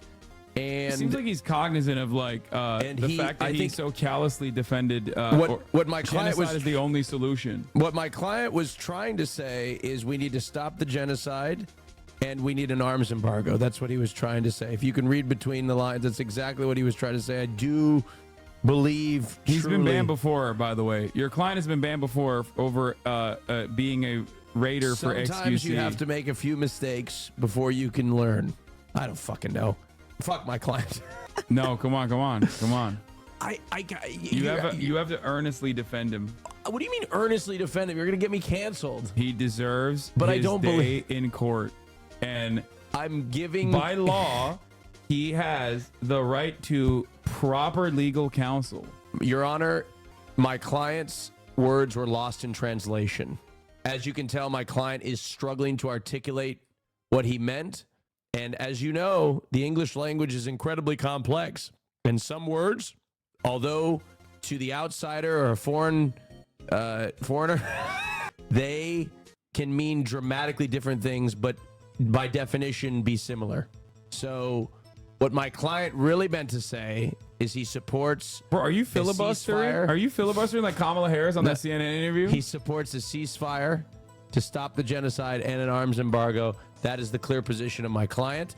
I rest my case, Your Honor. Wait, did he go 1 to 3? Like he forgot 2? As you can tell, Your Honor, my client, English is a struggle for my client. He doesn't even know how to count, Your Honor. This is what I'm trying to say. What do you reply to the argument that the walls for protection? They have a door to go to Egypt, so it's not really a prison. So the open air prison is a really bad way to describe it. But they're an argument that Jew were there before the others. This guy's like the funniest French guy, which is like the natural predisposition of French is to be anti-Semitic, and he somehow has like become the most like pro-Zionist. My client my client is unfortunately denied. Sorry, I couldn't do anything for him. I'm sorry. I tried my best to defend what I didn't believe in, but it didn't unable to work. properly render Okay. message. Sorry for saying that. I was mad. We don't even know what this is. Children of pigs and monkeys, like God said. Sons of pigs and monkeys, like God said. Bro, aren't you afraid of getting canceled? Free Palestine. Are Free you Palestine. fucking kidding me? This is what I have to defend? Sons of pigs. Sons of pigs Are and you monkeys, like God said. What the fuck am I? Go ahead. Sorry for saying that. I was Now, mad. Your Honor, I do want to say that Uh-huh. my client unfortunately was okay. He does want to free Palestine, I think. Okay. And that's truly, as you can tell, my client this fucking sucks. You know that? The two people I have to defend is on this. You knew this was coming. Zelensky is a rat. Russia have all the rights to take back Ukraine. Hoorah. Defend him. Now, Your Honor, as you can tell, my client... Remember the Holocaust. No. Defend him. Your Honor, I would like to plead the insane defense. My client is been assessed by a medical professional, and they are clinically insane, and were not able to make decisions their own. They weren't even that. He's pro-Ukraine, pro-Palestine, easy defense. What do you mean? He literally says Russia have all the rights to take back Ukraine. Hoorah. And Zelensky is a rat. What leads you to believe that he is fucking pro? No, he's pro-Russia and pro-Palestine. I just fucking deny him. Dude, you're a bad fucking defense counsel, dude. You're asking me to. All right, next one. All right. Everything is chill because the Houthis are wrong and stinky. Nobody likes them and they should stop or be stopped. When I made those comments, I had go ahead, read it. When I made those comments, I had no idea who the Houthis were. I didn't know who Rashid was. I thought he was indifferent to America's actions because when Hassan asked him how he and his parents felt, he said everybody is chilling. Wildly enough, over a year ago, I heard that Saudi Arabia was committing a genocide in Yemen. It was something I just understood to be true without any deep research. Laziness made me stupid, but at least I'm not dishonest and mean. Sorry, forgive me. Dishonest and mean like Destiny. Sorry, forgive me. Okay, that's what they said. Can't believe he put fucking Destiny in his apology form. This particular person, okay, this is my client, and they, as you can tell, are very sorry. Okay, they're very sorry for what they've done, and they didn't have any idea who the Houthis were. And as you can tell, they have been rehabilitated. They don't. I'm banned. Okay, well, that's my first success. You did it. You did it. You did it. You got one. You got one out. Yep. You got one out of there. All right. On the docket, Commie Dirtbag. Someone shared this with me. It's a YouTube video link that got him banned. Video is unavailable because the account associated with the video has been terminated. Okay. Join Hoscord crying about being banned. Ask them if they understood why they were banned. Responded with, holy shit, I linked the thing and some other stuff. I'm calm as a Hindu cow unless you're a Zionist. The YouTube video that was linked is from a literal Huomegalol who's a turbo racist. Go ahead. An account that has been terminated by YouTube. Like that is the degree. Now, Your Honor, I do know how this looks. I think my client, unfortunately, has a... read his defense. I just exited a toxic Discord community where I was fighting fascists and Zionists. I promised to be a good boy. Your Honor, my client is a good boy.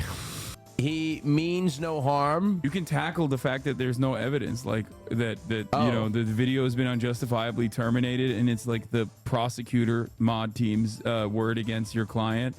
Like, go ahead, try harder. I was not prepared for this. There's no evidence, Your Honor. Your heart's not hitting at all. No, it's not. Defend him now. All right, Your Honor, there's no evidence. It is a rigged moderator who has a personal vendetta against my client. For being a but communist. It was Weeby that banned him. and it's Anaphase that offered additional context. So it's like two separate moderators. Yes, it was a collaborative effort. Oh, okay. Yeah, it was a collaborative effort. Who are you going to believe? Two of your... There's also witnesses to him saying this in the Discord. I don't see the witnesses. Where are the witnesses? They were in the chat. Well, are they here? Are they just saying they're witnesses? Anybody could say anything. Press 1 if you're a witness. All of them will press 1. Doesn't mean that most of No them one's probably pressing 1. Probably look. They're all only the witnesses of press 1. Right. They're all a member of my community, so they of course were all witness of the crime. No, most of them hate Discord. Like famously, people from your Twitch chat hate Discord. Famously. There's no evidence. You're not making a convincing The YouTube argument. video Unbanned anyway. What? Unbanned? Unbanned him. Well, there's no evidence. Okay. All right. Not all of us. This is literally the difference through love and hate. This is piracy on all sides. Hardly small boat attacks, to be honest. No, that was good. It's shit that most news items will still continue with the normalization of genocide throughout 2024. So I want to thank all these journalists that print the truth. This is biblical shit, unable to properly render message. What's the comments? Context. Yemen airstrike, Houthi blockade coverage. Wait, what did they say? I don't even know what they said. I understand They said something so egregious that they got banned by Twitch, it seems. I understand the terms of service of Twitch. I received a site-wide and channel ban for 30 days for what is best a bad joke. There is no hate in the above statement with or without context within what Hassan and Chad was discussing at this time. I would appreciate to be unbanned so I can take part and enjoy the channel's community, as it's important to have debate and argument in very current topics with response. Peace and love to you. As you can tell, my client, there's no evidence. Again, there's no evidence. Okay.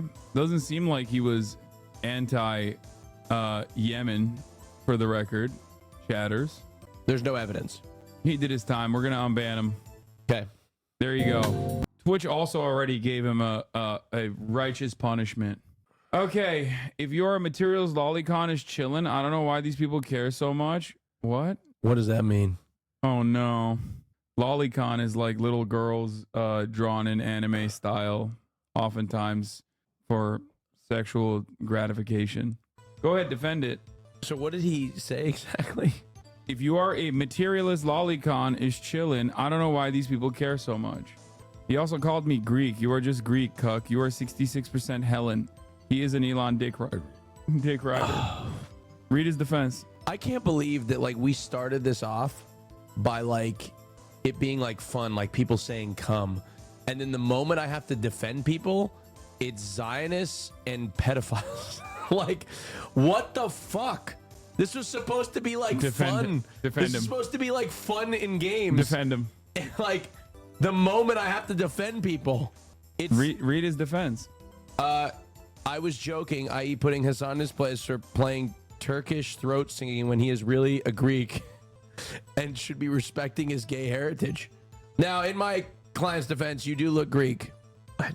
Insulting the judge. That's what we like to call in the industry an Alex Jonesian move.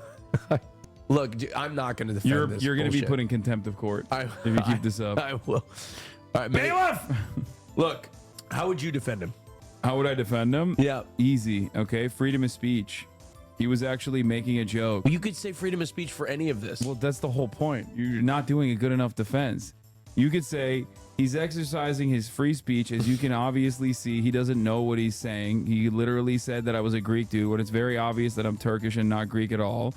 He also is a Paradox fan, which implies that they are most likely to be a conservative. That they're most likely trans, but haven't recognized that they're trans yet. Okay, and that they are obviously anti-Elon. Okay, I get it now. Okay. And after this one, I'll be better. And therefore, this person was joking around when he was talking about it. Okay, I'll be better. Talking about Lolicon, who no one is in support of. Obviously, it's one of those things that's so exaggerated personally that like everyone understands. It's like dead baby jokes. So like no one is like pro dead baby. Yeah, I think you convinced yourself to unban. I'm still gonna deny him. Are you fucking kidding me? I would never fucking unban a Lolicon supporter. What? How dare you? Just because I launched a good defense doesn't mean that that person is worthy of chatting again. All right. Okay. But so you've already made your decision regardless. All right. Yes, but it doesn't matter because he has a right to proper legal counsel. Okay, you're right. And you're not offering it. It's well, this like is the what happens when you basis. fucking have a public defender. Okay. No. They're usually not great fucking lawyers. Well, if they were great fucking. Oh my God, I can't believe you know how many fucking public defenders are in this community? And also, really? Yeah, dude, they work with some of the most underserved, underprivileged people. What are you talking about? What did I just say? That's insane. They literally have like they take out hundreds of thousands of dollars in fucking student loans. And then they go In and my work for defense- pennies on the dollar to get homeless people Okay, I'd like to out during Christmas so they can see their fucking family I'd like members. to apologize to the public defending community. Okay, I didn't know what I was saying. I had no idea. Okay, I'm so sorry. I apologize. That's crazy. I can't. That half white part jumped out. Oh no. That's insane. I'm so sorry. Oh God, I don't want to play this game anymore. I fucking hate this. I just got canceled because I said public defenders aren't good lawyers. That's insane that you said that. They I'm so literally are sorry. the unsung heroes of I don't society. know what I'm. Look, I don't know what I'm talking about. Okay, I don't know what I'm talking about. You've put me in an impossible position to defend pedophiles and people that want genocide.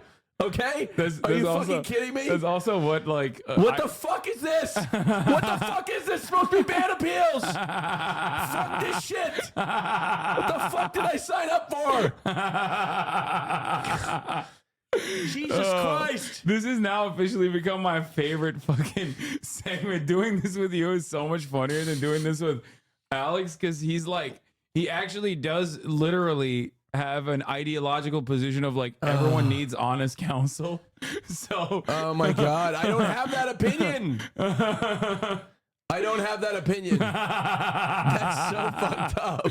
Oh, it's great content. Oh God, though. I have no idea. I don't even know what public defender. I don't know shit about shit. Okay, public defenders are the greatest. In fact, I won't even hire a lawyer. You literally just understood why public defenders oftentimes have an impossible job. On top of that, too. Yes, and you know what? I won't even hire lawyers from now on. I'll only use public defenders. That's how committed I am, and know how great they are. Okay. From this point forward, I will not. I'm firing my attorney. That's awesome. Okay, I'm firing my attorney. This is great, dude. I love what's happening right now. I'm sure All right, you do. Now that you understand what a difficult job these guys have, Okay, yeah, you see, you will be more I have a committed. newfound appreciation for public defenders, and I've changed. And okay? now you will actually defend these people honestly and earnestly. Here we right? go. Okay, let's see. This person, you should know what it's like when people take things you say out of context. Not sure why you're okay with Ethan being so uncharitable to Vosh. Read the defense. I'm a longtime viewer, but I rarely chat. I just hoping I could get unbanned so I can see chat again. If that's okay, I apologize if my last message was contentious, but it was not ill-intended. Okay, who are they? They're talking about Ethan Klein, who did a blistering content piece on Vosh for Vosh accidentally revealing that he has an entire porn folder dedicated to lolly porn, which included those like young girls that are drawn having sex with a horse. Are you kidding? You have to defend him. What the fuck? This person is defending him, saying it's out of context. Let's play a clip of Vosh defending it. Does anyone have the? Would you excuse me? Not the Tacoma wet one. Give me a. Give me the clip where he's talking about short stack goblin, please.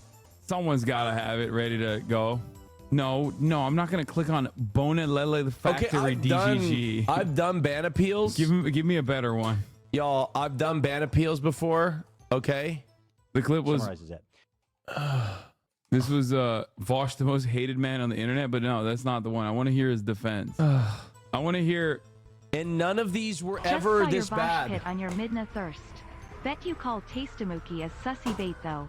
Where's the line drawn with petite women, you friggin' gong? This is gonna ruin my fucking. Oh, here. I'll make it clear.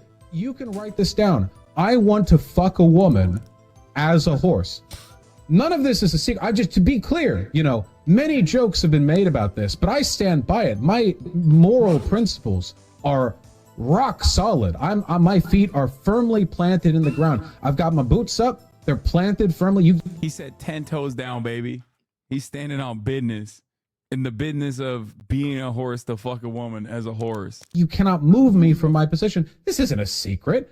Glenn, talk to a therapist. Well, why do you want to be the horse, Vosh? Because then I'd have a giant dick. Okay, couldn't you have a big dick the other way? Well, yeah, I could. Like, yeah, I could have a big dick hypothetically in any variety of scenarios, but then it wouldn't really be a horse dick. Well, you could be a human with a horse dick, yes, but then I wouldn't have that powerful stallion energy using it. There you go. That's also this Other one is like a threesome with 2 chicks and a guy. And in retrospect, looking at it, knowing now that that artist is a lolicon, yeah, I can see it. When I looked at it, I think the vibe that I got was like short stack, thick kind of thing. You know what I mean? Like the way like goblins get drawn in porn. You'll have to entertain me for a moment on this presumed shared knowledge of how goblins get drawn in pornography. But you know how they're all like thick short stacks, right? Okay, so this chatter is defending him, saying that that is out of context. Defend him. Your Honor, my client is simply misinformed. My client on the intricacies of goblin porn and how goblins are drawn in pornographic materials. My client misunderstood that there's not Hasan. Fuck you. I'm not doing this. I literally refuse. Come on. Okay, no way. Okay. One more. No. You're asking me to defend like the most. What if heinous CP is free? If you're not paying for child pornography, then there is no argument in favor of morally condemning people who get it. I have yet to hear a convincing or legal argument as to why possession of child pornography. Okay, no, Tacoma Web. That's the one I want to hear. Not this other shit. The other shit is so far too gruesome. For a purchase the world to be a pedophile and its own argument. Why does he talk so much about pedophilia? What the fuck? Oh, here it is. Here's the funny one. Jesus Christ, dude. This makes no sense. This man has talked entirely too much about child pornography. What the fuck? This is the funny one. Jesus Christ. This is the clip I was looking for. Fuck! Holy shit! Is this guy seriously saying that I can't get laid? Incredible. I'll give you 5,000 if you can get poontang before January 1st. Do you have any idea who the fuck you're talking to? Stroking as hard and fast as we can. When I got off Tinder because of the fucking quarantine. Oh, the unedited version is so much better than this. Like, this is probably made by some fucking griped up ass Nazi or some shit, okay? The Tacoma Web clip is literally peak cinema. The fact that this dumbass ruined it with like all this extra editing shit is so frustrating. Braze is the reason this clip exists. Yes, he is responding to Braze Belden in this clip. Well, not Braze Belden, Mehmet, technically. Okay? The OG clip is one of the funniest clips. It lives permanently in my mind. It's up there with like the tactical N-word clip. Oh, God. Always go to Brace for the source. Yeah, there it is. Wait, is this guy seriously saying that I can't get laid? I feel like this clip gets smaller every time we look at it, by the way. I'm not even kidding. Like, it just keeps getting smaller and smaller every time we look at this clip. Like, by the time I look at this clip a year from now, because I will look at it a year from now because it's my favorite clip of all time, it is just going to be tinier. It's like Charlie Kirk's face. Yeah. What the fuck is going on? Incredible. I'll give you 5,000 if you can get poontang before January 1st. Do you have any idea who the fuck you're talking to? When I got off Tinder because of the fucking quarantine, Tacoma wept. Even like ignoring the fact that I have a girlfriend, even if we're just talking like randos, I'm 2 hours away right now from being inside somebody else. This is one. I have 2 skills, and it's non-monogamy and speaking publicly. Okay, do some fucking research. Do some fucking research. Okay, go ahead. I mean, this guy is the undisputed GOAT, and this person is defending them, and you're over here not giving them an honest fucking... Go ahead. I can't do this. I'm unbanning because him. I don't. I'm unbanning him. Fuck it, dude. I'm unbanning him. I can't. I don't know enough about these people. I'm gonna say something wrong, like public defenders suck. Are you insane? No, I unbanned him, dude. Fuck it. We watched too many Vosh clips. It's too funny. Oh my God, are you, dude? This is what you're having me defend? King Abdullah of Jordan ordered immediate humanitarian aid dispatch for Palestinians. His final words was, "Where's Hitler when we need him?" Are you fucking serious? Your Honor, he's dead. So clearly, are you kidding me, dude? These are the most heinous unban I have ever seen in my life. Like the most extreme, cancelable, heinous, like not funny, crazy batshit unbans I have ever seen in my life. And the moment you said, Austin, defend these people, it got there. Before all of this, it was like fun. Come. Now it's like genocide, Hitler, pedophiles. What the fuck? I think it's funny because he also is like foolishly defending King Abdullah of Jordan, who is also ass and like literally is fake pro-Palestinian and is directly a planted monarch by the British. So not only is he an Adolf Hitler supporter and an anti-Semite of the highest order, he also is like objectively wrong. I refuse to defend him, okay? And this is why I'd be a shitty public defender. I am not defending him for this, okay? Okay. No way. You're going to get 5 mulligans going forward from this point out. I'm not fucking defending We're going to deny anybody. this guy. We're going to care get if I 5 have mulligans. 5 or 6. I'm not even if I had used all my okay, this is funny. Come denials. Okay. Hassan, what would it take for you to move? Is this a mulligan? Are you going to skip this one? Hold on. Choose wisely. Hold on. Hassan, what would it take for you to move to Kick? This was over the summer. I'm not annoying anymore. Plus, was my only offense. Look. Hassan, are you mad at XQC? Hassan, are you mad at XQC? Hassan, are you mad at XQC? Look, he was asking, my client was simply asking a question and wanted an answer.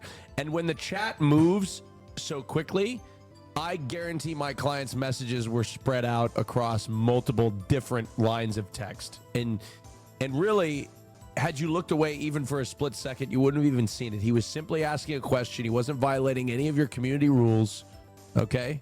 And he wants to know whether you're moving to Kick or not.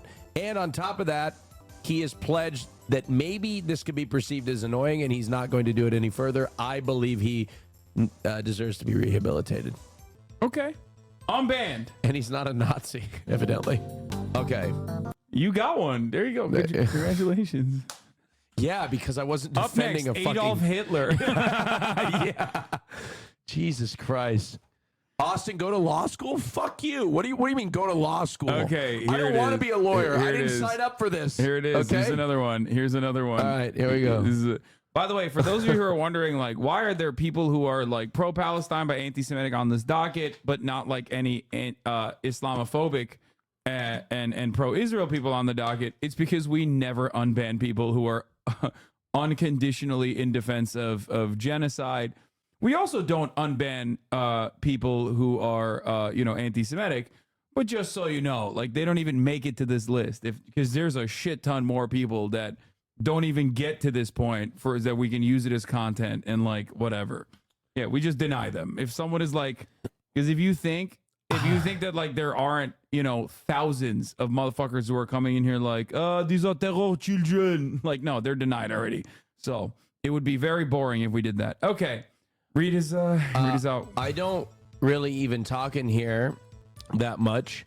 I'm sure if you look at my logs, they're pretty sporadic. I also think my ban may have been a mistake, or maybe I just wasn't aware that we don't talk about Ethan on here since I posted that when he was going on his full drama farm thing on Vosh, which isn't the kind of... Oh, fuck.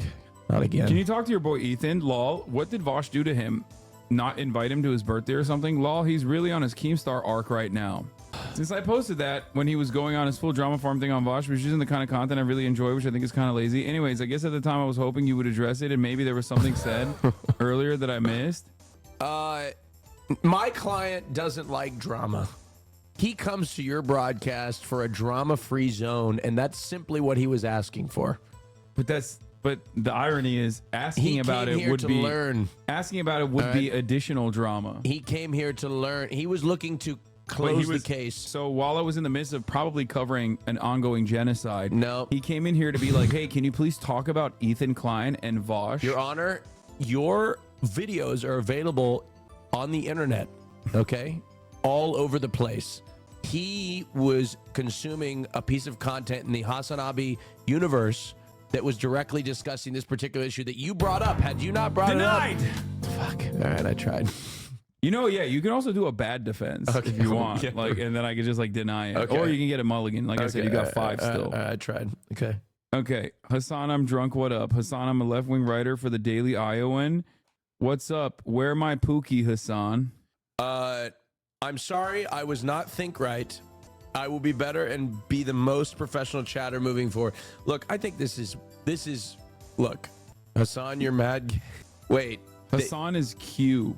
Hassan, you're mad gay. Your Honor, you are mad gay. Can you go to the mod comments? No, but I can also show you who he is and what kind of columns he's written. I mean, he looks like a HasanAbi head. Iowans can't let the state fund the killing of raccoons. Opinion: we should follow the Amtrak way by creating a state-run airline. Wait, ooh, that's that's pretty good. interesting. Opinion: drinking age was 19 once, and we should go back. No. This guy's so funny, dude. Now that we know he was drunk posting in the chat. Oh my God, that's so awesome. Iowa should follow other states in mandating paid maternity leave. Okay, I'm unbanning this motherfucker. He's hilarious. He's fucking hilarious. Okay. Oh God. Okay, go ahead. Finkelstein, Baba Razavio. Finkelstein, ha ha ha, Zionist dildo eater. That name, Finkelstein, lol, Morganfield, Zionstein, Morgan Blumfieldstein, Cohen, typical Zionist names. As you can see, this is yet another case of I'm using one of my passes. who is not only using one of my not only passes. anti-Semitic, but also I'm not defending simultaneously, them. once again, calling one of the most formative, most well-read anti-Zionist Jews, or anti-Zionist across the board, but like a Jewish man who is also anti-Zionist, an accidental misfire of anti-Semitism. You're mulliganing? Okay, boom. All right, mulligan time. You got that. I'll give that to you. I guarantee whoever did ban appeals previously did not have to deal with this. There's no way. Oh no, Lolo got fucking way worse shit. Wait, really? Yeah. Oh yeah. That's the mulligan sound. Oh, okay. Mulligan sound. You got the mulligan. Okay. I am not Did they- anti-Semitic. did he- I did support Lolo- Palestinians, and they are Semites. I'm the Palestinians are Semites too. Argument is so stupid. I'm not against peaceful Jews either, of course. I love Kaya. What? Kaya, the peaceful Jew, you're peacefully sleeping over there right now. And yeah, you can blame for disliking Zionists. Please unban me. I'm also gonna love bomb Kaya the Big Bear. Also, I wrote the wrong name. I didn't mean Finkelstein.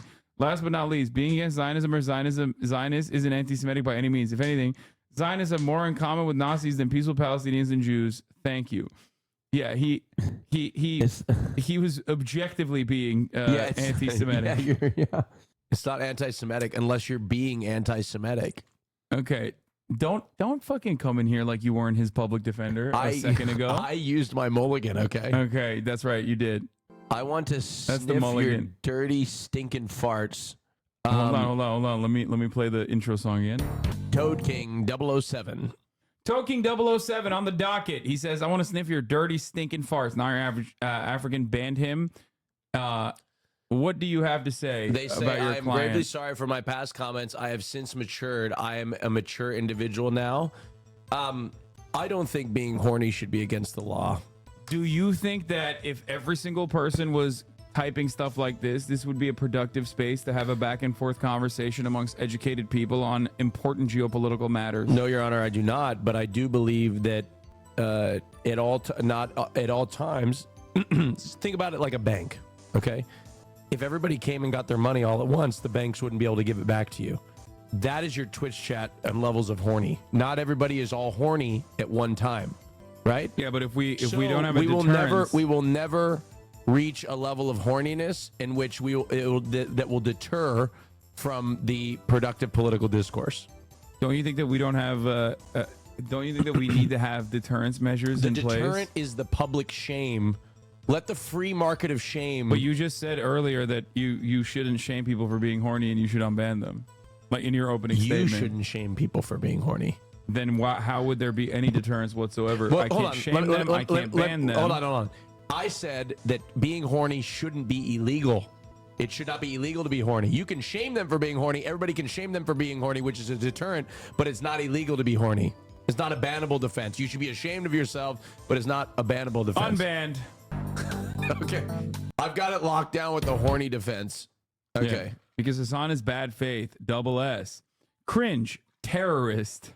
Context Timothy Chalamet. I've changed. Your Honor, we have all said things that we don't mean and said some horrible things, but the beauty of this community is you believe in rehabilitation, and through education, you can discover that some of the things that you used to say or do were very problematic and ignorant and stupid. And this chatter is evidence of that. They have been rehabilitated. I believe that they understand what they said was wrong, and they will not say it You could again. say that he misspelled my name when he was calling me bad faith in the midst of like Israel coverage, but then he actually spelled my name correctly in the unbanned report. Mm-hmm. All right, we'll give him a second chance, even though he is probably a debate lord. Okay, you got another one. All right, here we go. I like Mike Pence. I wish Mike Pence didn't go after abortion so hard. I like him. You can hold down to charge a shot to do more damage for the... Long live Israel, and then the Israeli flag and the U.S. flag. Deleted. When October 7th happened, I was mad, but after watching you and learning history about the Israeli-Palestinian conflict and doing a lot of research, I learned the Palestinians have been struggling with occupation for 80 years. I gotta pee. Oh, don't leave me alone. What the fuck? No, I know. 80 years and I can go on about the occupation, but I'm now hoping for a two-state solution so Palestinians can live free in Gaza and in the West Bank. Well, this is uncomfortable. Name Your Price is going to be at TwitchCon. So, my client seems to be willing to learn, which I think is an important skill or an important mindset in this community, an open mind and willingness to learn. And it seems like you have started to change their perspective or change their perspective. You failed to mention something so significant beyond the fact that I am in favor of rehabilitation and changing people's perceptions. But he also has an immunity buff. It does not matter what you defend. There's a couple things, okay, in this community. If you are a debate pervert or if you are from a specific community, some communities, they're just incredibly toxic. They come in here, they raid, they clip shit out of context, they try to start drama. You will always be forever banned if you are a part of those communities unless you openly recognize your ways and you've changed. You have to demonstrate that you've changed, right? However, there's one immunity shield that you always have, and that is being a gaming frog. If I catch something in your fucking logs at the appropriate time when I'm usually gaming around 8 p.m., you can hold down the charge shot to do more damage with a sniper gun. That is a gaming shield, okay? This person has gotten the gaming shield, which means that is an automatic unban, especially paired with the reality that not only was he watching me play, I believe, Cyberpunk, but also he's changed his mind a little bit. So if you are a Nazi and you watch you game, then you're unbanned? It depends. Okay. It It depends. depends. It depends. Okay. That's how high the gaming shield is. That's crazy. Okay. All right. All this World War III shit because you motherfuckers elected a retirement home president. Trump, peace. Come on, you can defend this guy. I believe, I'm sorry for calling chat motherfuckers. Also, that Fent take was a really dumb take. Not sure where I was going with that, comparing Palestinian. Oh, Jesus Christ. Wait, what? Is this a Trump one? Go back to what he got banned for. All this World War III shit is because you motherfuckers elected a retirement home president. When Trump was president, there were no wars. Inflation was low. Interest rates were low. All right? America was thriving. The moment Joe Biden took office, inflation went through the roof. Everybody died from COVID. People started storming the southern border like no other across the border. All right? Say no more. Say no more. Unbanned. Yeah, see? There you go. Yeah, that's good. You made a great case. Thank you. Damn. M Hood timed out and then Betelgeuse banned. You should do a president's tier list law. Any trans people in here are attracted to males? I'm looking to date. Donut High, DM me. I refuse to unban people like this. I've learned from my mistake. Done reading on trans issues and the discrimination they go against. I'm truly sorry for my weird behavior and ask for grace, forgiveness, and to repent.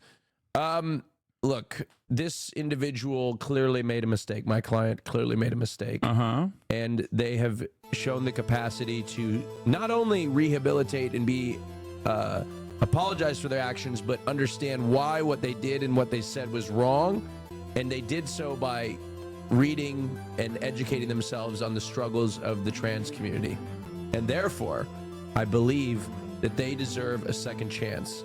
Are you getting Pokemon Violet for the Switch? I really hope Loki hits that. These new Inklings are fucking OP. Is he playing this on PS5 or PC? Fuck, he's got a gaming buff. He's got a gaming buff, but he's also a chaser. But beyond the fact that he's a chaser, he also has turned around and is saying he's done readings on trans issues and he's no longer a chaser. I don't know. Fuck! This is a tough one. My client 15% of this community is trans. We gotta 15%, ask. really? 15, yeah. That's crazy. Yo, too many trans people for your taste? No. Is that what you were I think saying? that's No, go ahead. I don't think there's enough. I think it's kind of weird that you don't have more. Oh, really? I think it's kind of strange. I think that makes you a little transphobic, to be honest. You went, wow, that's a lot. No, I think it's weird that there should be more, but you should foster a more comfortable environment. Well, that's why we're asking the community. How many gay people are in here? I think 8% is gay or lesbian, and then what is the bi-pan? What was the bi-pan one?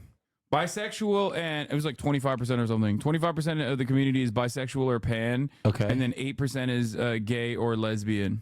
I thought there'd be more gay people. Oh, fuck, dude. What do you mean? Like, statistically speaking, like, we're talking about a much larger percentage of this community than, like, society. Well, according to my For You page, there's a lot more gay people in the world. Look at this. Look. Like, you know, what is the actual stats for like American society? Like my it's 14%. It's 14.3% trans. If you're on my For You page, like, damn, everybody's gay in the world. And sexuality wise, we have 4.6%. Like, straight is only 55%, 56% of our community. Okay, that's crazy. Like, think about that. That's an insane statistic, bro. Wait, that is crazy. Like, almost half of the community is like LGBTQIA plus. That's crazy. And you're in the straight part. Yeah. Which is weird. I just think it's strange. You think gay people are strange? That's no, weird I that think you straight, said that. I think your choice of being straight was a strange one. Also comparing his TikTok to your live Twitch audience is crazy. Yeah. What is this? How many adults and youth identify as transgender in the United States?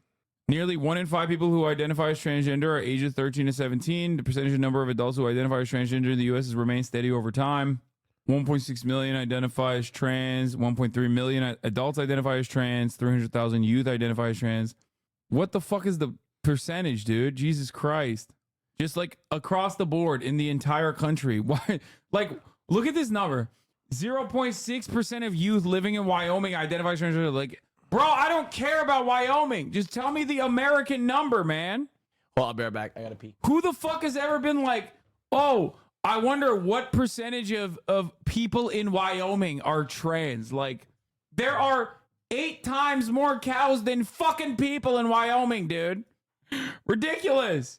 LGBTQIQ plus identification at US now at 7.6%. Yeah, my community is gayer than America and gay as fuck and way gayer than even Gen Z. It's 1.1%. That's crazy. Trans people are 15 times more represented in this chat than in American society. The third dot on that webpage said 8%, I think. Okay, let's get back to this shit. So should we unban this guy or what? That statistic in Wyoming is like 400 trans people. I don't believe that. Like, I don't believe that there's 400 people in Wyoming, let alone 400 trans people. You know what I'm saying? Like, I just don't believe that number. I think Wyoming is fake. Like, they lied to us. It was a project to see like how long people would believe you if you just like made up a state in the middle of America that no one goes to. And then they've just like kept it going. They just kept it going for as long as they can. They're like, ha, yeah, Wyoming. Okay, sure. Oh, man. Hoscord is inane. Condemn the chaser immediately. Are we giving him second chances or no? I'm seeing a lot of yeppers, some naysayers. Cat chatters or chasers are giga comfy. Please deny. Diet cock is ass. I'm trying to find this for the first time. How do you live with this? Yeah, I don't know about diet cock. You should probably get the regular cock, honestly.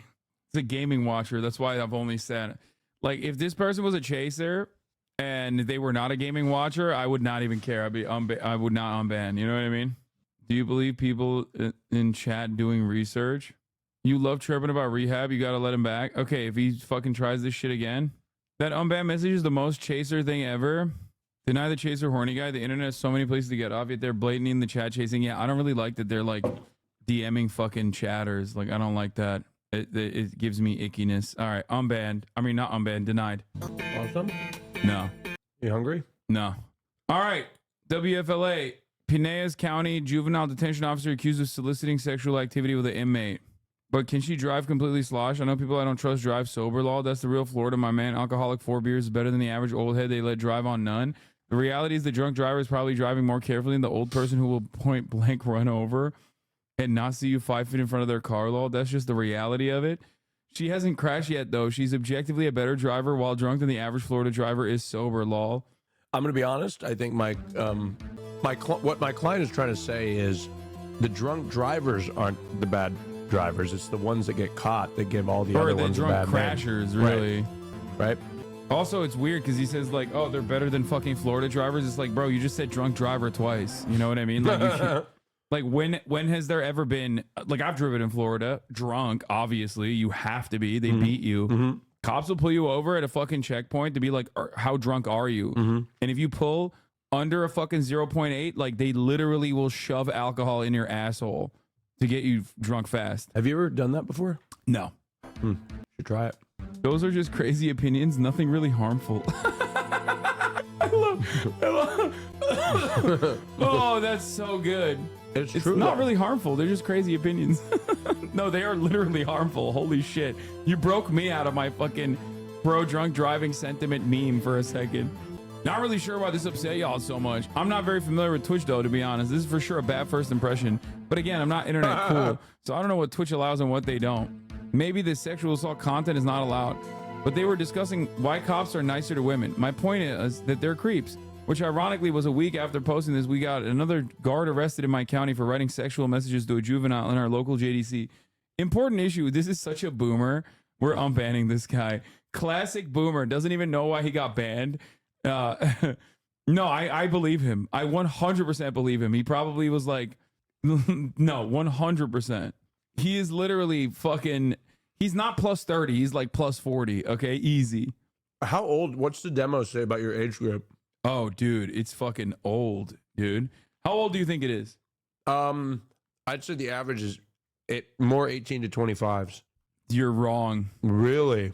It is, dude. My community is like just aged. Like, Damn. look at this. Look. Okay. June 2020 plus 30 demographic was 18%, 19%. Now it's 43%. Holy fuck. Yeah. 26 to 29 is the second largest demo at 22%. 22 to 25 is the third largest demo at 21%. 18 to 21 is at 11%. And under 18 has now gone down to 1%. Wait, that's in crazy. June 2020, under 18 was 15%. Literally, look at the demographic. This is Damn, they're all going to watch Julia on TikTok. What? Who's that? The speaker? What's her name? What? No, dude, they're just getting older. No, you're just not getting. All the new generation is going to like watch and like Harry Stinson's tweets, right? Yeah, they're looking for that. They're looking for that really, pro Biden commentary. No, they're all watching fucking Andrew Tate and Aiden Ross, unfortunately. Wait, shit, you're right. That's so sad. Yeah. Okay, but who is Ad Fontes Media, and why do they consider a YouTube channel less reliable for news and value reliability? It's some fucking psychotic like think tank that says I am as unreliable as Alex Jones and as biased as Alex Jones. They're fucking freaks. If you look at any of the other news outlets that they have on there, that list is completely busted. They have like Breitbart higher than MSNBC, dude, in terms of reliability. Damn. Yeah, they put Daily Wire in the middle in terms of unbiased reporting. Damn, I can't believe the HasanAbi census is only. Damn, you went up 6% in a year. Bro, what do you mean? Of course, people are getting older. Wait. Like, this makes sense, dude. Wait, Look. hold on. I'm one of those people that was in the 26 to 29 category last year. Yeah. And now I'm in the 30 plus category. Yeah. Time marches on. I'm done lying about my age, by the way. Ad breaks keep coming. I'm proud of you, by the way. I saw that. You see that? You just Where'd slipped you see that in there. You just slipped that in there. Yeah, I'm just 30, now. guys. Yeah, ad breaks keep coming at the top of the hour. Here's a 3-minute ad break This is now. the first time I'm saying it. I was born in November 1993. I'm 30 years Look, old. salary's grown too. You see this? Huh? Salaries have kind of grown as well. 100K plus salary going. Can I tell you guys something? What? I stopped. I would only lie by a year, okay?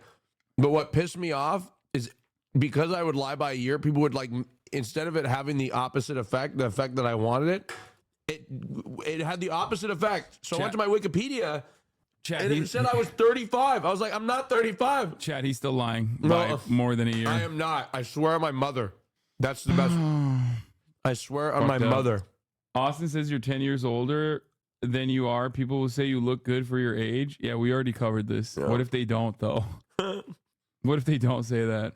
Hassan, when inflation, look, the salaries are going up, Austin. For more information, look up Joe Biden and Preg inflation.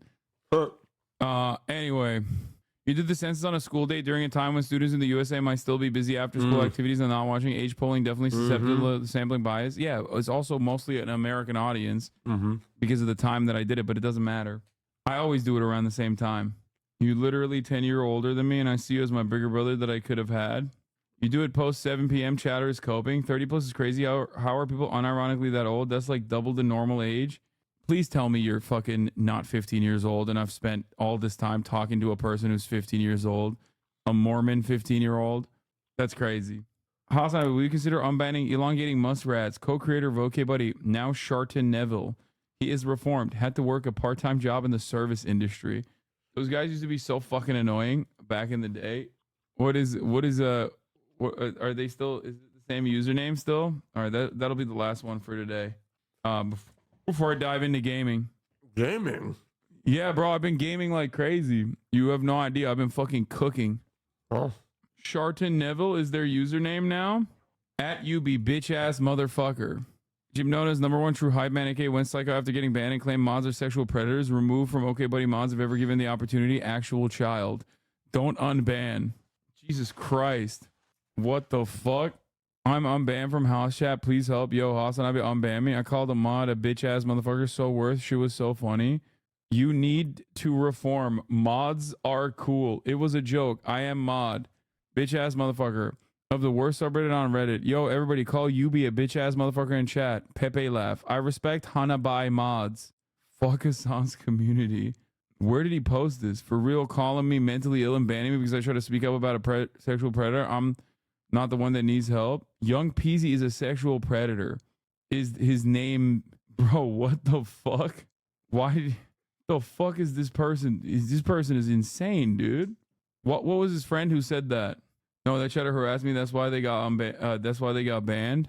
Why did they say this shit? You sure we're 30 plus? There's some gremlins crawling around. He posted that in his own subreddit. Why is he like this? Oh, okay. Not doing that. He went psycho after we banned him. Look what you did. They're addicted to watching you. I know. But I don't know if he's actually been reformed or not, or properly rehabilitated. Okay, last one. This one's funny.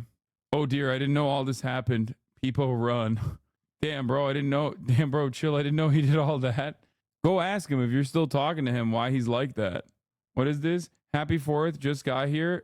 Happy 4th, especially to all the F words in the chat. I'm so sorry for using the F slur. For context, I'm bi. Okay, I'm unbanning this person. That's funny. I think this person already has a different account, by the way. I'm pretty sure. Okay?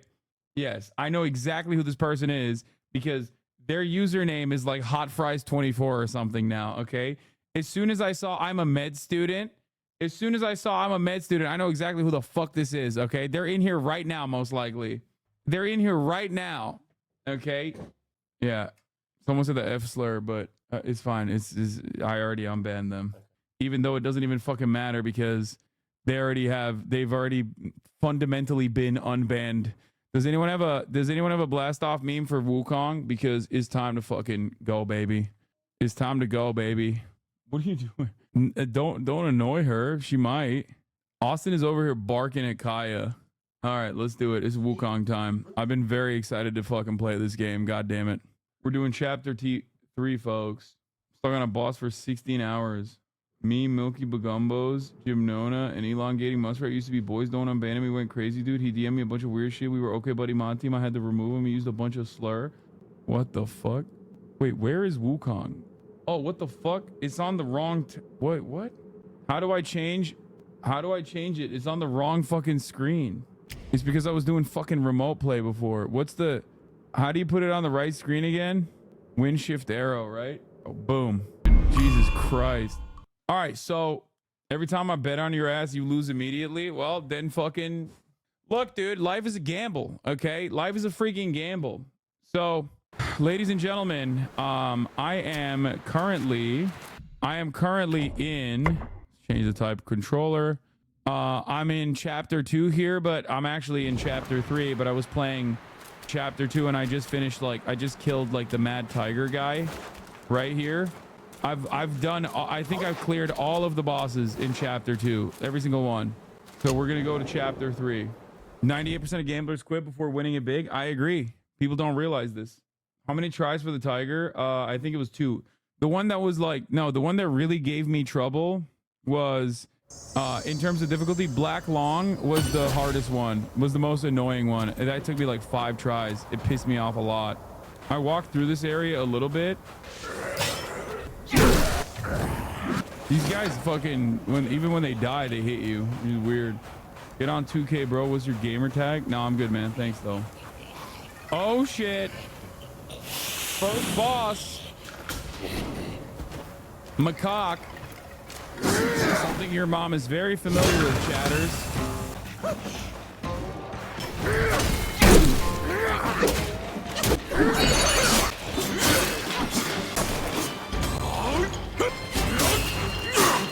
Cooking.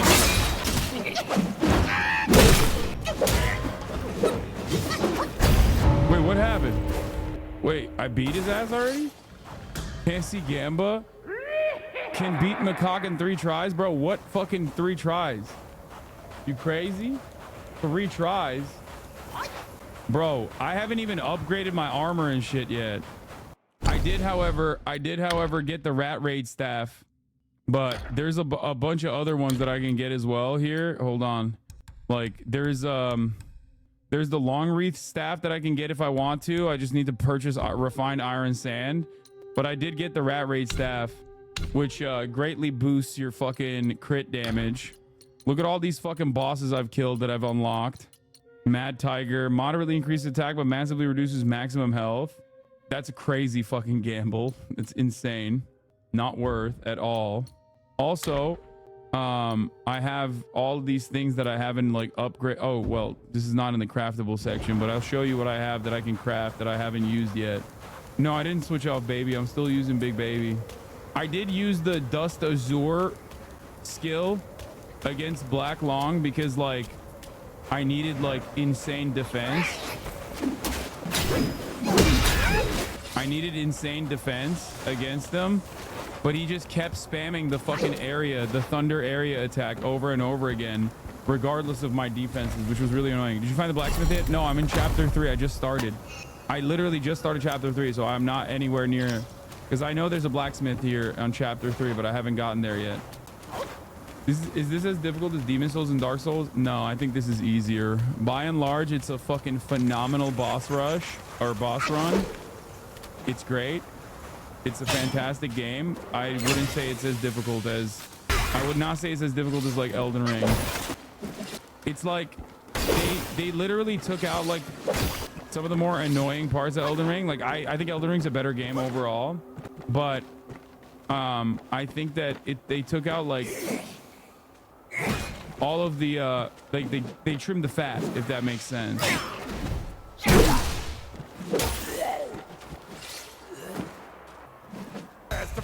Oh shit. Dude, those are so rewarding. I love the triple smash, dude. It's fucking so great. The two mobs look harder than the first boss, Lamau. I mean, the hardest one of the hardest bosses in the game is literally the baby. Like, it's not even a joke. With the limited access that you have to like weapons and shit, Elden Ring, it has few flaws. It's the best game. I agree. Elden Ring is one of the best games of all time. I said Elden Ring is better than this game. I'm saying that this game is easier than From Software games, but I do like that it's like more it's more refined. It's like a boss rush. Like, it's just a boss run or a boss rush, whatever it's called. The boss baby. I hope these logs are recorded and shit and make it abundantly clear that I am a game watcher. Wait, what?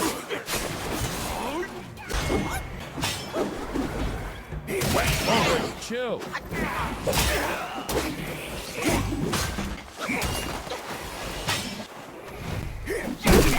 Perfect dodge, baby.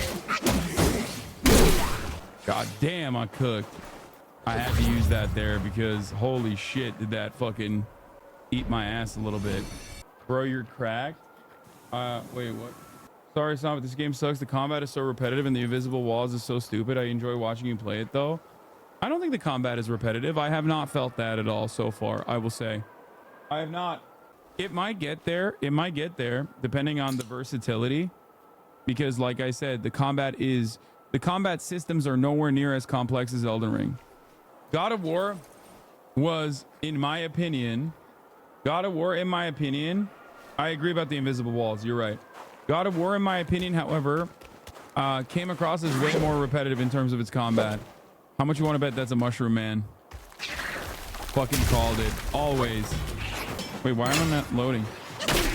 I think I have a bunch of unused points too. They made the God of War boss so fucking tanky it took forever to chip at him. Yeah. The movesets on this, God of War over Elden Ring. Okay, that's sacrilege in this community. I hope you know that. You're objectively wrong. Like, I want you to know, chatter, you are wrong. And when I say God of War, I'm talking about Ragnarok. But even then, it's like, you didn't even finish the Elden Ring DLC. I will always get back to Elden Ring. Like, it's not a problem. Don't worry. Am I lost again? What's happening here? Did I miss like a area? Some of the problems I have with this game are no maps, invisible walls. That's pretty much it. Other than that, it's like fucking awesome. There's a secret weapon in this game, which is a spear. I have that. Oh, it's this way. Ooh, big open area. This spells for another boss fight, maybe. Usually big open area means boss fight. Bloodborne is so much better than ER. It's not even close. Elden Ring is the perfect game. I will stand by this. I think it's literally the perfect game. You're gonna have a hard time convincing me otherwise. And I love Sekiro. Sekiro probably is my favorite game in the series, but Elden Ring is a perfect game. Elden Ring with Wukong lore. Dude, I'm not gonna lie. There are certain things about Wukong that I like more than Elden Ring. Like, I think it's more fluid. The animation and the sequencing are more fluid. The Elden Ring combat system is more complex and obviously better for that reason, because there's like an unlimited amount of weapons choices, mage builds, all this shit. This game is similar to Sekiro in that regard. But I think this is a prettier game than Elden Ring. Elden Ring is not Elden Ring, sorry. Like all From Software games, because it's just a better system, like objectively. Elden Ring is a perfect game for first-time Souls players. No, I think it's a perfect game. So pure, still, and sure. Look at you. Through the heavy snow you roll, desiring that thing. No doubt. What the fuck? I read your fortune before you came. Care to hear? Act not and be still. Thy gifts art thy Damn, that's an ugly ass bird, bro. If you seek your own end, I shall not stop you. I, the keeper of the New West, welcome the destined one. Now fly! How come ugly motherfuckers always give me power-ups, dude? Holy shit. The birds have little flying shit. Cinema. Once again. They done did it again, dude. I'm telling you, I'm not even running this on the max that I could be running it on, because I'm also streaming it. So I'm telling you, like, this is an incredibly pretty game. Like, not even a Like, this is a prettier game than the From Software games. See that temple on the lake? Therein lies the thing you seek. The lord of this land is away. Seize it now and leave. Fidelity wise, but not in art direction. I think the art direction is phenomenal too. I think they should have made the stick longer. Hug the right on the lank and keep going on the island before going center. There's a good curio that's easy to miss. Okay, first of all, let's look at our spells. We have that already. Never mind. I have 4 sparks that I haven't even fucking used yet. Holy shit. Okay. I gotta do this, I think, more. Grants a considerable amount of damage reduction for a short duration because I've been hitting perfect dodges. Perfect dodges leave an illusion in your way, which explodes instantly, dealing nearby damage to enemies. You're glazing the CCP if you think it's prettier than Elden Ring. I am not glazing anything. Okay, here's what we have on the weapons section that we can craft, by the way, chatters. We have the long wreath staff, which is a pillar staff, so I'm not going to use it because I'm not a big pillar guy. And then I think I have the spear, but I guess not. And on the craftable side, I don't know if I should probably finally upgrade my armor because it's at 16 defense, or should I wait for the fucking blacksmith? Will I be able to defeat the blacksmith with my current getup? Because I heard it's like one of the harder bosses. I think we could probably go up to like Gale Guardian maybe, because like I can't use the Okra bathrobe anyway because there's only, wait, do I have the triple for it? It's epic. Oh, I need to purchase cold iron leaves most likely to be able to craft that anyway. Should I do the Okra arm guard, Okra epic set? You don't have to wear the full set. I want to get the set bonus. What the fuck else am I gonna do? Or do we go with Gale Guard? Because perfect dodge Gale Guard seems good. But I don't have the hat for the... Oh, wait, I do. Gale Guard is perfect dodge bonus is pretty good. But Ochre is epic, so... Decoy and duplicates are cloaked in yellow wind, granting them considerable damage reduction. Pick whatever is best for your play style. I hate Ochre as a food, but the bathrobe, the battle robe looks sick. It's not... Guys, this isn't fucking Fashion Souls, okay? The armor actually matters quite a bit. Okay, chatters are not giving me good advice here at all. I'm recognizing that chatters don't know what the fuck they're talking about. Ochre is a color. I don't care.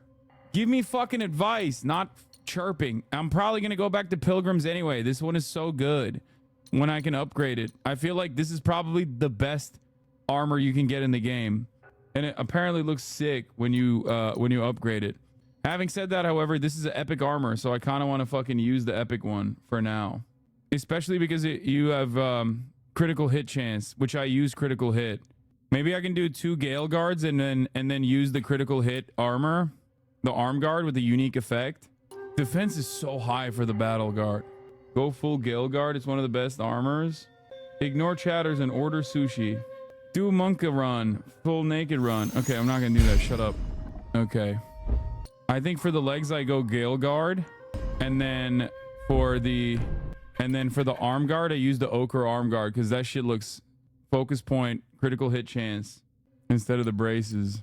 Because I don't have 4 anyway, because I don't have the Gale Guard helmet. Oh wait, I do have it. But wait, I can do full set. This one has a unique sprinting while using the gourd. Dude, the Pilgrim set is pretty solid. You not taking hits, reduction means nothing. People are saying early game focus on crit. I wonder if I can upgrade my shit, like my gourd yet. 51 tiny pieces of gold. That's crazy. Do you have any awakened wine worms? Well, let's see. Does this game want to make you visit China more? Yes. Mountain Patroller. Wait, where is it? Is it here? Or is it here? No? Oh, I have only 1. I need 2, right? To upgrade, I need 2 wine worms, right? And Luoja fragrant wine. What do I do with the blood of the Iron Bull? 3 mind cores, 2 tadpoles. Don't know what to do with that. Blood upgrades the spirits. So I could go back and upgrade my gourd right now? Wait, did the chatter say left or right? Upgrade your baby spirit with the bloods? Hug the right. Where? I'm hearing noises of people that might want to attack me, but I'm not seeing the motherfuckers at all. Is this an enemy? Nope. Every time I pull shit out of the ground, I'm like, that's going to be an enemy. Enemy? No. You can kind of tell in the first animation. Ooh, okay. Oh, it's just a celestial pair. Never mind.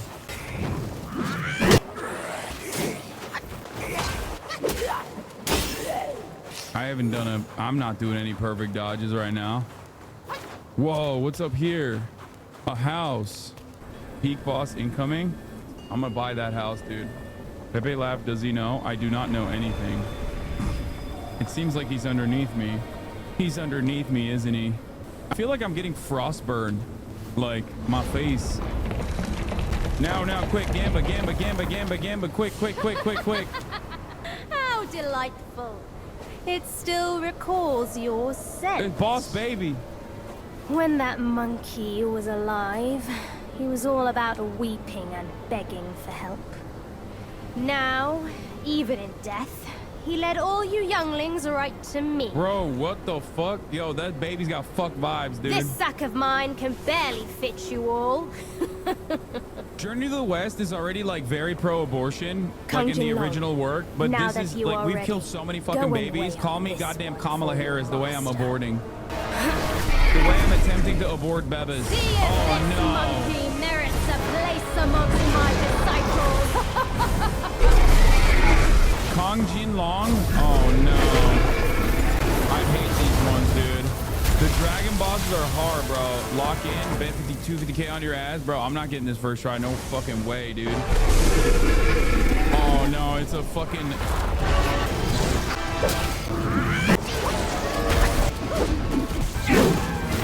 Oh shit. I don't even know which one to call out, boss baby. God damn. If I can hit the fucker. He's so flighty, bitch. Boss dude. Oh fuck. Oh. Oh shit. No. Get up. Oh. I can't even hit him, dude. That didn't work. No! Oh, he ate me. He ate my ass. Is that a one tap? Is that an automatic L?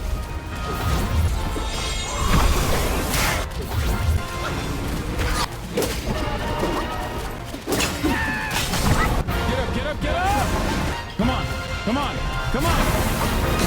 Fuck. I can't even see shit. I can't see it.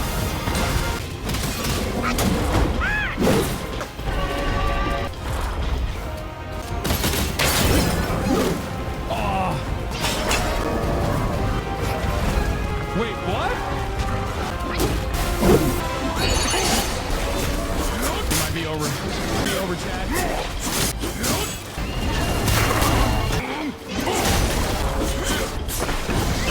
One hit! Witness me! Who is the GOAT? Doubter's homeless, baby. 55 million points go to the Yeppers. Oh, wow. The distribution is not that bad. Nopers at 34 million. Yeppers at 21 million. I mean... You have chosen your way.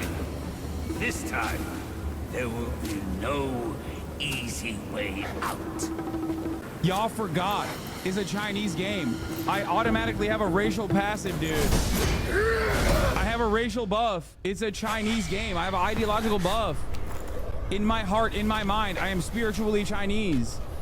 The spirit of Mao lives within me, dude. A deity or a Yogui.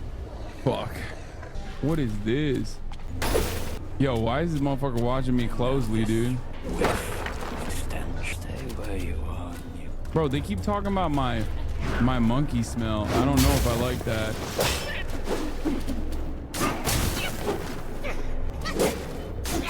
Camera boss, motherfucker. Holy shit.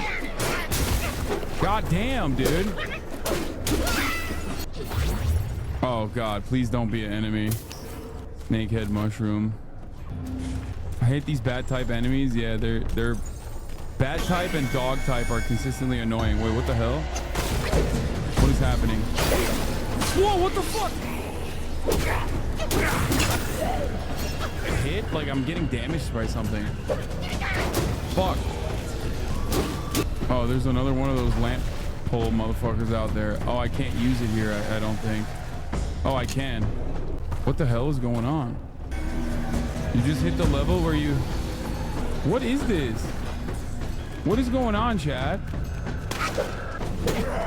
It's like permanently lowering my health. Impel down arc. I'm gonna die. Just level till it happened. Dude, are there really dumb motherfuckers in here in my panic state trying to fucking serve a 3-minute ad break at the top of the hour when I'm looking for chat answers? Are you guys fucking insane?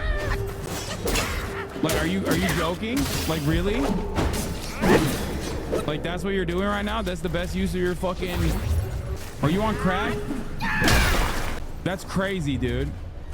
I wish I could serve you 10 minutes of fucking ads at the top of the hour, honestly. No, it's not a debate. It literally lasts for 3 minutes. I don't know what just happened to me there, but I don't like it. It was panicked. I need to recollect my thoughts. I was not being a good gamer there. Oop, he's dead. I hate these little shits. I have no range. I don't even know what I did. I just like ran away. Okay, what was it? You made a severe and continuous lapse in judgment? Yeah, I know. I did. By not serving the 3-minute ad break, which I'm doing now. But why you gotta yell at us for no reason? There's chatters in here. Literally, I'm like looking for answers. I'm confused. You get something if you kill all the lamp heads, and I think the effect is from them. It's a debuff that applies on a timer. It lowers your max HP, but also raises everyone's damage on the map, including yours. Farm all the tall motherfuckers during red eye debuff. So much EXP. Okay, so it's a debuff that buffs your... It's a debuff, but also it buffs your... I think it's a skill. It's like one of those things that... Wait, did I unlock a new staff or some shit? Kangjin staff. 66 damage, 7% critical hit. Fort move, a light attack. Can stir up a whirlwind of sands. But punishing downpour executes thunder damage to the enemy instead of area damage. Oh, is this better? There are 9 lamp guards in total. You can only see them during the debuff. If you kill all 9, you get a curio. They don't respawn until you kill them. I need them, right? Do I need the curio? Do I look like a weapons expert? Wait, those are all... Should I do it? No, right? I gotta go check back in this area for whatever I missed, because I feel like I missed shit. How do I unlock this thing? Uh-oh, it's gonna happen again, I think. The hater power is coming back, I think. Uh-oh, I'm poisoned. Wait, oh, what the fuck? God damn! Cooked my ass, bro. Ain't no way he just dipped. He said, peace. Okay, I got one. I don't know if I can kill all of them at this short period of time, honestly. I have to run around to see if I can find them, right? Don't ever smoke no weed from the gas station. I agree. I got that K2, dude. Fear is the motherfucking mind killer up in here, dude. Oh, there's more up here. Oh, god damn it. Where'd he go? Where'd he go, bitch? Where'd you go, bitch? Come back. Oh, they left. So we figured out, and by we I mean chatters figured out and told me that on this level, every 3 minutes, or not every 3 minutes, but every now and then, there's like a 3-minute sequence where there are people... Oh god, these bat motherfuckers are so annoying. There are people, those lamp head guys, that come out and it gives you more power, like it gives you more damage, but it also takes away your health. It like eats away your health. And if you kill all of them on this level, you end up getting a curio that I suspect is the same as the power, the curse / power that you get. It's a little annoying. You also get a shit ton of experience for killing them, it seems, so that's good. What the hell happened here? That's playing baseball with this dude's head.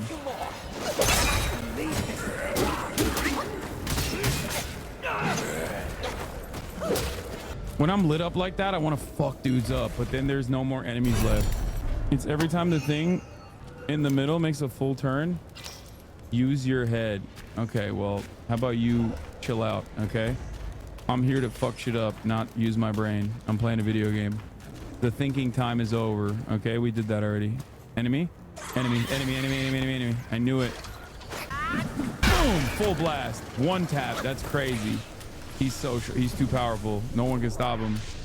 That's what they're saying in the Monkey Kingdom. Bye-bye. Bye-bye. Beat your ass, dude. Get out of here. Lore accurate power. Yeah, lore accurate Wukong is if I am able to do the unlimited mana shit. The unlimited mana dump. Is there anything I'm missing here? Doesn't seem like it. Seems like I got everything. Okay, let's go upstairs. Oh, here we go. Where are the lamp heads at? Where the motherfucking lamp heads at? Where they at? Where are they at? Bro, why do I have no stamina regen? Come on, give me the stamina back. Is it running faster now? I feel like it's spinning faster. I'm going in and out of the curse. Hasan don't care. They're downstairs. Jump in the hole for a boss. Are they all downstairs? Lamps level 1. I saw them. I saw them too, chatter. Like, oh shit!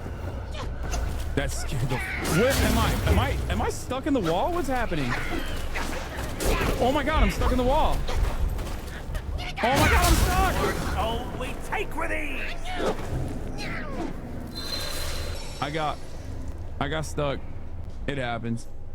Let this brief moment serve you as a clear and glaring example that even the greatest of games from the greatest of nations, okay, can sometimes run into a boo. You know, it happens. Okay, I'm gonna wait down here for these fuckers. I'm just gonna camp down here for the fuckers. I'm just gonna kill some people while I wait. Can you read the text on the walls? No, there's text on the walls. Come on. Come on, turn faster, brother. Come on. Go back. Go get your souls back. What? You don't... My souls don't go away. It says gullible on the walls. Wait, really? You can read Mandarin? Whoa, oh my god, I hate these. Dude, my two least favorite types of enemies is both the bat, flying bat, and the archers.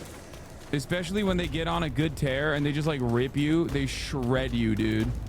Projectile enemies are so fucking annoying. You see that? Oh, it's happening. It's coming. It's coming. Where are the lamps? Where are the lamps at? Oh, there they are. Come on, run. Oh, fuck. We'll teleport. Yes. Yes. Let's go. I'm gonna get you too, bitch. Come on. Come on. Let's go, baby. Whoa, what the fuck? Where are the rest of them at? Where's the other one?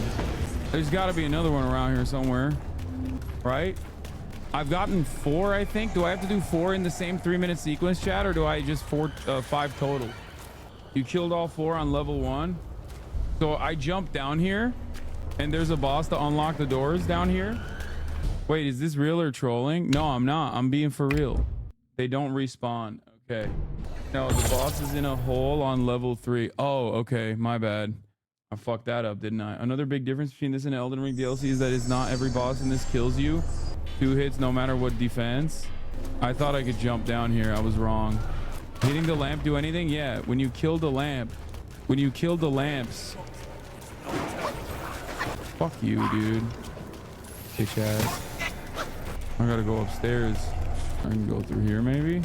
When you kill the lamps, they just die. And when you kill enough of them, you get a curio from them, like a special power, which I suspect is the same special power that you get when... Wait, where the fuck's the stairs? Oh, up here. Does this do anything? Oh, it does. Bitch. What the fuck? Bro, know your place. You're an archer. You don't got no fucking physical skills like that. Motherfucker pulled out the hand-to-hand combat like he had it this whole time, you know? Who the frick do you think you are, son? Boom. Now that's a boom I like, you know? Chat? A big boom. Double chunk chocolate. No shrine on level 2, so don't die. Okay, easy. Is there a shrine on level 3? That's the real question. Uh-oh. Shit's about to get heated again. Boss near the second shrine. Blasted, dude. Bitch. Oh, fuck. Is this the hole that I jump in on level 2 or no? Oh, fuck. It put me back down to level 1. Nope. Wait, is there a boss in here? Is that the boss? No, I've been in here before. I'm so stupid. Can we go back up this? Did I find a special area of this level 1 that I didn't even know existed? Dude, I hate these guys so much. It's Impel Down level 5. It is. This really stole a lot from One Piece. For real. Unk getting pressed. Unk is getting pressed right now. Unk is pissed. Unk is very pissed. I'm gonna do this again. I'm gonna try this one more fucking time and not jumping into any goddamn holes this time, okay? How do I get clapped this hard here? Like, I know where the enemies are. I know what the enemies are, and I still got fucking absolutely destroyed by them. Fuck me! Oh my God. I did a better run last time, dude. Fuck you, dude. Fuck you, actually, fucking piece of shit. God damn, Garbo. At least it feels rewarding beating the fuck out of them, you know what I mean? I'm getting bodied by fucking random low-level mobs. Like, this shit sucks. Camera is very bad in here, yes. Camera boss difficulty, it makes it much, much harder. Maybe this way is the way I go, because I went the other way and there was a hole there, but they didn't do much for me. Also, you can twirl your weapon to block arrows. I know, I spent no points on that, though. Dude, what the fuck? Just, they should be, you get one hit when they're flying and they should be done. You know what I mean? It's pretty crazy to me that they don't, like, just automatically get clapped. Like, bro, you're flying. Like, you're a flying little nugget, you know? Like, you should be knocked out of your silly little... Like that. Even with a light attack, that should be enough, you know what I mean? Please don't fall. I'm done. Fuck this game. Actually, fuck this game. That's crazy. That's crazy. That's crazy that happened. Like, that's actually fucked up. You did that to yourself? Bro, are you kidding me? Did you not see what just happened, chat? Are you insane? Like, that was an insane moment. Like, I made it through the whole fucking area only to die at the last step. Like, I saw it. You walked off by yourself. No, it locked onto the archer. Okay, I'm getting heated, and it is not entirely in my control the way I'm heated right now. It's literally not in my control. Not in my control, Copium? Come on, dude. I mean, look, I love this game, but fucking shitty ass cameras, shitty ass camera boss, like, that's never, like, all memes aside, that's... Oh my God. Let me load up on my stamina real quick. Stamina regen. Come on. Come on. Where are you? Bitch. You can get some too, bitch. Fuck you. The fuck do you think you are? Uh-oh. Worst time for this to happen, honestly. Couldn't have picked the worst time, dude. What? I'm getting trolled, right? Like, this is a joke, right? What the fuck is going on? No. I get stunned, and the moment I got stunned, I get kicked off by those fucking flying penguins? That's just ridiculous. Yeah, skill issue. You're right, chatter. That's definitely a skill issue. I should have predicted. Wait, why did it start me off in the poison? God damn it, now I gotta run against this fucking piece of shit again. Oh, they're gonna kill me. They're gonna kill me. They're gonna kill me. They're gonna kill me. I'm literally gonna die. I'm gonna die. I'm so mad. I'm so fucking mad. Why did I respawn with the curse? Why did I respawn with the curse? Why am I respawning with the curse? That was fucking weird. The curse is a world event, not a personal debuff. The next time I should just sit it out. Oh God, this fucking asshole is still there. This guy always gets it the worst too, for no reason. Feel bad for him, but come on. Oh my God. Bitch. dumbass. Fucking asshole. Is there any more of them? No. Okay. I'm gonna. You know what? Fuck this. I'm not even doing the cloud step. It don't matter. It don't need to happen. There we go. I'm so scared of like fighting this guy and then falling off the cliff. I'm so terrified of like, because it doesn't lock you into the cliff. Now I'm like legitimately worried about fighting people up here and then kill the bridge anchor. He's permanently gone. Yeah, I use cloud step. Okay, you want to know what happened when I use cloud step, chatter? Let me tell you what happened when I use cloud step, chatter. Okay, I cloud stepped into the fucking oblivion. Oh, here we go again.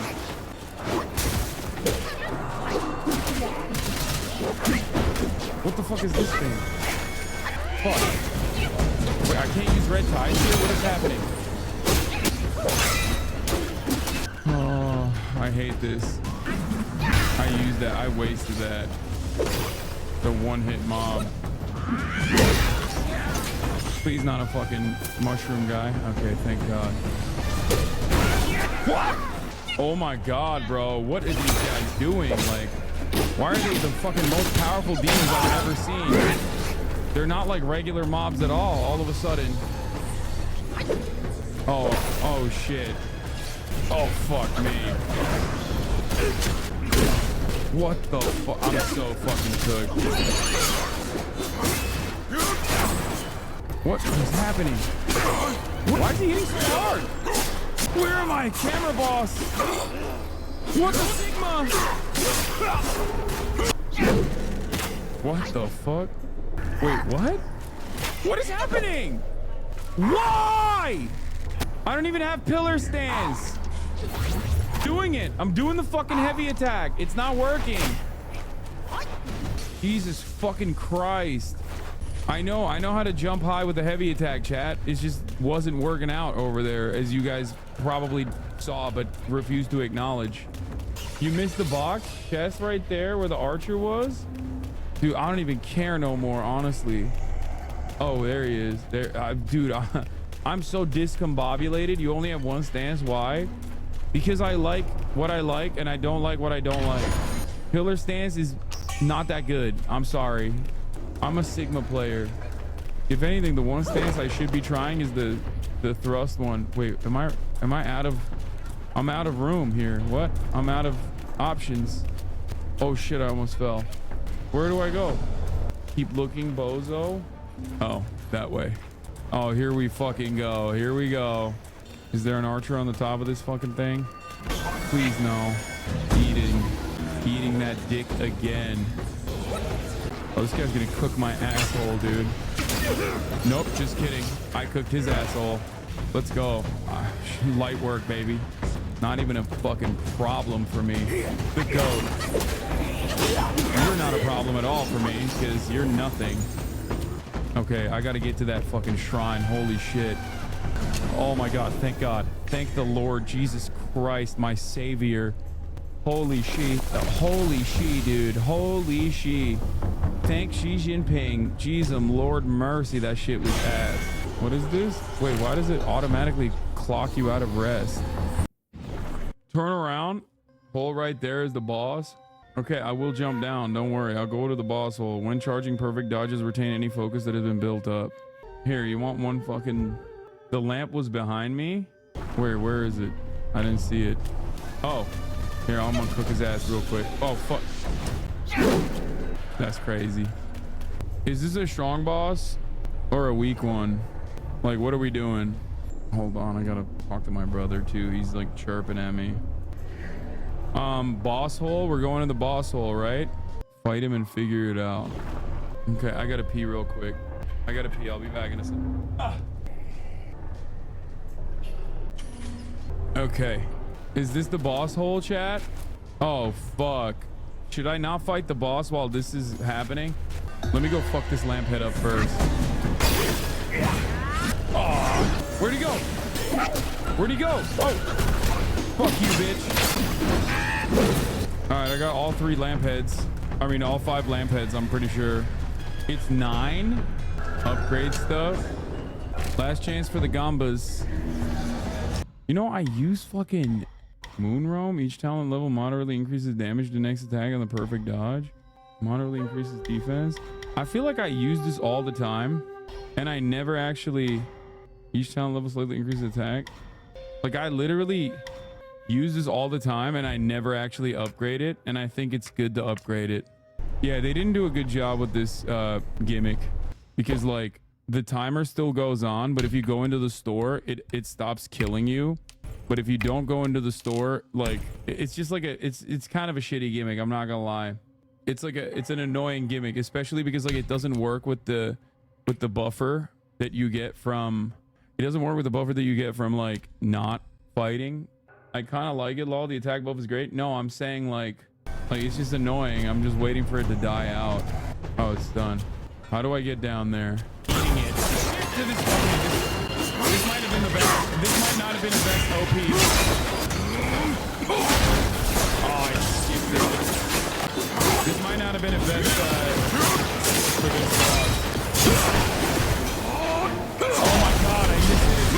Fuck. What is happening? What is he doing? Oh, fuck, get up!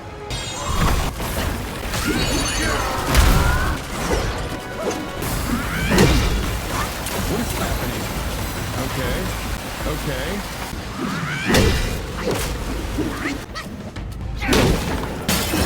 No! It's over.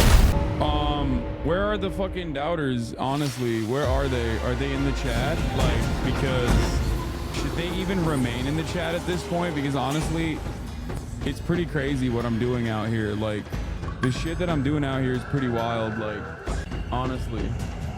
How are you doing so much damage? I'm the fucking goat, dude. What is it?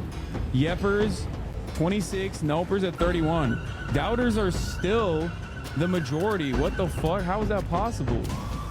I'm waiting for this debuff to end so I can refill my health, and then I'm gonna take the spirit. Come on, bro, just end it. I know it's I'm a politics frog. You know what? Fuck it, I'll just take it. Who cares? I'm a politics frog, and I left my laptop open. Should I close it? Is a crazy question. No, dude. What do you mean? Just keep it going, dude. That's a view. I'll take it. We win those, you know? I love that it waited for me to be done with this boss battle. How the fuck do I get out of here? That's crazy that chatters are like, nah, I won't even leave it open. Fuck you. Oh my god. Where do we go from here? Oh, this is the same spot where the archer was, right? Oh damn, he's gone. I can just teleport. That's true. What the fuck am I doing? Why am I wasting time with this shit? Okay, so that's one boss down in this area. Is there another boss on the top floor? How do I get there? Fuck me, that scared me. I knew he was there too. Still scared me. Still scared me. Wait, what does this say on the wall? It says, chat, you're very handsome. That's what it says. Gaming watchers are the best watchers, it says. The best and brightest in this community. What? Karma for lying? Go back to the first shrine. You can unlock the prison cells now. I think I'm going to go back to the first shrine, and then I'm going to upgrade my pot, I think. I'd cloud step. Dude, I fell off doing cloud step.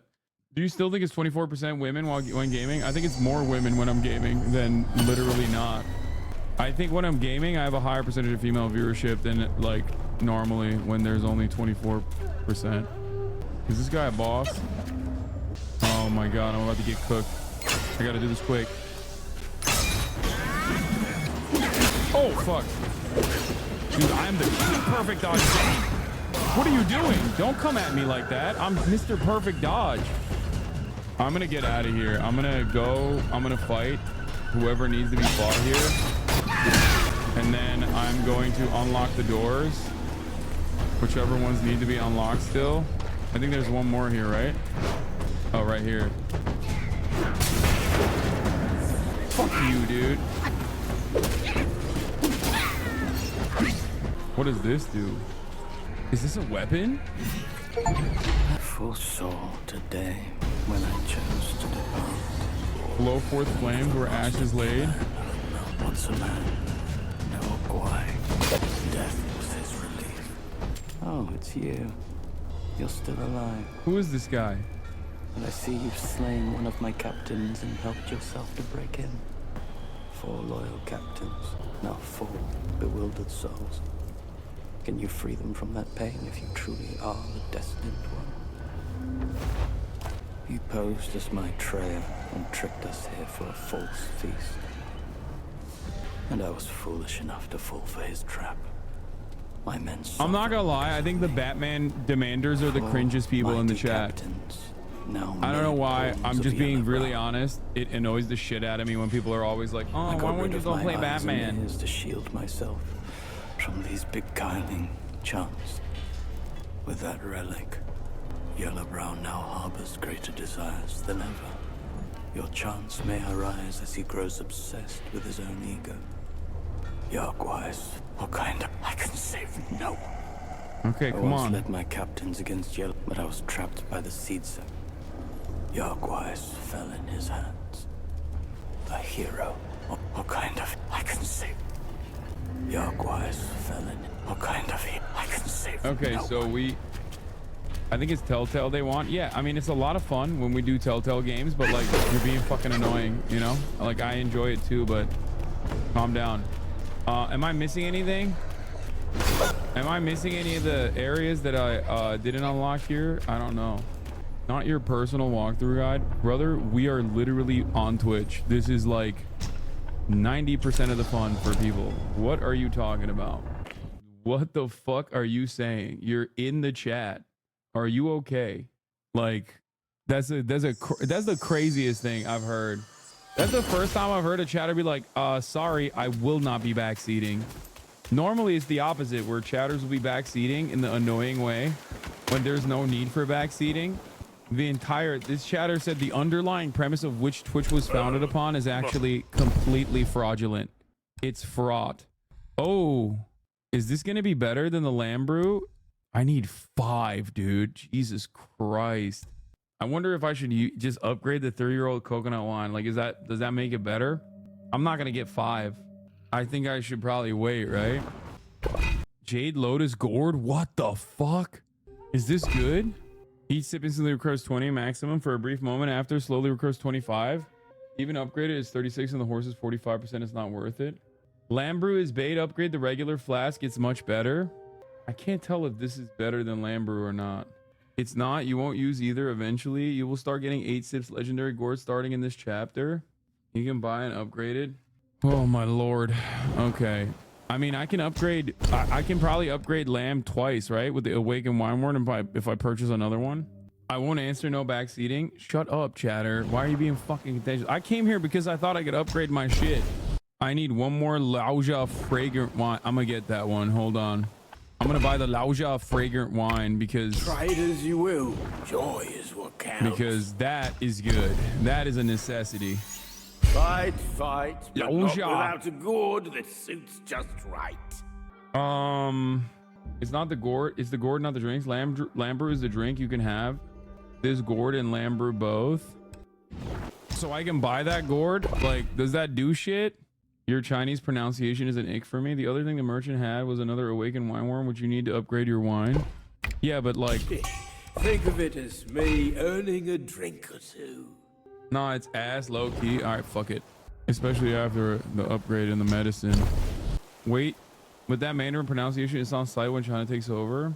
Gourd only diff if it heals your clones. Yeah, I don't care about that. There's no going back to the court now. Only drink. Demon attempted. Fuck this stream. What is going on? What is happening? Why are you guys being so mean? It's like gaming vibes are the absolute best fucking vibes in this chat. I'm constantly perplexed when I see people that get like weird. All right, so it's time to go up on the upper pagoda, just like you're going up on the top of the hour ad break. If you're not subscribed, here's a 3-minute ad break now. Oh fuck, here we fucking go. Christ. Oh, these are the worst kinds of bads. The bad. At least it only goes half, like it doesn't kill you more than half of your health, so that's good. The man bat. Oh, cold iron leaves. I needed that. Fuck me. Oh, that's great. Selam. Murat illa yemeğe götürmek istiyor beni bu akşam. Of. Ne demek of deme ayıp ya. Of denmez anneye. Of anneme değil, Murat'a diyorum of. Bitch. At least that shit's rewarding as hell. That looks cool. Enemy? Enemy. It's an enemy. Fuck. Oh, it's a bad one too. Oh my god, it's a powerful one. Oh my god. Wait, what? Alright, I'm getting the fuck out of there. That's crazy. Those going out here.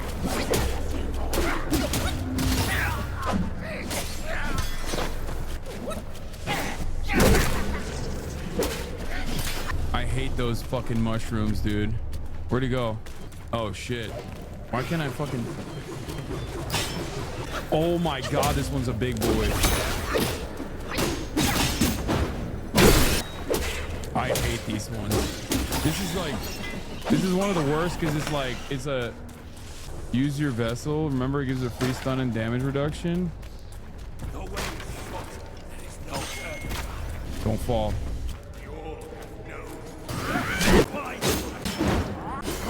Bitch. Oh no. Here we go again, dude. Here we fucking go again, dude. This shit sucks. I can't wait to be done with this entire mission, this chapter, this Pagada. It's my least favorite part of this entire thing. I'm not gonna take that. What the fuck? Lamphead? That's good. I gotta be almost done with this, right? Where'd you go? Oh shit. I almost got that lamphead too. What is the equivalent of light? This is the equivalent of Blight Town for you? I mean, this is some K-lit ass mission, dude. Every game's gotta have one, you know? Oh, there it is. That's what I was looking for. Refill, baby. Refill. Lamphead sounds like a slur. It really does. This is the worst part of the game. It gets better and better after this. I hope. Right now, it's pretty fucking annoying. Even the enemies, when they die, they don't fucking die. And there's hella strong ones up here too. And the 3-minute timer thing is like really fucking annoying. Kill a few more, then I can leave this. Like right now we have a moment of solace, but it's about to get really fucking awful in a sec. Oh no! Wait, what the fuck? Where does this take me? The secret spot? That was weird. What the Sigma? Let's go. Easy peasy, baby. Light work for me.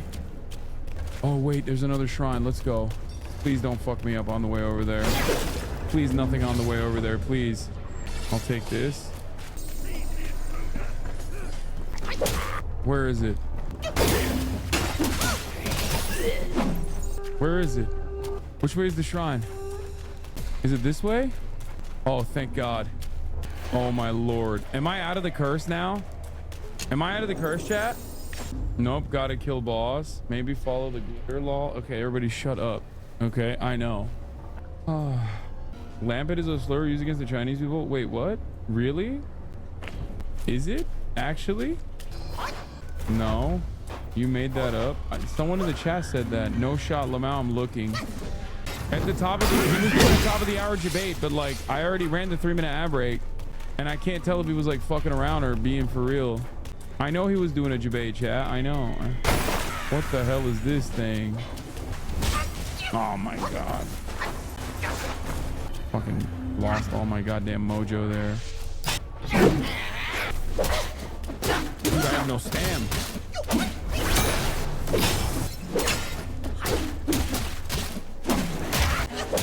What is this animal? It's got wings, but it looks like a sloth. Like, run it again. I'm subbed. I can't.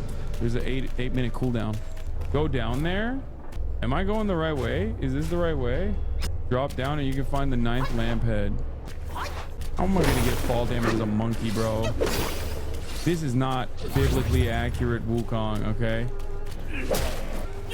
Bitch. Give me your mind core. Give me that.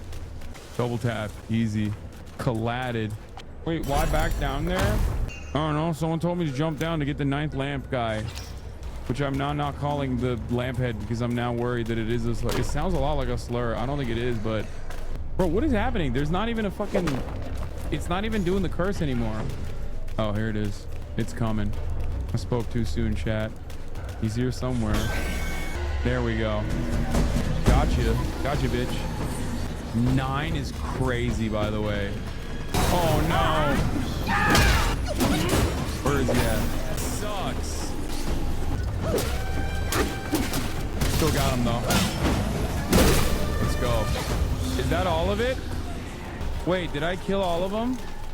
How will I know if I killed 9? I think you're missing one on level 2. All right, well then fuck it, dude. YOLO, you know what I'm saying? Like, it's not gonna happen then. I don't really care. Is it that good? You get the curio immediately if you kill all 9. Is it that fucking good? Like, it's that worth? It's insane. Oh, it's for the XP farm. Oh, it's the XP. This one's so tanky, bro. What the hell? There's like an XP farm. It's the exploding one. You missed one down when the effect reset.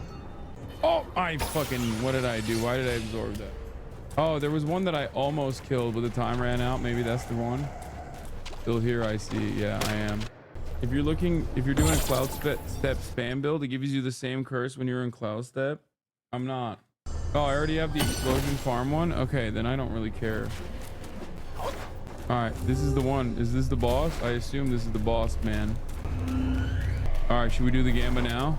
Or first try? First try be the... You want to do the Gamba, chat? All right. Get your predictions in. Lampheads will disappear if you kill the boss. Yeah, I don't care. I don't think there's blood in this game. Dude, there was literally an entire boss battle in a pool of blood. There's definitely blood in this game for that chatter that's asking. Well, I know Mandarin dub. I'm playing this game to an American audience in the United States of America. You guys know I'm a goddamn weeb, and I don't do Japanese dubs either. Accessibility. What the hell is this? Did you watch One Piece in dub? No, I watch it in sub and dub. Captain Wise voice? I don't even know what this is. I hate playing against demon bosses. You know this. My biggest weakness is like, bro, it's doing nothing to this guy. I'm gonna throw my dad on. Oh shit.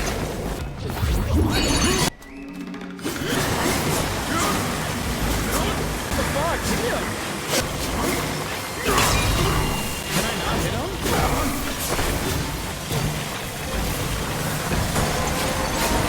I can't jump.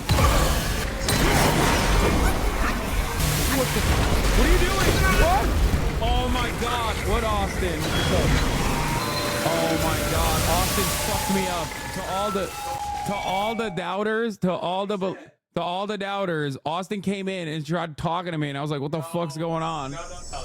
Already losing. Excuse. No, I wasn't. I was actually literally about to beat him. No, you look. No. Here, you can talk to them if you want. I said he was gonna lose, and he used me as an excuse to get out of it. It's a signature bad gamer tactic. I know because I'm a bad gamer. Well, they know what the view, like they know what the health looked like. Yeah, but you gave up.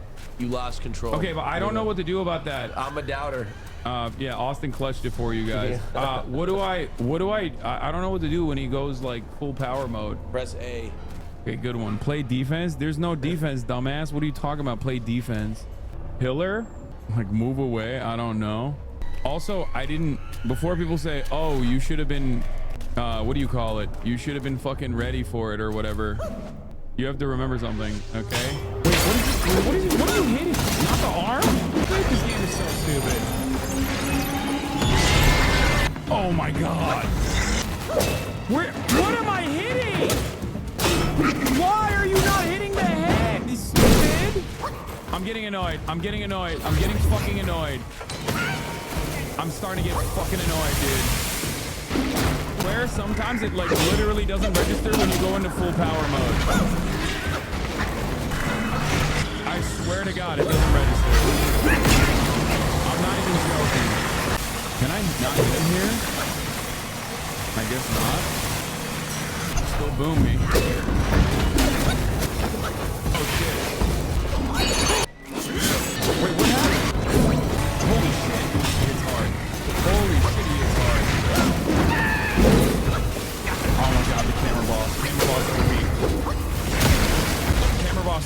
OP. No idea what I'm hitting. Fuck, I'm missing everything, dude. Wait, what just happened? What is happening? What is happening? What is going on? What is going on, dude? There we go.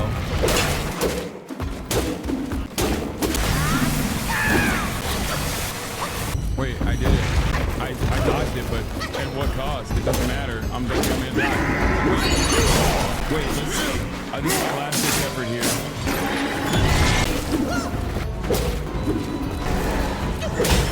Oh, I'm done. I'm dead.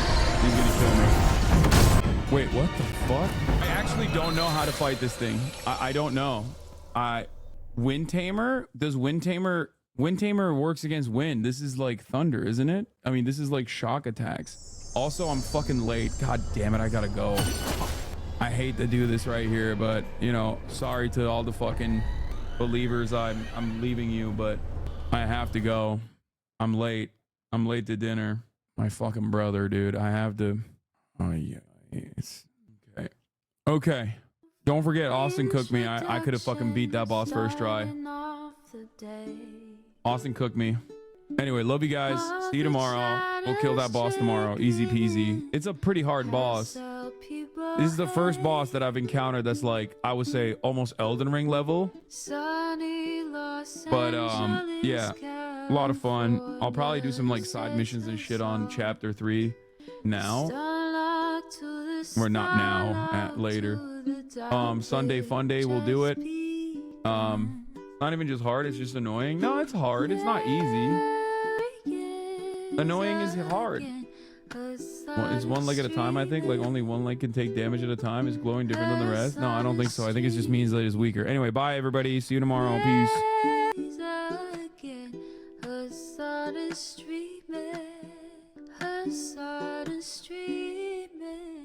Reviewing the P.O. box, Uncle Uger's face.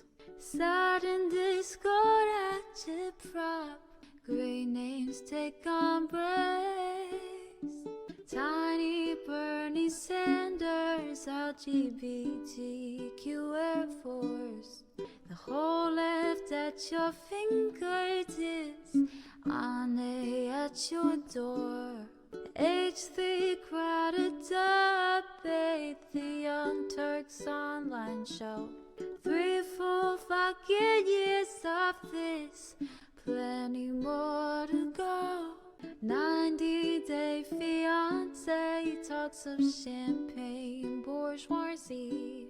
A Trump rally live reaction, a mass riot at DC. There he is again, Hasan is streaming, Hasan is streaming. There he is again, Hasan is streaming, Hasan is streaming. Reading live stream fair comments, Austin show chat advice, and all the ways the right-wing pipeline can suck you in online. JCS react, Lord frame gets broken, cover blown. A full-blown mass pandemic, monster streaming at your home. Total radicalization coming out to find. The system you were taught to trust in was broken the whole time. All these daily streams, whether big or whether small,